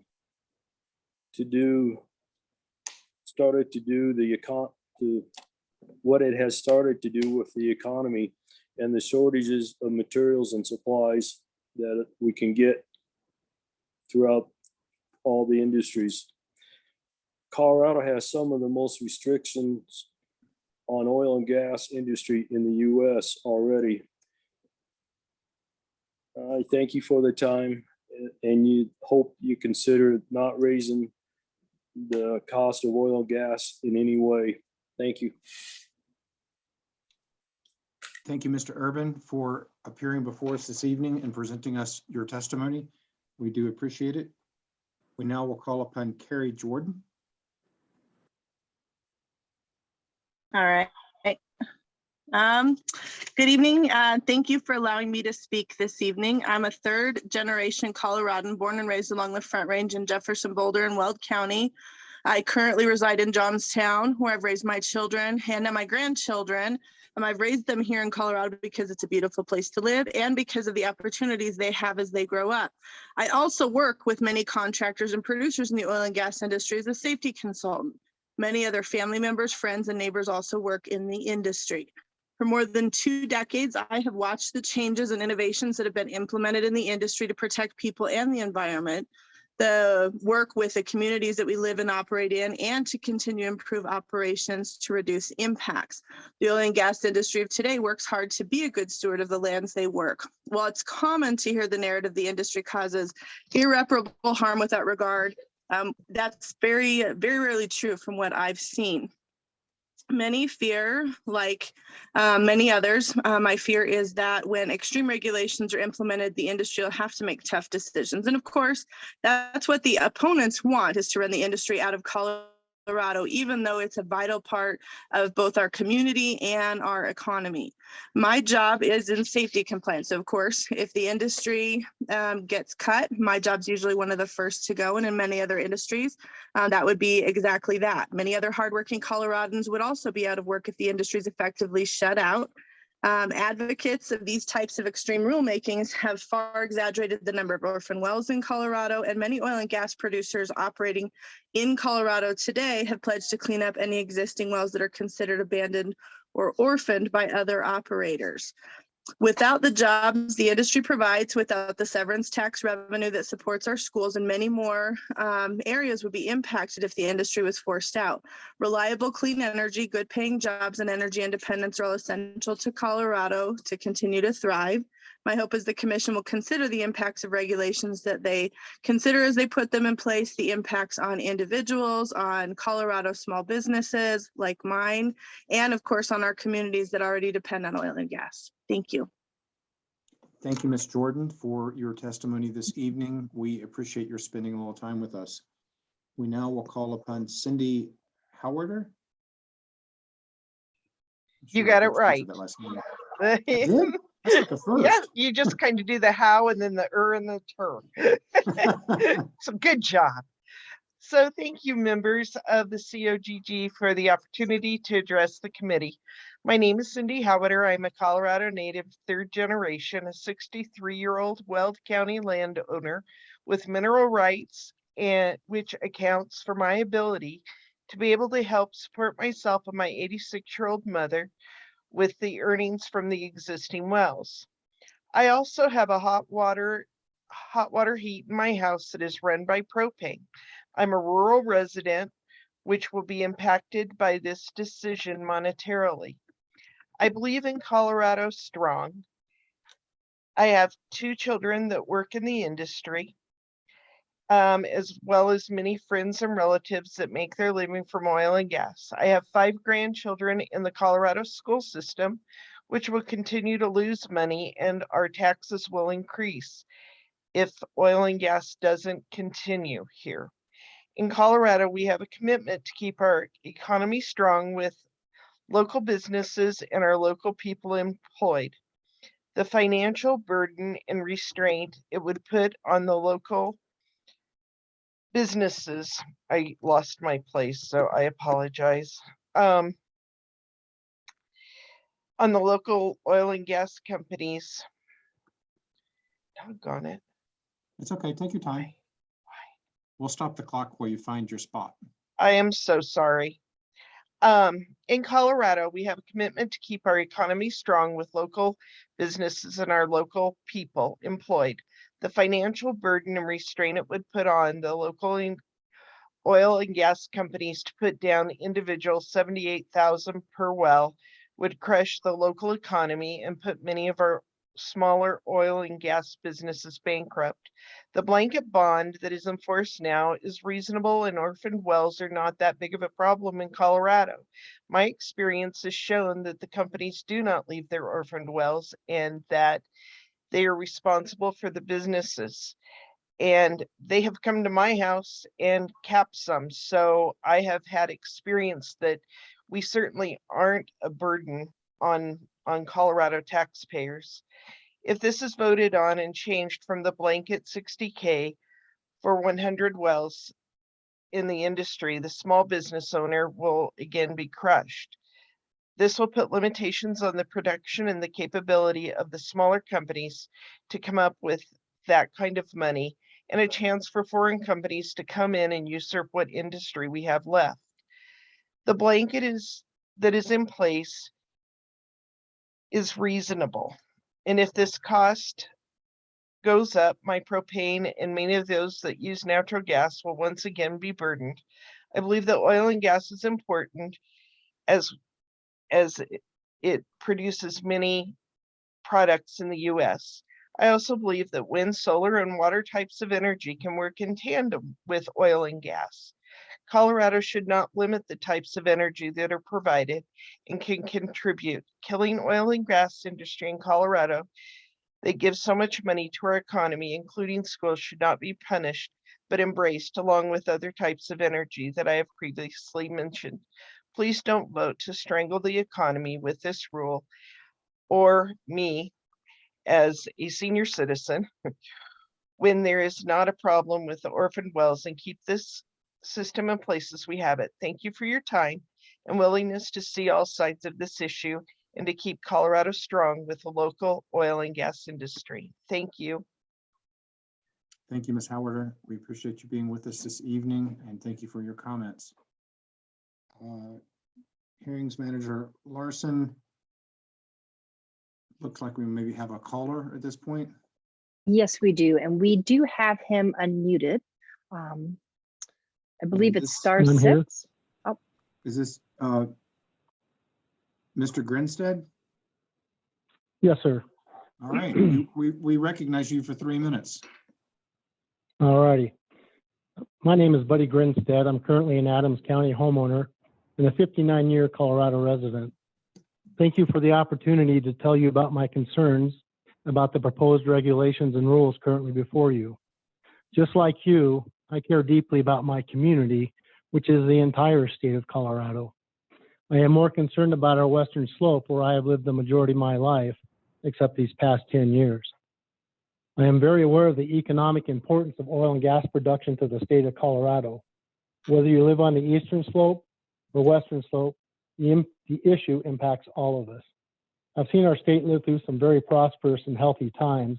I now think we're at the doorstep of some very concerning and difficult times facing us all because of the continued inflation and the attack on the Colorado oil and gas industry. Although I am not employed in the oil and gas industry, I'm a 38-year veteran of law enforcement in the state. I know many people who are, including several family members, who are employed in the oil and gas industry. The problem is the recent changes regarding Colorado oil and gas industry and the continued barrage of new rules and regulations. The industry has created new financial constraints on us taxpayers as well. The increased cost of production of oil and gas products is based directly onto the consumer. This financial burden to taxpayers is simply due to unnecessary overreaching rules and regulations imposed against the Colorado oil and gas industry. I find myself asking the same question. Is the mission of Colorado State to do away or regulate the oil and gas industry out of business? Personally, I do not think regulating the Colorado oil and gas companies out of business is a good decision for anyone in Colorado.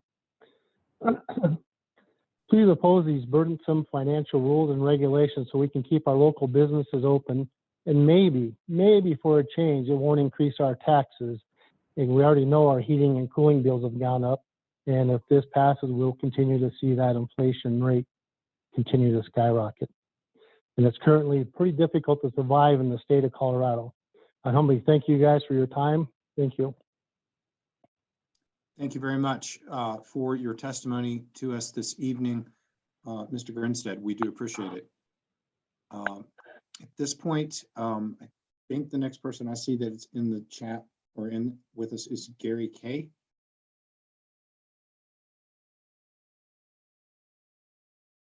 And I believe we might have Mr. Otero. I think he was here earlier, Gabriel Otero.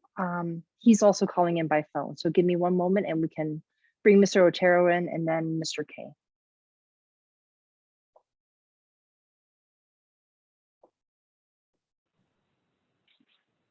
Hi, can you hear me? We can. Good evening, members of the commission. My name is Gabriel Otero. I'm a sportsman, fourth generation Coloradan, and I worked for 5 years in oil and gas. I've witnessed the mess this industry leaves behind time after time. Currently, I'm the Colorado Plateau representative for the Wilderness Society, calling in today from my home in Western Colorado, Fruita, Colorado, in Mesa County to be exact. The Wilderness Society's mission is uniting people to protect America's wild places. We've been involved in reforms to oil and gas regulations in Colorado over the years, including in the legislative process to enact Senate Bill 181. Prior to that, TWS participated in the Financial Assurance Task Force that the COGCC convened in response to the 2018 executive order from former Governor Hickenlooper. We appreciate the COGCC for embarking upon this rulemaking, but the current draft needs to be strengthened. I'd like to focus on 3 areas in particular. First, requiring full cost bonds and financial assurances for low producing and inactive wells, all wells held by low producing operators, and all transferred wells. TWS strongly supports updating the rules to ensure that taxpayers are never again left to pay for cleaning up an oil and gas company's mess. We know that blanket bonding at an insufficient amount is what got us into this mess in the first place. Passing new rules for blanket bonds at an insufficient amount would still allow companies to abandon wells, requiring the state and taxpayers to clean up the mess. That is unacceptable. We do not support the carve out for financial assurance for wells on federal public lands. The COGCC and the Bureau of Land Management have a long history of collaboration for regulation of oil and gas development on federal public lands and of federal mineral estates. Whether an operator seeks to drill on private lands or public lands, they must be held to high standards and be required to clean up after themselves. Requiring all operators in all their wells, including those wells on federal public lands and minerals, to meet state financial assurances and bonding requirements is essential. Also, I'd like to emphasize holding the industry accountable to a short timeline to plug wells after they place them on the plugging list, and to inspect those wells regularly through annual LDAR emission testing. You are tasked with protecting public health, safety, welfare, the environment, and wildlife resources. To achieve the legislative intent behind Senate Bill 181, we urge the Commission to strengthen these rules. Thank you for your public service to the people of Colorado and for your consideration of our comments. Thank you, Mr. Otero, for joining us from Fruita and for providing those comments. We do appreciate it. We now will recognize Gary Kay.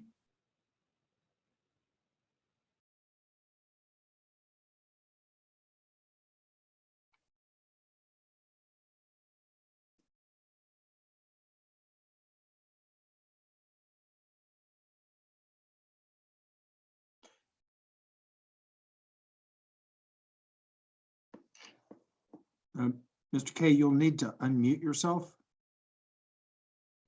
Can you hear me now? I can. Okay, thank you. I appreciate the opportunity to speak.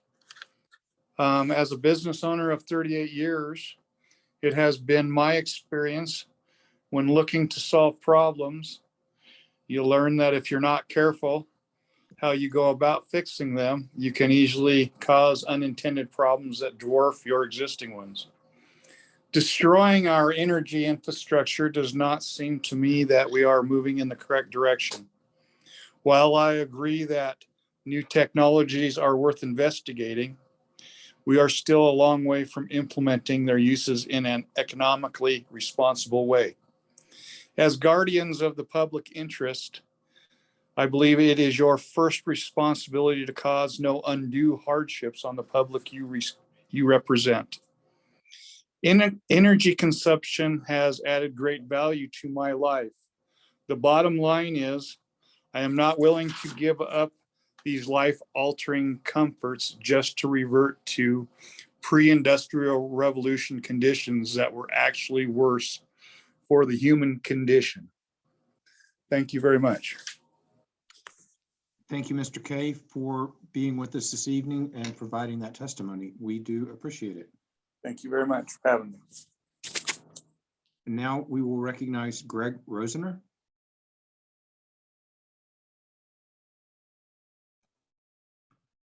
Good evening. This is Greg Rosener, live in Estes Park, Colorado. I want to tell you that I appreciate the time you as the commission has spent trying to improve Colorado's quality of life.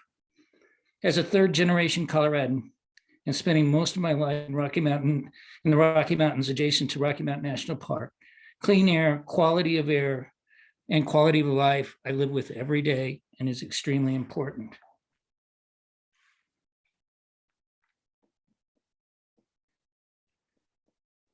Saying that, I am someone who grew up on a rural Colorado ranch, and the importance of the oil and gas industry had a huge positive impact on my life growing up, as I did in the county where the family ranch was located.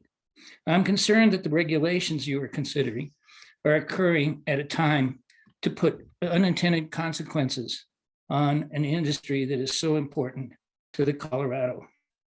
The oil and gas industry is vital to everyday life of Colorado citizens and to every person through the state's receipt of severance tax revenue, as well as lease bonuses and royalty fees paid to our school systems through production on state school lands.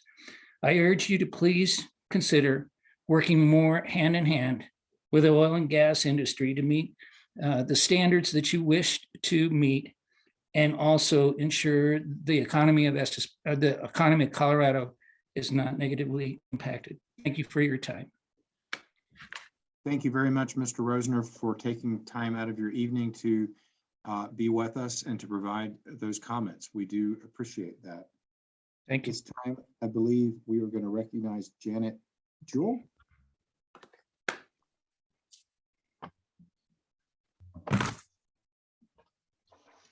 Hi, my name is Janet Jewell.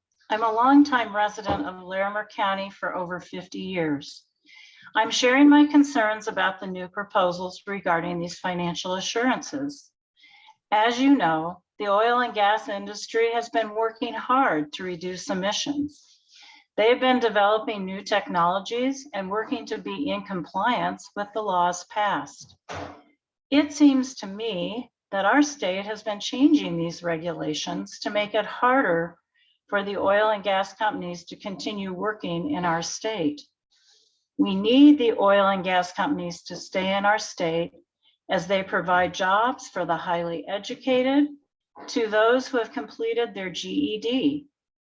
Losing these workers impacts the communities where they reside, and we can't afford this loss as our communities are presently struggling from the past years dealing with the pandemic. I care deeply about the economic loss that trickles down to restaurants and small business owners in our communities today. But most of all, my concern is the loss of tax revenue from the oil and gas industries. As you all know, Colorado is an oil and gas state, being 5th in the country for production, and it has been the main driver of our economy. These companies pay around $1 billion in taxes, and about $600 million goes to public education, which includes both K through 12 and higher education. Being a former school teacher, I know how school districts need this revenue stream. We can't afford to lose this revenue from the oil and gas companies. Where would we get these tax dollars to replace the money the oil and gas companies give our state if these companies relocate to other states? This is a big concern to me at this time, and I do not want to see our personal taxes increased, and especially as I am a senior citizen living on a fixed income. Tonight, I'm asking your commission to cooperate together with the oil and gas industry when considering these financial assurances.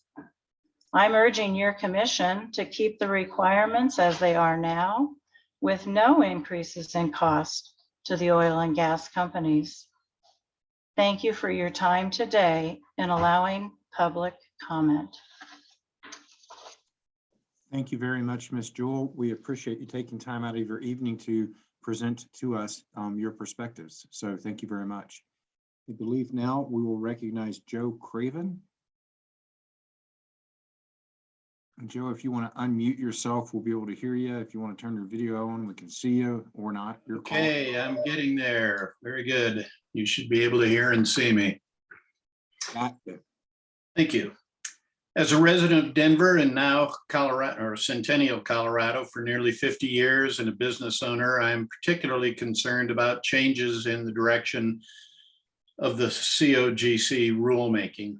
Rulings in recent years have served to contribute to a dramatic reduction of investment into development of Colorado's oil and gas resources.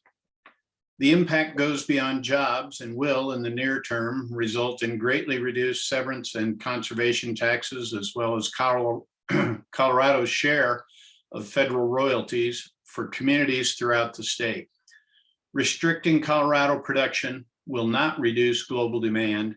However, it will, and already has, increased the cost of energy.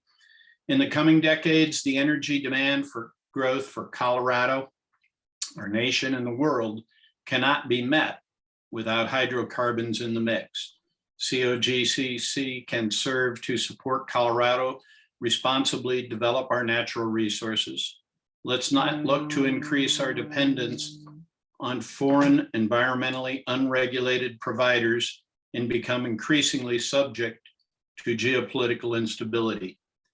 The direction of overburdening the oil and gas industry would serve to economically deprive communities and negatively impact those most in need through lower state revenues and higher energy costs, in part, as evidenced by my most recent Excel bill. I ask you to please regulate the development of production of Colorado's oil and gas with common sense. The energy these resources provide are essential and will continue to be for decades, whether produced in Colorado or Russia. Please avoid overly optimistic plans for the energy transition and the unintended consequences it could bring to our communities, our state budget, and the funding necessary to adapt to and innovate effective responses to a warming climate. I thank you for your service and time.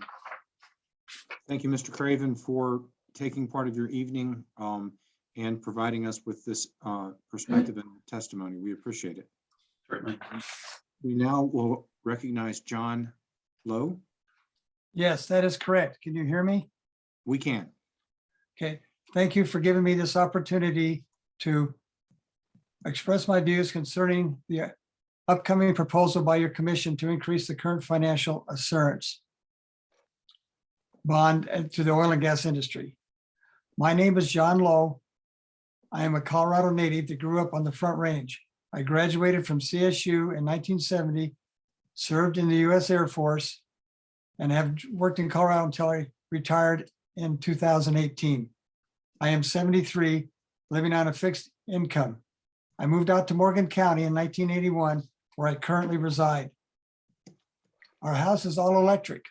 We have solar panels that help with the heat costs, but in the winter, our heating bills can be as much as $450 a month and are projected to go even higher. We are no different than a lot of people who are concerned about the environment. I understand and to a point agree that Colorado can be a leader in protecting the environment. But why can't we as a government and industry also work to be a leader in common sense at the same time? The current regulations that you are reviewing are working. They, from my perspective, are not broke. I understand there was a time when so many oil and gas companies applied for permits in Colorado that there was a concern on just how they would affect our environment. But today that has changed. But this is my position. I come to you with this question. Why is this type of overall bond only targeted to the oil and gas industry? Is the same bond in place for other industries as well? For example, land, home, business, and construction industries. Are there any upfront assurance bonds put on this group of companies to cover them for possible damage that may be caused to our air, land, and water? With all the expansion they are doing to the landscape as well, are they really making these changes worthwhile? Look at the sports industry and entertainment industry. Have any of these companies in the sports and entertainment industries been asked to even put up a similar bond to cover them in case they do something to damage the environment? Should they have a bond in place to cover the pollution they create on game days when 45,000 to 75,000 plus people invade Denver all at the same time in the same place? To my knowledge, not only has there ever been such a bond requirement placed on these industries for the same environmental reasons put on oil and gas, Yes, I understand there are environmental regulations, but probably not as severe and not to the same kind of bonds. In fact, if history serves me correct, the opposite has taken place. These industries, all of them, have been given tax incentives, and large ones at that, to build and grow not only the Front Range, but all of Colorado. And which one of these industries generates the most tax revenue? From what I've read, it's the oil and gas industry. We all know that increased costs to industries will only be passed on to the consumer.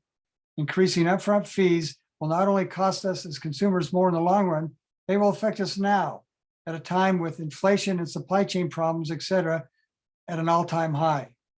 Those of us on fixed incomes will feel the brunt of these increases. I ask that you vote no to increasing the assurance bond and to continue to work cooperatively with the oil and gas industry. Thank you again for your time. Thank you, Mr. Lowe, for taking time out of your evening to be with us and to provide your perspective. We appreciate it. Hearings Manager Larson, I'm not sure who's next from my list.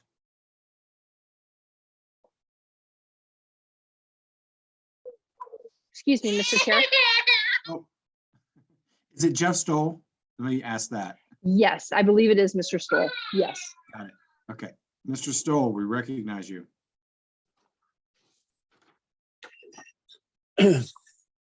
Thank you, commissioners, for the opportunity to speak to you today about the financial assurance policies that you are considering. My name's Jeff Stoll. I've been a resident of Colorado for 40 years. I currently reside in Westminster in Adams County. We've raised 4 children, 3 of whom have grown to adulthood and have stayed in Colorado. We have a cabin in the mountains of Boulder County where we enjoy the best of Colorado in summer and winter. I am a retired public health official, having served in the local and state levels of Colorado government for 30 years. I am still active in public health practice through my own private business. I am also employed full-time in the administration of a Head Start program, a federal preschool program for low-income families. So all that to say that I love Colorado and I'm very invested in its future professionally and personally. I familiarized myself with the mission of your commission on your website. The core of my comments come from the public health and welfare part of that mission. I'm concerned that this is not the time to ratchet down regulations on financial assurance because of the impact that these have on an already fragile economy.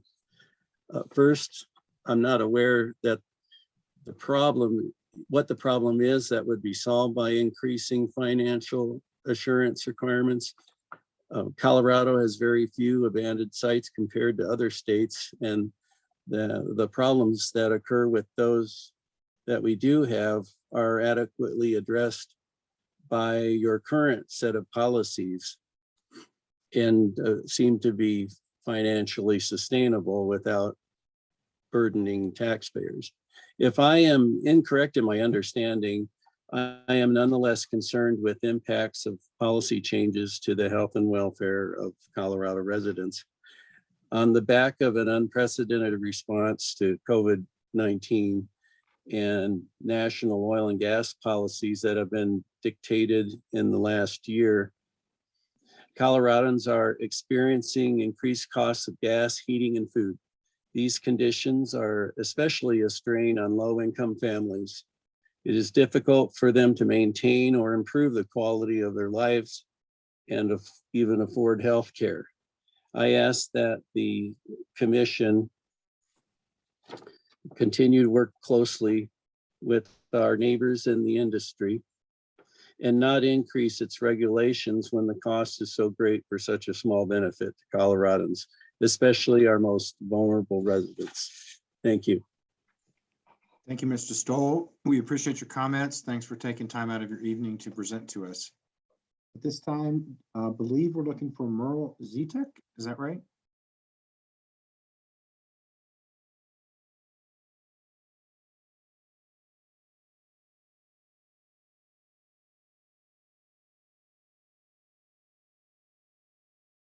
Mr. Zitek, if you want to unmute. All right, I'm sorry. No problem. We can now hear you. Okay. Hi, my name is Merle Zedek, and I've farmed and ranched in Grover, Colorado, northeastern Weld County for the past 45 plus years. The oil and gas companies are already over-regulated too much as it is. If this goes through, it will put a lot of my friends and family out of work when oil companies either leave or foundered. My small hometown of Grover and Hereford are counting on the oil and gas industry for its local economy. We live out in the middle of nowhere, and switching to electric cars and pickups or even farm equipment is just really a bad idea, and it's not going to work. Never mind the cost of an electric car. I don't even want to know what an electric tractor would cost. The wind towers in my community are starting to become a major eyesore, and in my opinion, a huge waste of money. I'm no expert on wind, but by no means, but when the wind is blowing too hard, they don't seem to work. And when it's not blowing at all, they still don't seem to work. And half of them broke down most of the time. And there seem to be just building more and more of them. Before long, there will be wind towers on every acre of land around us. There are probably over 50 wells in my area, and you'd have to look really hard to even see them. I have 2 wells that have been orphaned, and you would have to use GPS to figure out where they are even drilled. They did a perfect job reclaiming the land and cleaning up. Far cry from the wind towers, which have ruined my once perfect view of the bluffs and the landscape. It is time to let the oil companies do their job and get back to the way things used to be a few years ago, instead of letting the price of gas skyrocket. The job loss alone should be enough to stop the overregulating. Thanks. Sincerely, lifelong resident of Colorado. Thank you very much. We appreciate you taking some time out of your evening, Mr. Zitek, and for providing us that perspective. We now will recognize Nadine Jung. Hi, it's actually Young, but thank you very much. That's okay. Commissioners, I really appreciate the time that you're giving us here today. I know it's been a long day for you guys, so I will try to be succinct here. So I want to thank you for the opportunity. My name is Nadine Young, and I've been a Colorado resident for 30 years in Jefferson and Larimer counties. My husband spent his last years working in the oil and gas industry. This industry is vital to our economy. Those of us who support the oil and gas industry want the same things as everybody else: clean air, water, jobs, our slice of heaven. We are not against alternative energy. We're just not there yet. The caller before me talked about the wind turbines. Well, I have a story for you about a worker who told me when he sanded blades, they wear suits. And if those suits break, it's similar to nuclear contamination and protocol. I don't know about you, but that scares me for them and our environment. Because my husband was in the oil and gas industry, I had the opportunity to be on an oil well pad, and I was never worried about my safety or the environment, just based on all of the things that they are required to do. These proposed financial assurance rules for producers to fund the cost of operating and producing wells will put an undue financial burden on these companies, having the effect of doubling or tripling their costs to do business. These companies can decide to move their business and their jobs elsewhere. And if they do decide to say, as we know, every business is in business to make a profit, so these costs will have to filter down to us consumers. Make no mistake, we are all consumers of oil and gas. We rely on this industry because every product we use in our daily lives has oil and gas in its supply chain. I have challenged people to name a product that does not have oil and gas in its supply chain, and no one has been able to do that. We talk about wanting to help the environment. Well, an easy way would be to reduce our oil and gas, and would be to give it all up. From our electric cars, to our phones, to our computers, to our destination vacations, and yes, maybe even our loved ones because they didn't live next door to us. But nobody wants to do that. It's too hard. We like our technology, our warm houses, and our fruits and vegetables that come from other parts of the world. We don't think about all the products that have petroleum in them, but one easy one is tires. Even electric cars and bicycles need rubber tires. We don't necessarily think that a little thing like tires would have such a huge ramification, but consider this comment from one of my customers who said, "I understand supply chain issues. I am in general aviation, and we were told that we might not have tires until June of 2022. We fly organ transplantation missions, and no one seems to care. Commissioners, I hope you care. I hope it isn't your loved one who needs a transplantation with no way to get that organ to them. I urge you to work together with the oil and gas industry when considering new regulations, and that you keep us all in mind. Again, I thank you for your time and for all you've done for us, and I appreciate it. Thank you. Thank you, Ms. Young. We appreciate you taking time out of your evening to testify to us this evening. We now will call upon Peter Cunningham.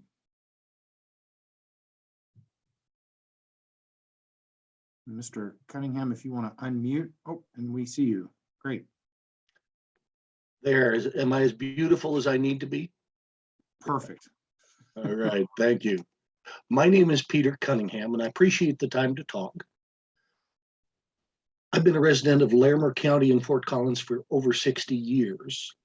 My family showed up in 1873 and started farming, but by the 1920s, they were in oil, gas, and coal production. That continued into the 40s with retail sales, and even today, my daughter and her husband, my grandson and his wife are involved in oil production. Now, these are good paying jobs. They afford them opportunity to own a home in one of the most expensive areas in the West. It allows them to buy new vehicles from local dealers, to purchase goods and services from local businesses, use local restaurants, send their kids to local schools. So I don't want to underestimate the value of good paying jobs that the oil and gas industry provides. Energy industry payrolls put money in pockets of thousands of workers throughout the state. That money is spent locally supporting Colorado jobs, Colorado businesses, Colorado communities. The severance taxes, the fees fund local schools, local infrastructure, and local social programs. Now, in Northern Colorado, the energy industry has been good neighbors to a lot of the small communities that we have. We all breathe the same air and we all drink the same water. We all eat food off the same land, so we have a dog in the fight. We appreciate the fact that we have effective environmental controls. However, it's possible to go overboard. In fact, you see diminishing return on investment, less gain, more and more time spent, more trouble. We have standards that are being proposed and set by people outside the industry and outside the state, many who have little or no practical experience actually trying to make them work. And there seems to be a narrow focus on the energy industry and perhaps not nearly as critical an eye on the pollution effects of burgeoning growth. All businesses like stability and predictability so they can plan, so they can execute efficiently, and the energy industry is the same. They have a lot of moving parts that require timing and coordination, and the constant moving of regulatory targets makes this unnecessarily difficult. The result is always higher costs for private citizens and local governments alike. So rather than driving the energy industry and its wages and severance taxes to lower cost states, how about if we keep Colorado energy friendly and energy responsible? If we can't do that, perhaps we should ask some of these environmental groups to pony up money to make up for the lost tax revenues we'll experience. Thank you. Thank you, Mr. Cunningham, for being with us this evening, taking some time out of your evening and providing your comments. We appreciate it. At this time, we would recognize Ron Herkstrover. Let's see, can you hear me now? Yes, we can hear you. Yeah, my name's Ron Herkstrover. I live in Larimer County. I'm a fourth generation Coloradoan here. My relatives have all farmed and ranched here in Colorado over the years. I do have friends that are in the ag industry and the trucking industry, and with this increased cost of oil, gas, fuel, and fertilizers, it's severely affecting their businesses. I'm also an Uber and a Lyft driver, and this increase in gas prices is definitely hurting my bottom line. I'm retired, and I just do this as a side effect, gives me something to do, gets me out of the house, and puts a little extra money in my pocket. The oil and gas industry here provides a lot of jobs, income, and tax revenue, which we desperately need in this time. These green energy programs do not work when totally relied on. The good example is what happened in Texas last spring with the wind and solar. They're primary producers of energy. If you guys want to have a little cold weather spring like they had down there, we need to keep on going the route we're on. But I believe we need goals, but not at the total expense of the consumers. The regulations being imposed on these oil and gas small companies are hurting them drastically, and it's definitely hurting the larger companies. I ask you to please roll these regs and back to help get our economy back rolling in a positive note again here in Colorado, which we desperately need. Thank you for the chance to speak tonight. Thank you, Mr. Herkstroder, for being with us and taking some time out of your evening. We appreciate your comments. I believe now we will hear from Sarah Rowlands. Thank you so much. Good evening. I'm Sarah Rowlands, and I'm speaking today on behalf of myself and my family as a concerned citizen of Wheat Ridge. I'd like to urge the commission to completely discontinue using a single bond to cover multiple wells, as the practice has resulted at times in grossly inadequate bond amounts. It's my understanding that some wells are being covered for less than $1,000, while the actual cost of plugging and reclaiming a single well averages about $92,000, according to state estimates. Instead, bonds should be required for every individual well, and their amounts should be set at the full price of plugging and reclaiming the well. Customized bonds are needed to adequately cover the well simply because some wells are more expensive to clean up than others. An assessment of varying factors such as drilling terrain should be used to determine the full cost of plugging and reclamation for each well. Moreover, no exemptions to full cost bonding should be granted. Operators must not be allowed to list wells as out of service and avoid posting bonds. Businesses must be held accountable for cleaning up after their operations are no longer profitable.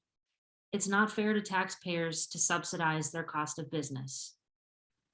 State bonding rules should also apply to wells on federally owned land, and ideally bonds should be set at the difference between the bond already posted with BLM and the full price of plugging and reclaiming the well. Thank you so much for your time. I really appreciate the opportunity to speak with you after such a long day. Thank you, Ms. Rowlands. We appreciate you taking time out of your evening to bring your perspective to us. It's helpful to hear from all sides, and we appreciate your being with us. So thank you. We now will hear from Sean Scott.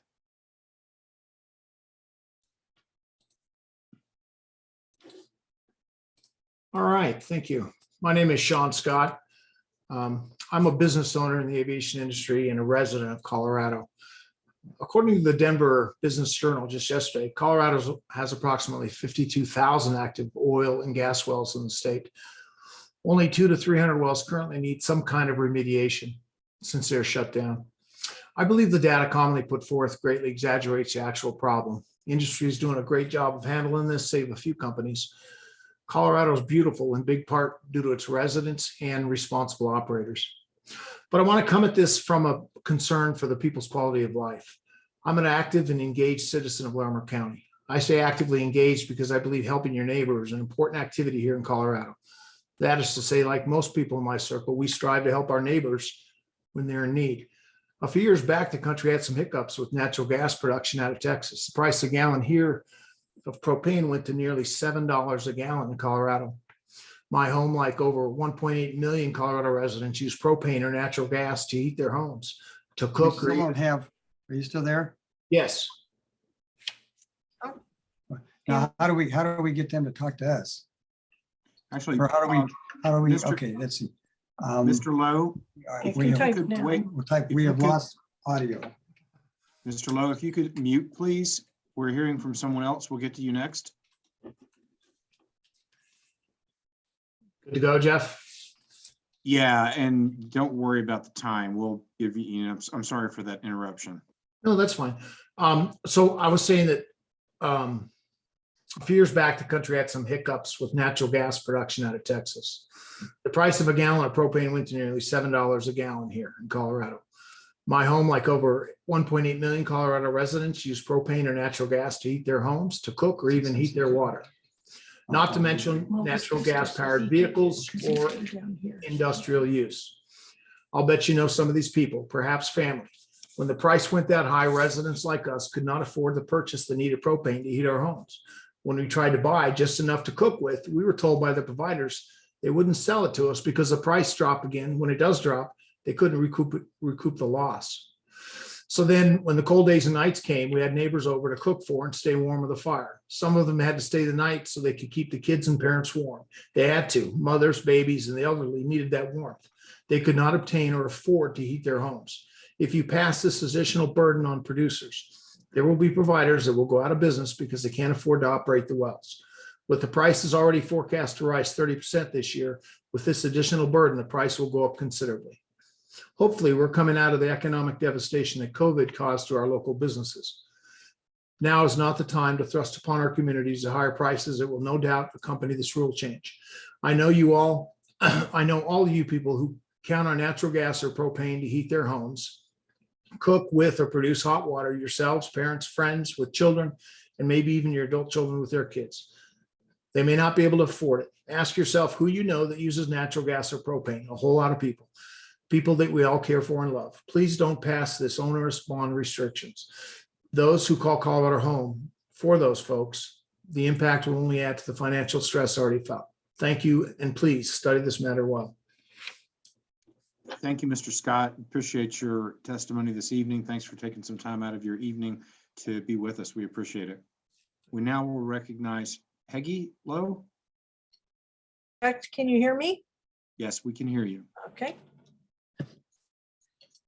Thank you for the opportunity to speak on this important issue. I appreciate your time and efforts in serving the state of Colorado.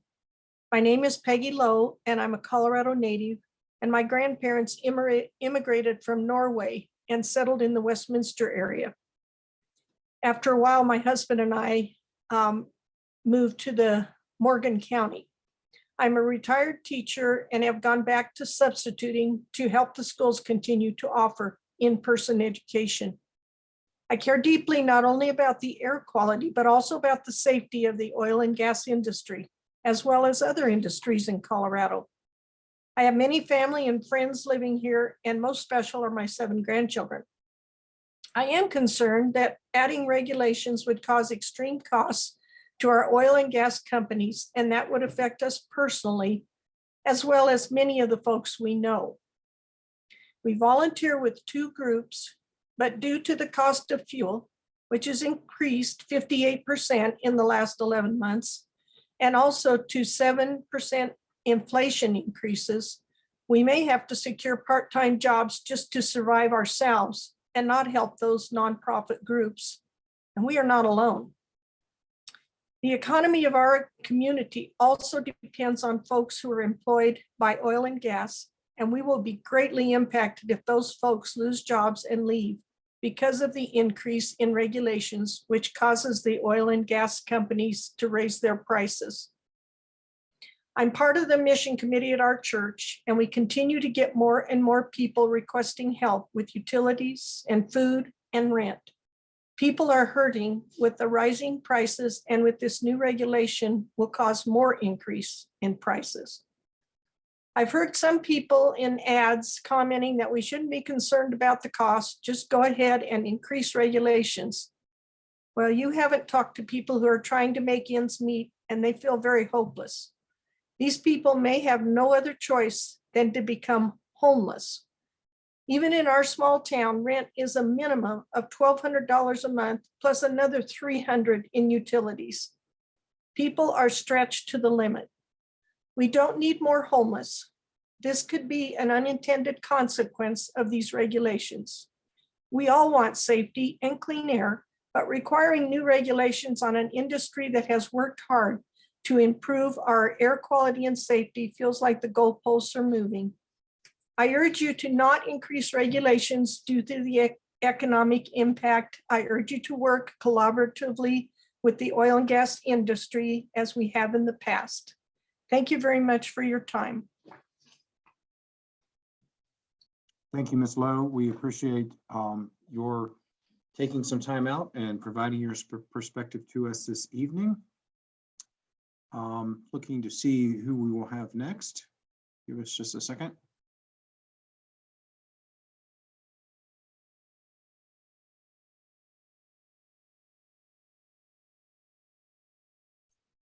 Okay, we now can recognize Steve Hollister.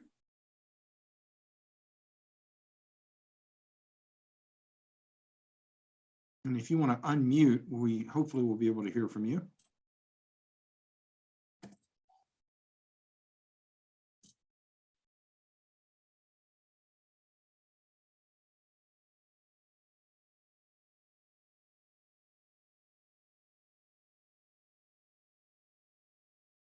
There you go. Can you hear me now? Yes, we can hear you now. Okay, Awesome. sorry about that. No problem. We look forward to hearing from you. Thank you. I'd like to first of all thank the Colorado Oil and Gas Commission for letting me share my concerns with you this evening. My name is Steve Hollister. I've lived in Denver, Colorado for over 30 years. I enjoy the great outdoors and love to ski, snowmobile, hike, go boating, and ride my motorcycle. I also like to keep warm in the winter and cool in the summer. As I get older and plan to retire in the near future, I'm hopeful that my wife and I can continue our activities in Colorado that contribute to the economy and growth of this state. My understanding is that this new proposal to increase the funding from the oil and gas industry to cap orphan wells will be imposed on all companies that drill for oil and gas in Colorado. I also understand that less than 1% of the wells in Colorado are orphaned. With that said, I believe it is unfair to increase this already well-funded reserve by the oil and gas drillers for the sins of a few. As a former small business owner, I get the bottom line is important to companies and how this increased fee to the oil and gas industries will ultimately increase the price of fuel, utilities, food, as well as the other items that are connected to the oil and gas industry. With the already high fuel prices contributing to inflation now at 7%, and my wife and I looking at moving into a fixed income in the near future, I'm extremely concerned about the impact that this will have to the activities we love and the quality of life for us here in Colorado. Thanks again for allowing this time for me to share my concerns, and I hope and pray you do the right thing and use the existing funds in the current accounts to cap these orphan wells. Thank you. Thank you very much, Mr. Hollister. We appreciate your being able to provide us your perspective, and thank you for taking some time out of your evening to be with us. Thank you. You're welcome. I believe now are looking to elevate Vicki Knopfsinger.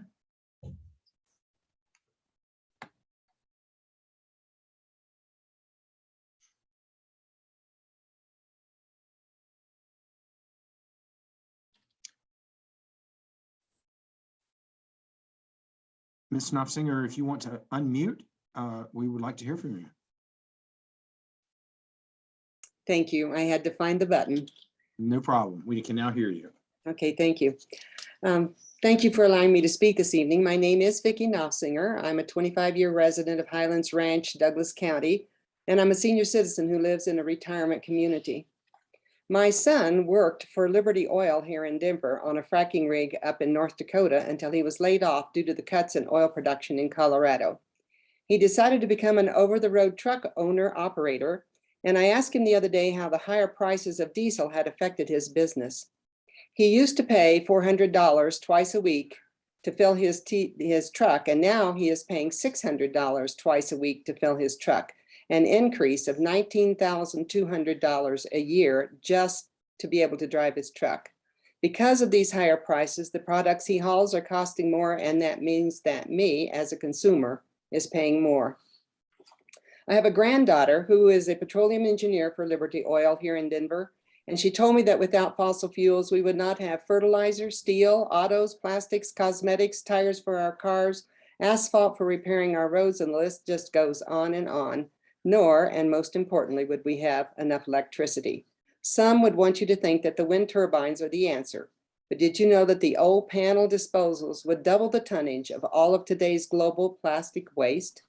A single lithium electric battery requires moving more than 500,000 pounds of raw materials, 900 tons of steel, 2,500 tons of concrete, and 45 tons of non-recyclable plastic. World demand will rise 300 to 1,000% by 2050 as we continue to discontinue using fossil fuels and try to go to green energy.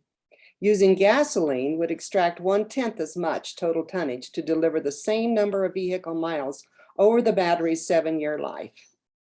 Did you hear about the stranded drivers on I-95 just a couple of weeks ago who sat in their cars for over 24 hours in the snow?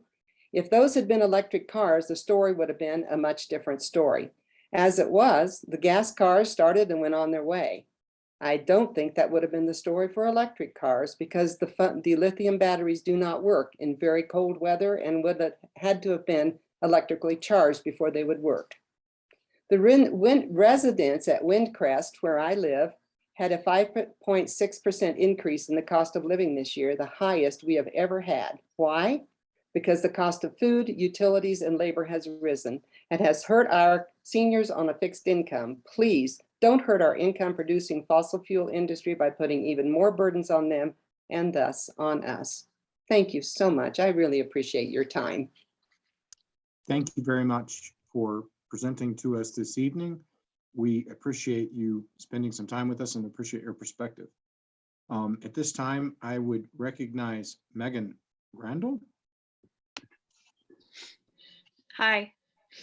I'd like to thank you for allowing this time for public comment. It's long and tedious work, I'm sure, but it's a very needed thing. So I appreciate it. My name is Megan Randall. I'm a board member of the Western Slope Conservation Center. Based in the North Fork Valley, the Western Slope Conservation Center builds an informed and engaged community to protect and enhance the lands, air, water, and wildlife of the Western Slope. I'm also a public school science teacher at the elementary and middle school levels. I've lived in Paonia, Colorado for 8 years. Living on the Western Slope in a valley surrounded by snowy peaks, I, like many other local citizens, see and acutely feel the impacts of climate change on our small community. Lack of snow and subsequent drought are a yearly problem that is wreaking havoc on our water supplies for drinking and agricultural use. Wildfires are another yearly issue.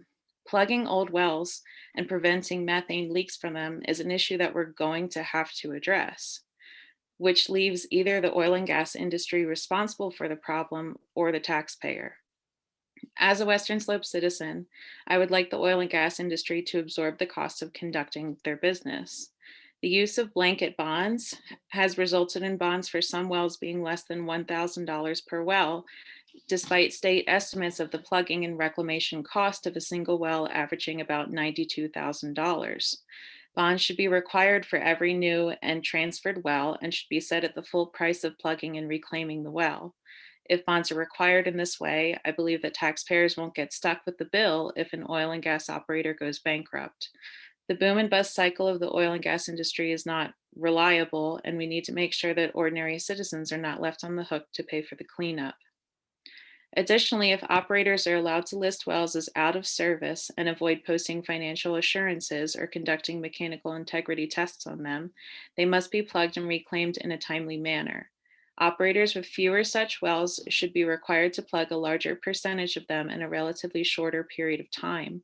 Statewide in 2020, 13,576 wells did not produce 90 days or more, and over 10,000 had produced 1 day or less. In the North Fork Valley, 68% of wells were low producing or uneconomic wells. By not addressing this problem, we undoubtedly leave ourselves vulnerable to risk, and we need this to change. Thank you for your time. Thank you, Ms. Randall. We appreciate your appearing before us from Paonia and for providing that perspective and for taking some time out of your evening. It is very much appreciated. We now will hear from Ed Behan. Good evening, commissioners. Thank you for taking the time to hear from me. My name is Edward Behan, and I am a resident of Fort Collins, Colorado. I'm here to express my concern about proposals for financial assurance requirements to be exercised on oil and gas operations in Colorado. I think it is very important to require sufficient bonding from an oil and gas operator to cover the costs of plugging a well at the end of its service life and to restore the land upon which it was operated. This is a concern to me whether it is a new drilling operation or if a company is taking over an existing site for further exploitation. I am also seriously concerned about those wells that are simply abandoned by some operators if they have financial difficulties. It is clear that some outfits are more meticulous about their responsibility for these costs than others. It is not right that the state of Colorado and its taxpayers should pick up the bill for reclaiming any drilling site that has been abandoned without proper closure and restoration, nor would that be fair to any operator who does execute their final operations responsibly. Before my wife and I moved back to Colorado in 2016, we lived for 15 years in the Gulf Coast region of Texas and Louisiana. The last 8 years in Baton Rouge were particularly instructive. We were there at the time of the BP oil spill, and in the aftermath of that tragic accident, there was much discussion about other elements of how the industry had been acting in that area for decades. Plugged and abandoned wells, both onshore and offshore, that were supposedly sealed, were leaking. Pipeline tracks and canals that had serviced the drilling operations throughout Louisiana's fragile wetlands had never been restored to their original condition, and that damage has contributed to the loss of coastal wetlands. The regulatory agencies and the legislature seemingly had no interest in holding the oil companies to the requirements of the agreements that they had signed regarding restoration of the land. Colorado has a different sort of environment, but one that is equally fragile. The effects of improperly closed out drilling sites will have impact on our air and water quality. The Commission has a unique and weighty responsibility in this, especially under your newer mandate to protect the health, safety, and environment in supervising the oil and gas industry. I ask you to pay attention to those calling for full cost bonding of individual wells. Those costs may vary, but they need to be calculated to ensure that we taxpayers are not subsidizing their operations and that proper care is taken of our precious Western environment. I thank you for your time and for your service here. I know it's not an easy call. Thank you, Mr. Behan, for taking time this evening out of your evening to speak with us. We appreciate it. Appreciate your comments. We now will hear from Jay Simon.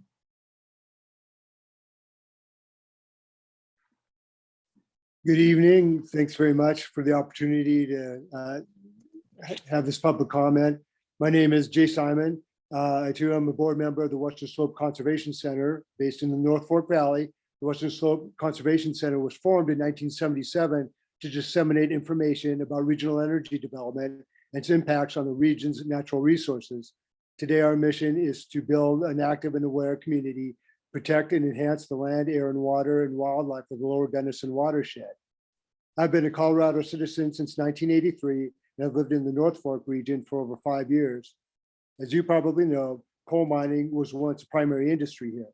With the closing of 2 of 3 coal mines in 2020, Delta County was designated as a Tier 2 transitional community by the Colorado Office of Just Transition. One aspect of this transition is to reduce, reduce our reliance on non-renewable extractive industry.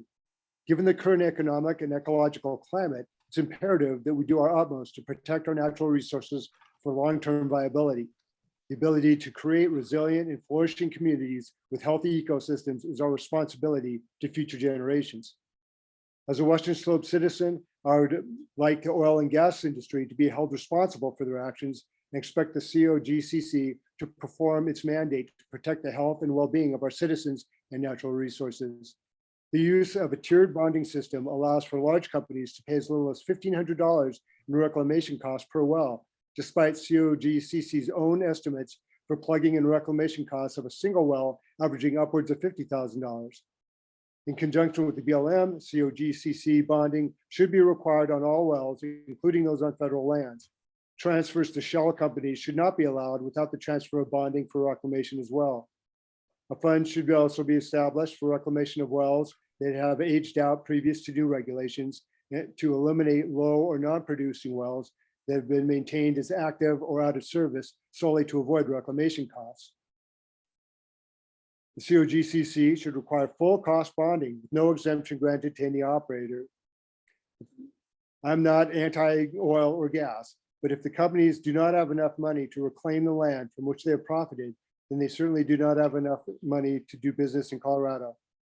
I strongly encourage you to consider the long-term ramifications for the people and environment of Colorado with the actions that you choose to approve.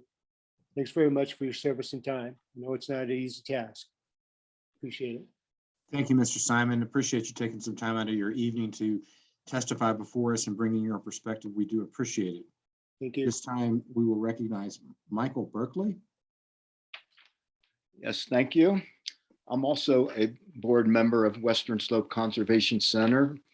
The Western Slope and Paonia, where I live, the main draws for me are the abundance of public lands, forest, and all its vast watersheds. The North Fork Valley seems like such a pristine place for me, and I realized the big impact on these lands brought on by the oil and gas development here. I recognized how these places were being impacted and lost, so I set out to advocate for their protections, and I became involved with the Western Slope Conservation Center, and also as a citizen of the valley here. And to lead group hikes into impacted lands to increase the awareness to the community about the effects of this development. I care deeply about our public lands and wild places and want to see them treated with respect and cared for into the future. I have a young daughter, and I am really concerned that she will not have the same opportunity to enjoy all that I have been able to enjoy on these lands. But most importantly, I worry about my daughter's future and her generation's future due to climate change. And I feel that we have to act now to reduce the use of fossil fuels. Every action we take in our wildlands has an impact on our wildlife. Drilling new wells and building roads and infrastructure to those wells inherently fragments wildlife habitat and diminishes wildlife corridors. As the state is considering how much money to make oil and gas operations set aside, we must ensure full cost bonding for every well so that we know that the land we borrow from wildlife habitat is reclaimed. Also, I feel it's adequate to apply state financial assurance rules to federal lands, the wells on federal lands. In the North Fork Valley, most of the high potential oil and gas locations exist on federal land. Additionally, over 70% of our watershed is federally owned land. The state must take this into account when considering oil and gas bonding and financial assurances. These bonds should be set at the difference between the bond posted with the BLM and the full price of plugging and reclaiming the well. Without requirements for oil and gas operations on federal lands, we leave taxpayers at risk to reclaim these landscapes if wells become abandoned. Thank you very much for your time. Appreciate your hard work and serving on your commission. Thank you very much. Thank you, Mr. Berkeley. Appreciate your taking time out of your evening and providing your perspective to us. It is appreciated. At this time, I believe we are going to elevate Mr. Ben Burke.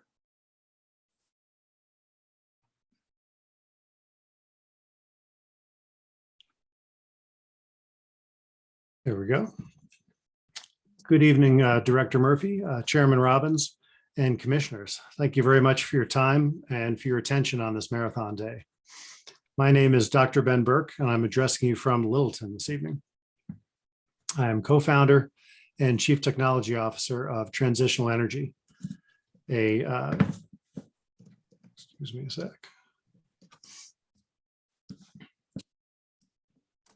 A geothermal development company based here in Colorado. We are a majority women-owned company with deep roots in the state. Geothermal energy is produced every day in the state from oil and gas wells. The heat is simply radiated into the atmosphere right now. I'm here before you today to recommend that orphan and end-of-life wells, oil and gas wells, be considered for adaptation and repurposing to geothermal electrical power producers, specifically in the inactive well and orphan well programs. This would be done by adding geothermal uses to the list of alternate and renewable uses in Rule 434, Sections C and D, the specific language of which I don't have time to go into this evening, but was included in our submitted written comments.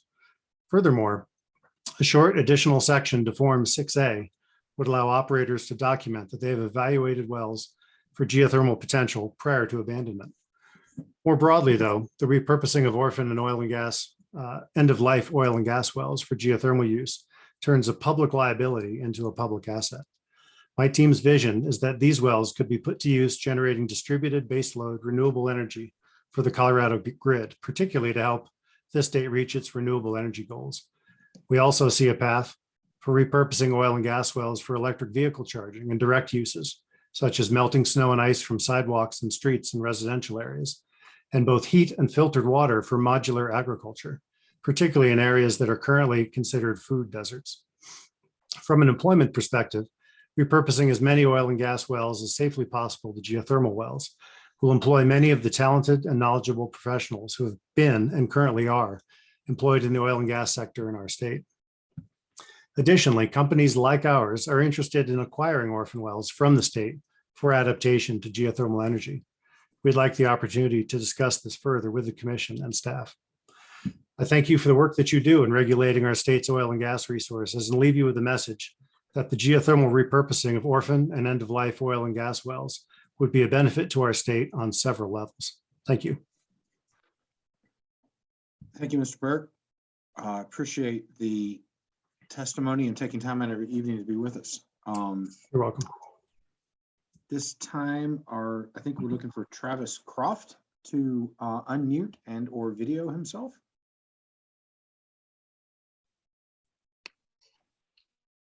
Hi, everyone. Can you hear me? We can, and we can see you. Good evening. Excellent. Good evening.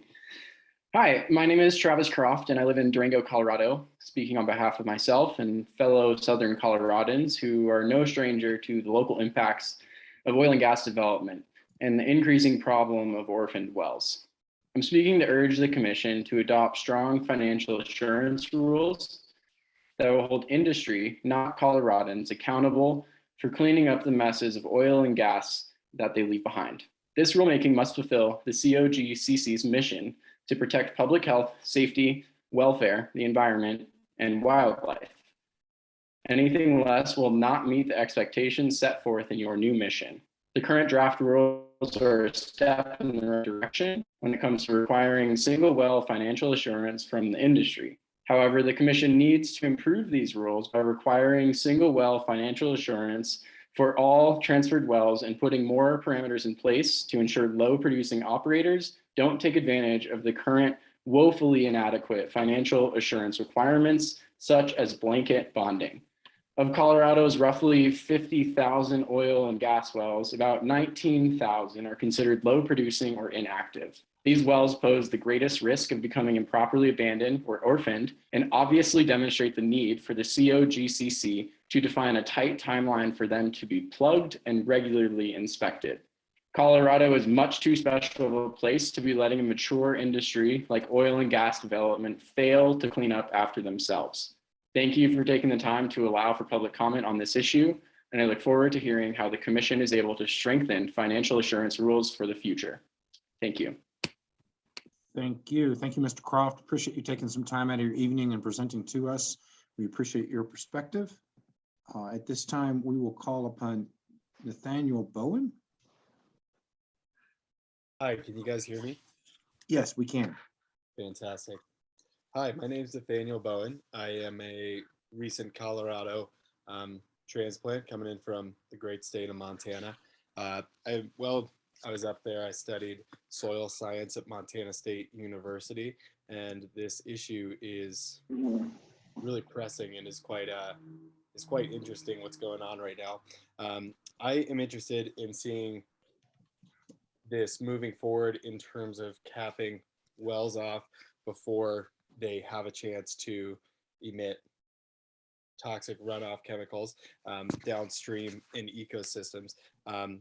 Knowing the runoff effects of heavy metals in downstream ecosystems and the acquisition of said heavy metal tailings in Colorado ecosystems. I would like to see financial assurance in capping wells before they are drilled. This includes, for me, both state and federal lands.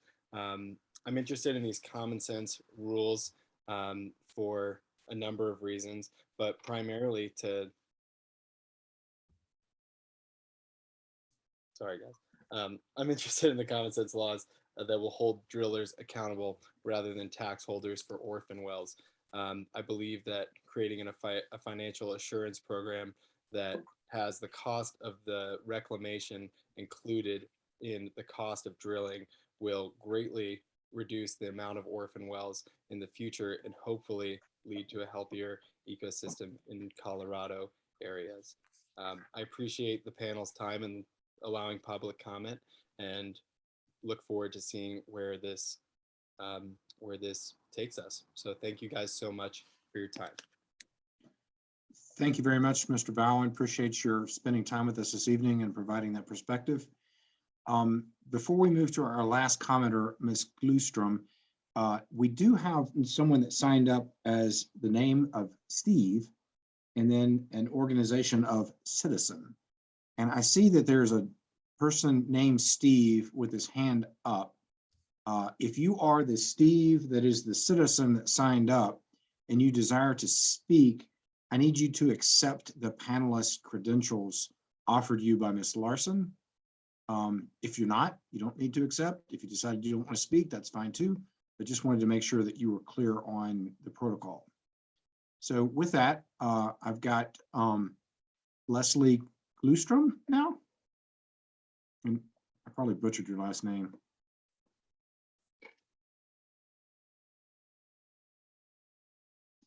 You need to unmute.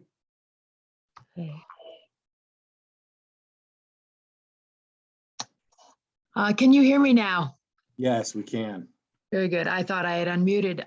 Thank you so much, Commissioner Robbins and commissioners. You've had a wicked long day, so I really appreciate you doing this, and especially want to thank the staff who've managed all of this. My name is Leslie Glustrom, and I'm a biochemist by training. I'm a mother and a grandmother, and have lived in Colorado for a very long time. And I so appreciate it. These hearings are always so difficult because on the one hand, you hear people talking about their jobs and their communities and their work and how precious that is to them. And I'm very sympathetic to that because, change is so difficult. On the other hand, you hear like, well, there's only one planet and these wells, we can't leave them for the future. And it's really kind of a false choice. I do a lot of work on coal mining, bonding for coal reclamation, spent a lot of time at the Public Utilities Commission. But this is such an important topic, and there are so many things that we can learn from what happened in the coal industry. And so I appreciate, again, you taking this time to listen to us. The fundamental concept, which sounds stupid, but we tend to forget it as Americans, is that non-renewable fuels don't renew. And so we can't just go around thinking that, well, if we can just hold off the regulations and not have financial assurances and all that sort of thing, well, then we can just carry on as we have forever, because somehow we're Americans and all those non-renewable fuels will just keep on so that we can keep doing things the way we did last century. That clearly isn't going to work. It didn't work in the coal industry. And again, the really key concept is that when you can no longer produce these non-renewable fuels at a profit, the companies just quit producing them. They file for bankruptcy. We're seeing a lot of that already in Colorado. We've seen it in the coal industry, dozens and dozens of bankruptcies, including all of the top coal producers. They're getting ready for their second round of bankruptcy, or the coal mines are being operated by really absolutely shady organizations. And respectfully, the same thing is going to happen in oil and gas. My husband and I have been through many job changes. I have some sense of how scary it is, and I'm very sympathetic. But somehow just wishful thinking won't change that. To make our economy work well, we need to make sure that the external costs are internalized, and that includes not leaving reclamation of all these wells for the future and for future generations. If companies are in solid financial shape, they have nothing to fear. So please, no more blanket bonds. Make sure we have full cost bonding, no exemptions, all the things that you've heard about. It's the only way to really take care of Colorado. And only when we take care of Colorado can our economy be strong.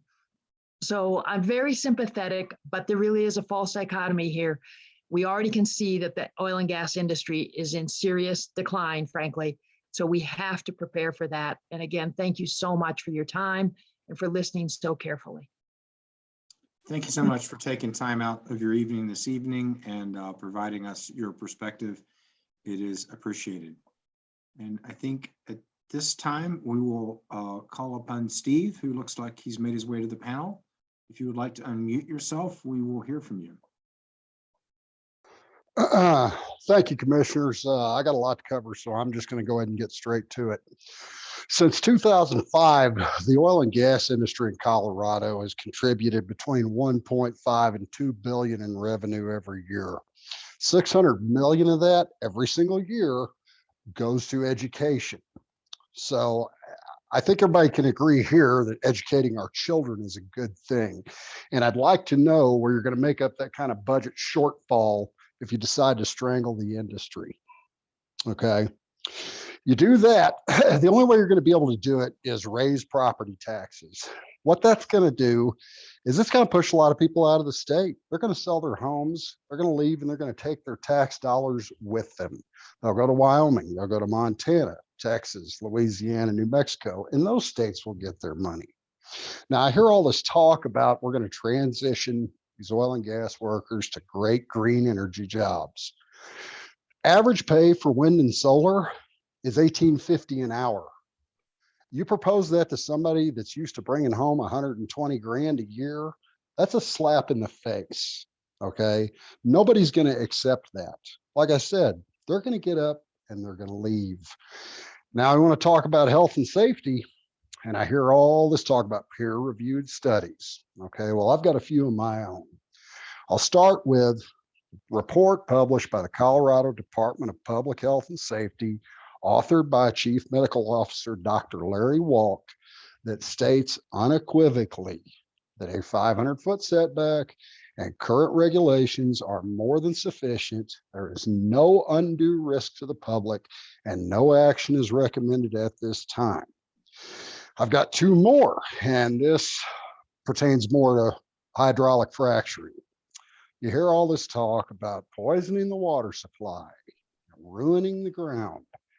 Well, after careful study of 262 in-service oil and gas wells, the United States Geological Survey and the Environmental Protection Agency have come to the conclusion that you are more likely to get struck by lightning than to have your groundwater poisoned by drilling or hydraulic fracturing.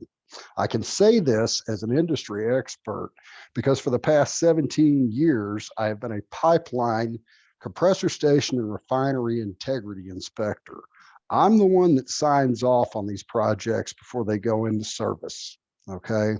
And I can tell you right now that precautions and regs that we impose upon ourselves in the industry have gotten more stringent. We haven't relaxed them. Oil and gas companies are not on their way out. Contrary to popular belief, the oil fields of California that were once thought empty are now full again. The Wattenberg field will be the same way.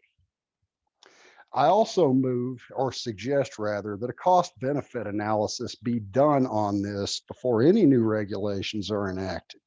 Now, I know some don't want that to happen, and I'll tell you why. Because once you do that CBA, no rational person is going to look at those numbers and say, oh, well, this sounds like a wonderful idea. That's all I got. Thank you for your time.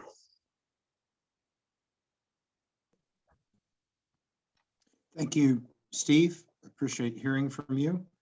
And at this time, I would turn to Hearings Manager Larson or Hearings Manager Amaro to make sure that we've covered everybody. As best I can tell from the list of folks that signed up, everyone that showed up that had signed up has now spoken. Yes, Mr. Chair, that is the case. Okay. Great, thank you, Ms. Amaro. And so with that, I believe that we are at the conclusion of our business. Again, we want to thank everyone for participating with us this evening. We purposely held an evening session so that folks that are working during the day and don't have an ability to participate as public commenters during the day could participate at night. And so, yeah, it's been great. I think everyone can see that we're hearing a broad range of perspectives. I also appreciate what I'm hearing, which is, let's find the right balance, is a takeaway from today's discussions. But we've got a lot more ahead of us. We've got a half a days of public comment tomorrow. And then starting on Tuesday, for all of you, those of you who are intrigued with this, we will be hearing from all the parties. We have 103 parties, and their presentations will start Tuesday through Friday of next week. So we look forward to gathering that information as well. With that, I think we do not need to do anything other than just make a motion to continue this matter to 9:30 tomorrow, January 21st. And at that time, we'll take up additional public comment. AG Davenport has arrived. Am I right in what we're supposed to do, or do you have other thoughts? Mr. Chair, I don't think you actually need to continue this hearing. I think you can just adjourn until tomorrow morning when it will start. Look at that, a lawyer making my life even easier. So we will just adjourn at this point in time, and we will reconvene tomorrow morning at 9:30. Everybody go have a nice evening, and thank you again for participating with us this evening in this very important rulemaking for the state of Colorado. Good night.